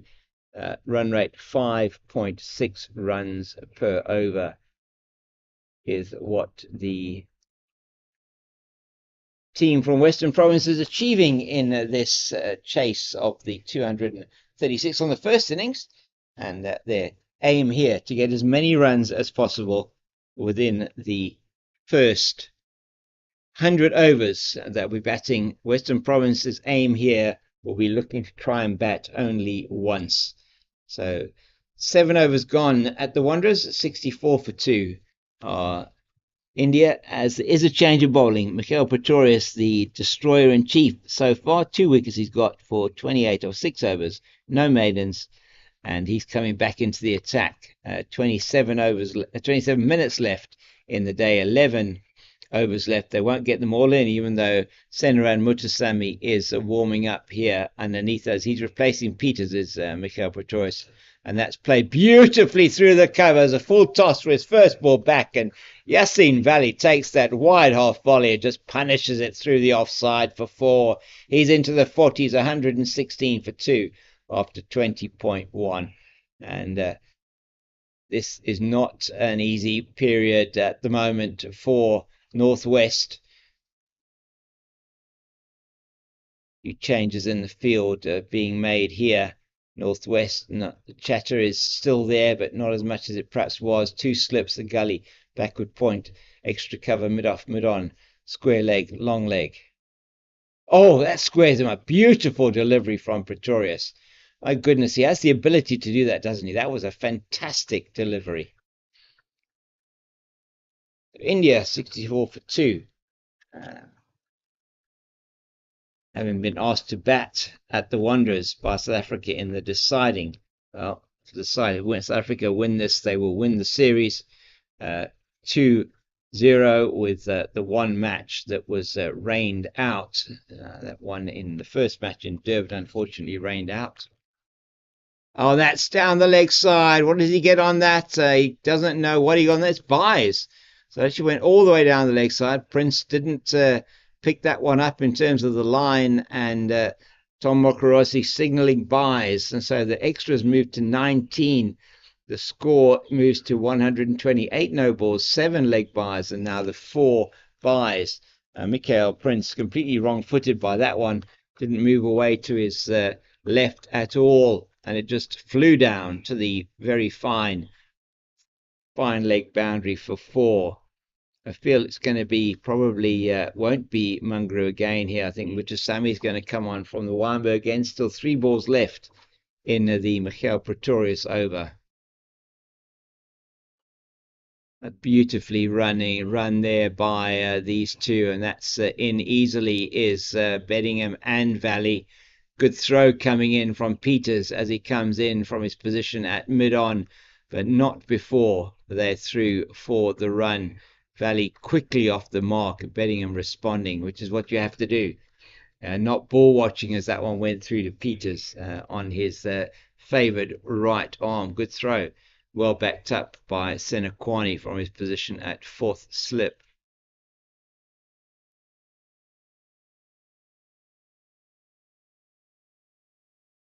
121 for 2. Oh, Bedingham just getting the inside half of the bat. Sometimes the confidence can be a dangerous thing. 71 this partnership so far. Prince, I think maybe he could be struggling a little bit with a bit of cramp out there. He's certainly not moving well, the wicketkeeper. Earlier on today, I was just looking at his studs there. Earlier on today, 64 for 141 balls for the youngster, equaling his highest first-class score. What a good delivery into the body of Bedingham. And just takes that one. I don't know if that did hit the bat, probably did. And Prince certainly is not walking well between the wickets, the wicket keeper. As I say, 64 earlier on today, his highest first-class score, equaling the score he scored against the Tuskers in Potchefstroom earlier this year. And good innings from him. Mungra is going to continue for the minute. I reckon Mutasami will not be long before he'll be on, maybe after Mungra is bowled his fifth over, which is coming up now. And we're going to have a look at the situation elsewhere. So just to give you an update from the Wanderers, 69 for 2 after 7.3 overs. India, Jaiswal and Kumar at the crease. Kumar on 20, Jaiswal 34 there. And elsewhere is one other match on the go. And that is, excuse me, the match between the Titans and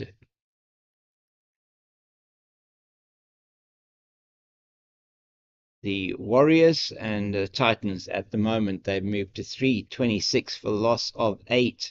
Very good 100 there from Dewalt Brevis' first-class 100. Gerald Coetzee, a bit of a cameo innings there, 12 off 11 balls, 3 fours there, and he's just gone out now. Looks like, so Corbin Bosch, so he hasn't gone out. Gerald Coetzee is out. OBW to Bayer Swanepoel again, bowling exceptionally well there for the Warriors. 4 wickets for him. Corbin Bosch, 14 not out. Carl Jr. Dala just joined him at the crease. He's 1 not out. It was 317 for 8. Now 326 for 8. Dewalt Brevis 110, and Sibs Makanya 83. Just to give you the those two really anchoring the innings there for them. And Valley is doing the same here for Western Province. The veteran, he's on 43 not out off the back of an excellent 100 that he scored earlier on in the campaign. In fact, in the last match here against the Titans 2 weeks ago, getting 100 against them in the second innings to give Western Province the opportunity to set a huge total for the Titans to chase, and bowling them out and winning that match by just over 200 runs. So very convincing win for Western Province in that particular match. In fact, I can give you that those numbers from that match.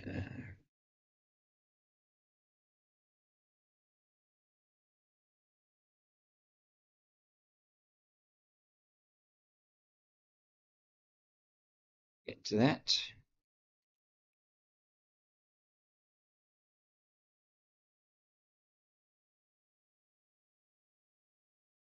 That's on the pads, and they're going to go through for the run. It's a good run from Valley yet again. He's so quick between the wickets. Mutasami just trying to get across, did get across well, but so not able to release the ball as quickly as he would have liked, and that he did not have the opportunity to get to that. So just this that match against the Titans, so Western Province winning by 187 runs. And it was then that second innings, Donovan Ferreira was absolutely incredible with batting with Rivaldo and Munsami. Did outstandingly well. Ferreira coming in with the team in all sorts of trouble and scoring a quick fire 96 before he was out. Unfortunately, going for his 100 was out. Prize 8 deserved the 100 so much. Did did Ferrer in that match, but it was in the second innings. Yassin Valley 110, Daniel Smith getting 73, Verena 51 to go with his 150 in the first innings, which did a lot to lead to his call-up for the national team. He's been in outstanding form this season for Western Province. And in the first innings, as I say, he got 150, Eddie Moore 116.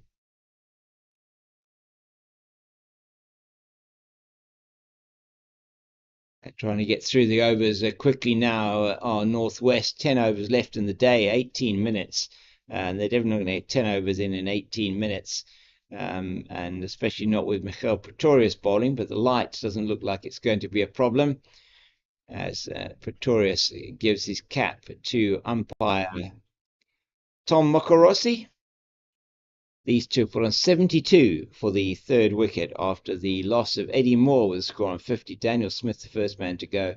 A reminder that Northwest got 236 all out in their first innings earlier on today. And so Yassin Valley, as I say, off that 110 in the second innings against the Titans. Today on 44 not out so far, 122 for 2 after 22 overs Western Province. That's beautifully played and well fielded by Kerwin Mungrew, going off to his left there from his position at mid-off, dives away to his left and makes a fantastic stop, and helped by Peters, I think it is there, at cover, extra cover.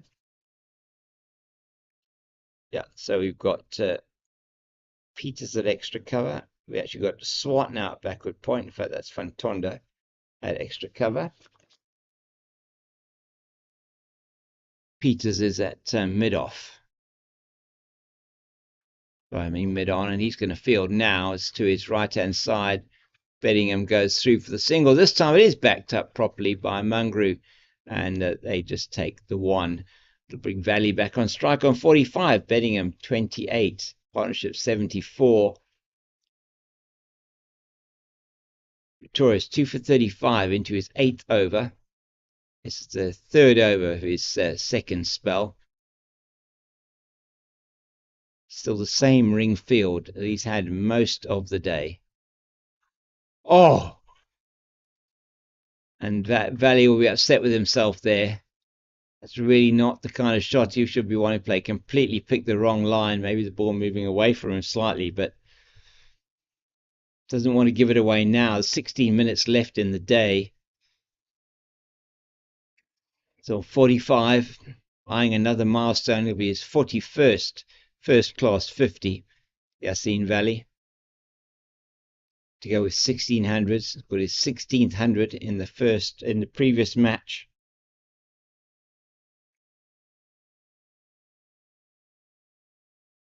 That's beautifully played. Mungrew doesn't get to it. He doesn't get down, and I don't think that Reynard Fantonda is going to cut that one off. He doesn't. He's got to give up the chase in front of the North Pavilion, and Yassin Valley's one stroke away from getting to his 50s on 49. Touch of the gloves with David Bedingham. Kerwin Mungrew that time not able to cut it off. He went down to his left-hand side, but not able to stop that delivery. Just bounced over the arms, I think it was, and through to the boundary for 4. Big man got down. He also tried to get down earlier on today when he had a caught and bowled chance off David Bedingham. Unfortunately for Northwest, not able to hang on to that as it went down. He was really upset with himself. Oh, it's gone straight through Valley again. That is at least the 3rd time that I can remember that's happened today. And plays outside the line, the ball cutting in at him, doesn't get anything on it, and goes straight through to Prince. Very frustrating for the bowler and for the fielders behind the stumps.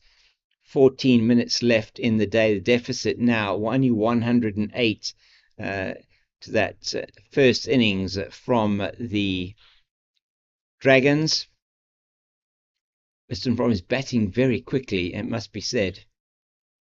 Beautifully tucked away off his legs. He's going to want to come back for the second, and he will.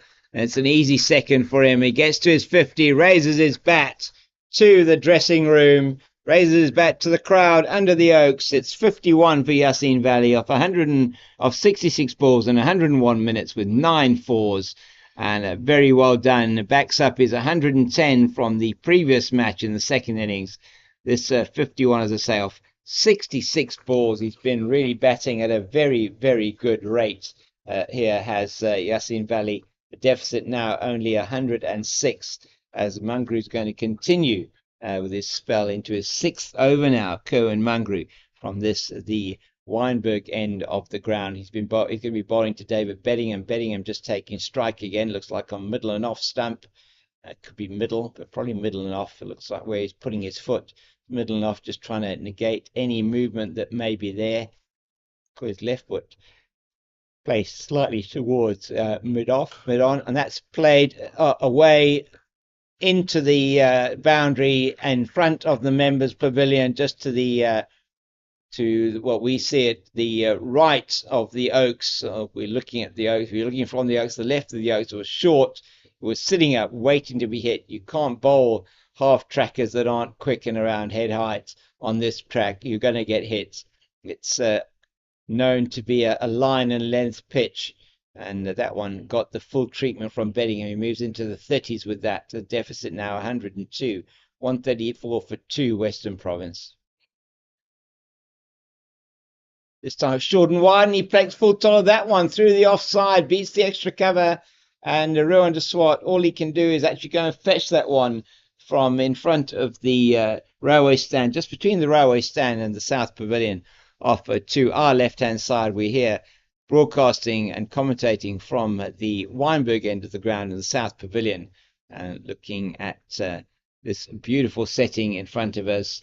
And David Bedingham, 36 he has now, and that takes the deficit to less than 100, 138. This partnership now 88 runs for the 3rd wicket. Valley has already gone to his 50, 51. Bedingham now on 36. Oh, here's a waft at that one, though. Bedingham, no real foot movement. Needs to compose himself. It's been too easy, the first 2 deliveries. That could easily have taken the edge. 11 minutes left in the day's play. Does not want to go out now.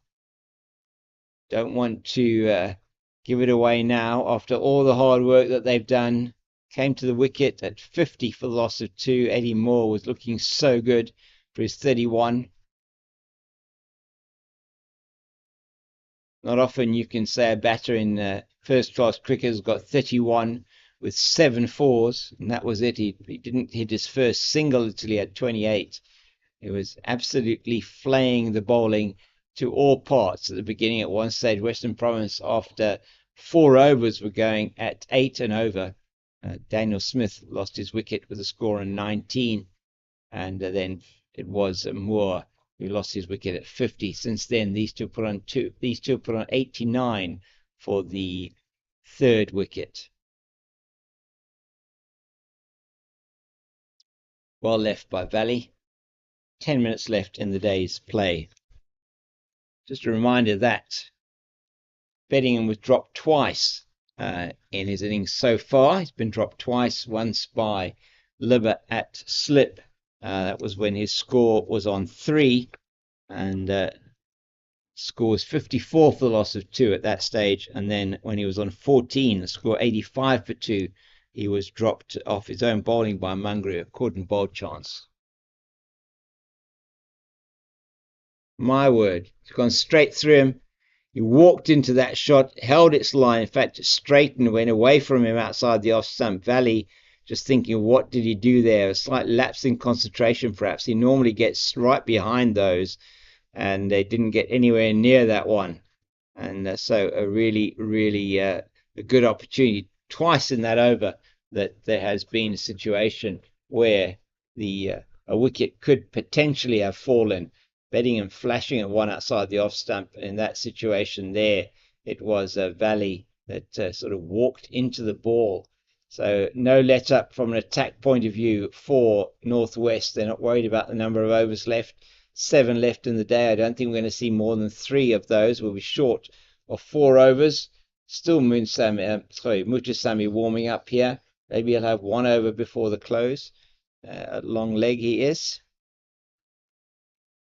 Sounds a bit like Yoda speaking there. At long leggy, yes. Yeah, however that goes. I can't do the voice quite properly, can I? But yeah, so we won't talk like Yoda now, though. And it is going to be, yeah, so we've got two slips.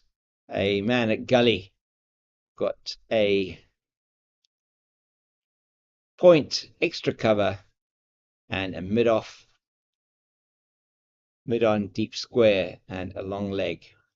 And that's going to go straight to the man at that wideish mid-on position. It's Gideon Peters, and there is no run.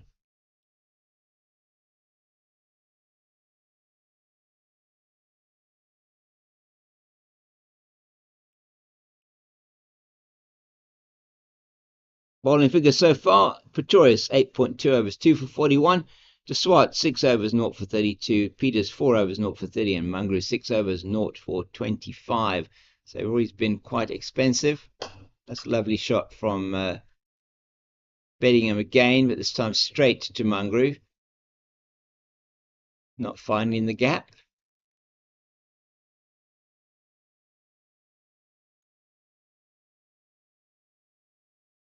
Let's have a look and see what's happening at the Wanderers. And it is India at the moment in overdrive. Yashasvi Jaiswal, 44 of 26. That's going to be signalled a wide, is it? Very close to a wide, not signalled wide. Very close to a wide, though. Umpire Tom Mokorossi had a good look at that. Looked to me like he could have called wide. It actually cut the line on the offside, the return crease.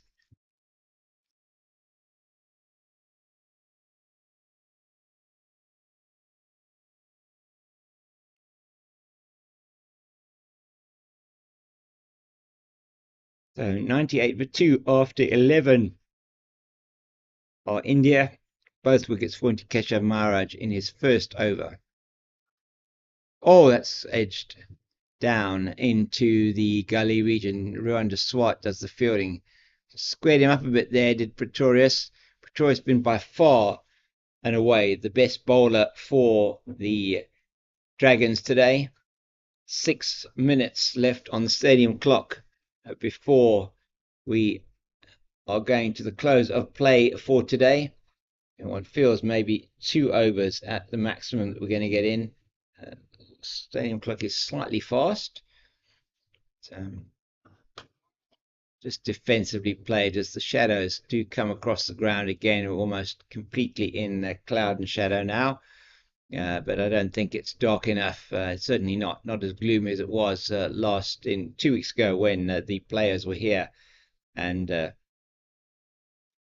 they took them off for bad light.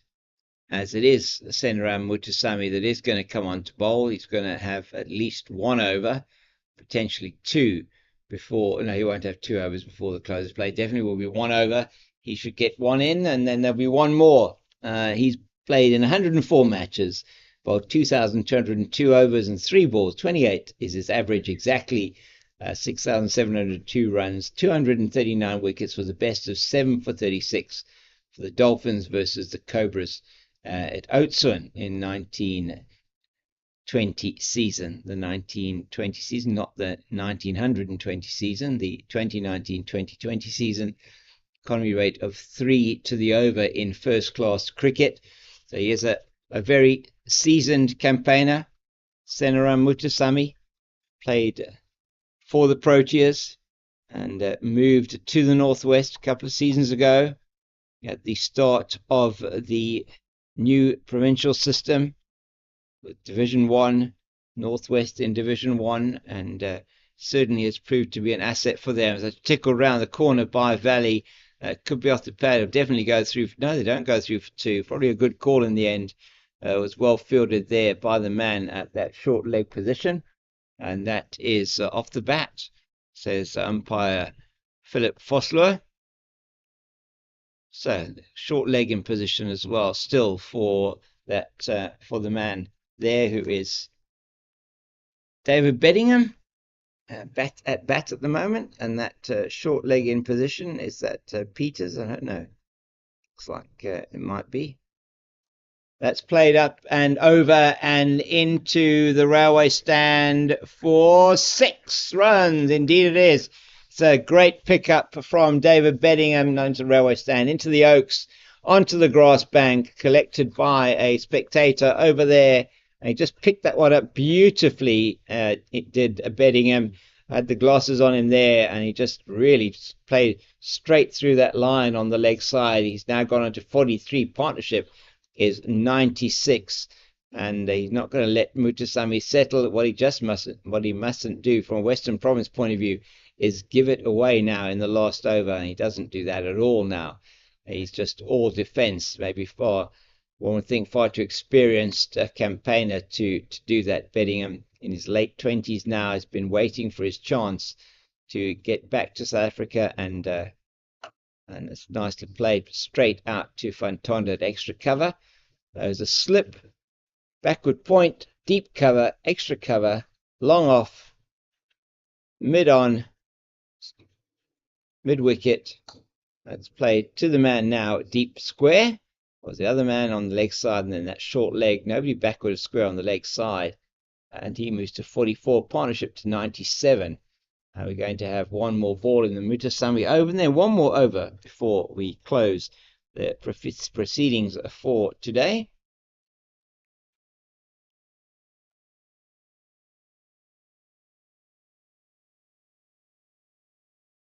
And that is the end of that over from Mutasamy. Probably the only one he's going to have for today. He's just getting a bit of confirmation from umpire Philip Fossler that he's been going into the danger zone. He's just explaining to the umpire's innocence, got his arms out. That's normally a show of innocence, just saying, I'm sorry, I won't do it again. I promise. And just trying to make sure that the surface is nice and abrasive for when he bowls again in the second innings. And Western Province will potentially, unless they only bat once in this match, which I'm sure what they really be wanting to do, I'm not sure they're going to achieve that, but 147 for 2 they are after 26 overs, batting at 5.7 runs to the over. Down the leg side, Beddingham just lifts the arms and the gloves and everything out of the way. This will be the last over before the close of play. Beautiful sunshine still streaming down onto this ground here in Cape Town, Newlands cricket ground. Beautiful ground to play cricket. And we're heading towards the close of the day's play. So just to really wrap it up for you as we get there, and just to try and give you more information perhaps about what's happening elsewhere in the country.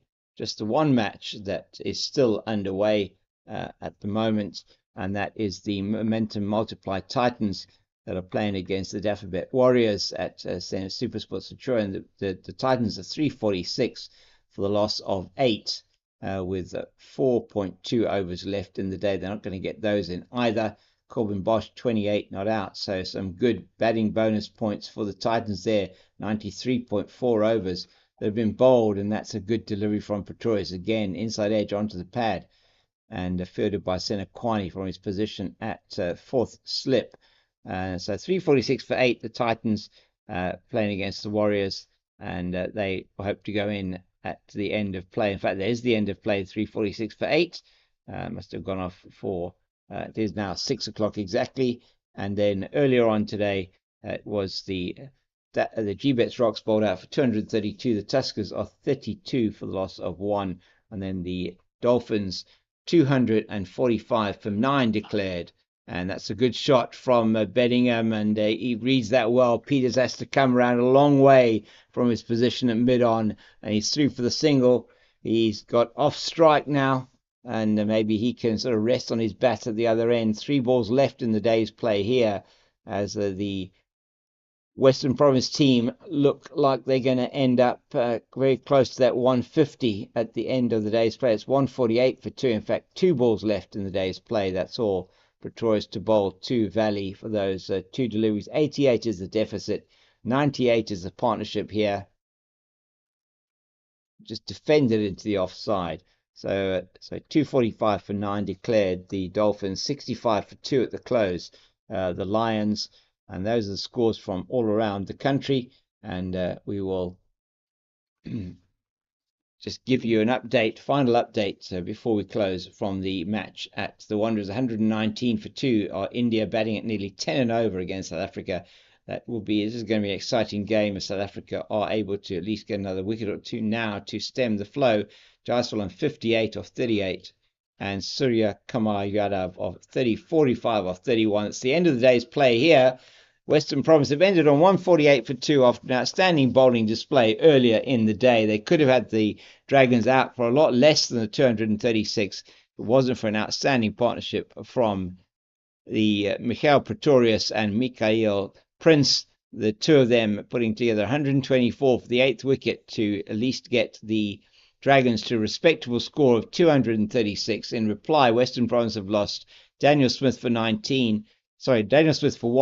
with a score on 19, Eddie Moore for 31 with a score on 50, and these two, Bedingham and Valley, have put on 98 for the 3rd wicket. Beddingham's been dropped twice, once on 3 with a score on 54, and next on when he was on 14 with a score on 85 for the loss of 2. They're now 148 for 2, and both him and Valley looking good. Valley gone to his 41st first-class 50, and Beddingham on 44, eyeing another milestone for him tomorrow, no doubt, another 50, and potentially going even further. They've batted only 27 overs in this innings, 5.5 runs to the over. It's been an outstanding performance from them, and adding the topping on the cake for what has been a great day for Western Province cricket. The Western Province girls under-19 team winning the under-19 week here in Cape Town. Today beating the KZN coastal team from Durban, the team there, beating them by 10 wickets, bowling them out for 80 in the 20 overs, and then scoring that without losing a wicket. Gemma Boerter, the star there, 52 of 38 deliveries in her partnership with Alexia Konto-Pirakis to get to that win. The win set up with a very good bowling display earlier on in the day. Caitlin Weingard, who's also been called up together with Sinaleto Yasu, Gemma Boerter and Kayla Renica to the under-19 squads that were selected for the tournament. Only Seshi Naidu, the brilliant leg spinner from KZN Inland, who was also part of that squad, gave any resistance with the 22, but those the Western Province girls coming through strongly in that tournament and doing very well.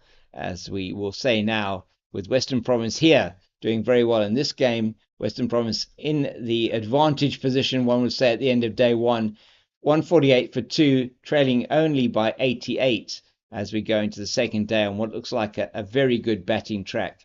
We say good night to you here from Newlands. We look forward to seeing you again tomorrow. Play will start at 10 o'clock.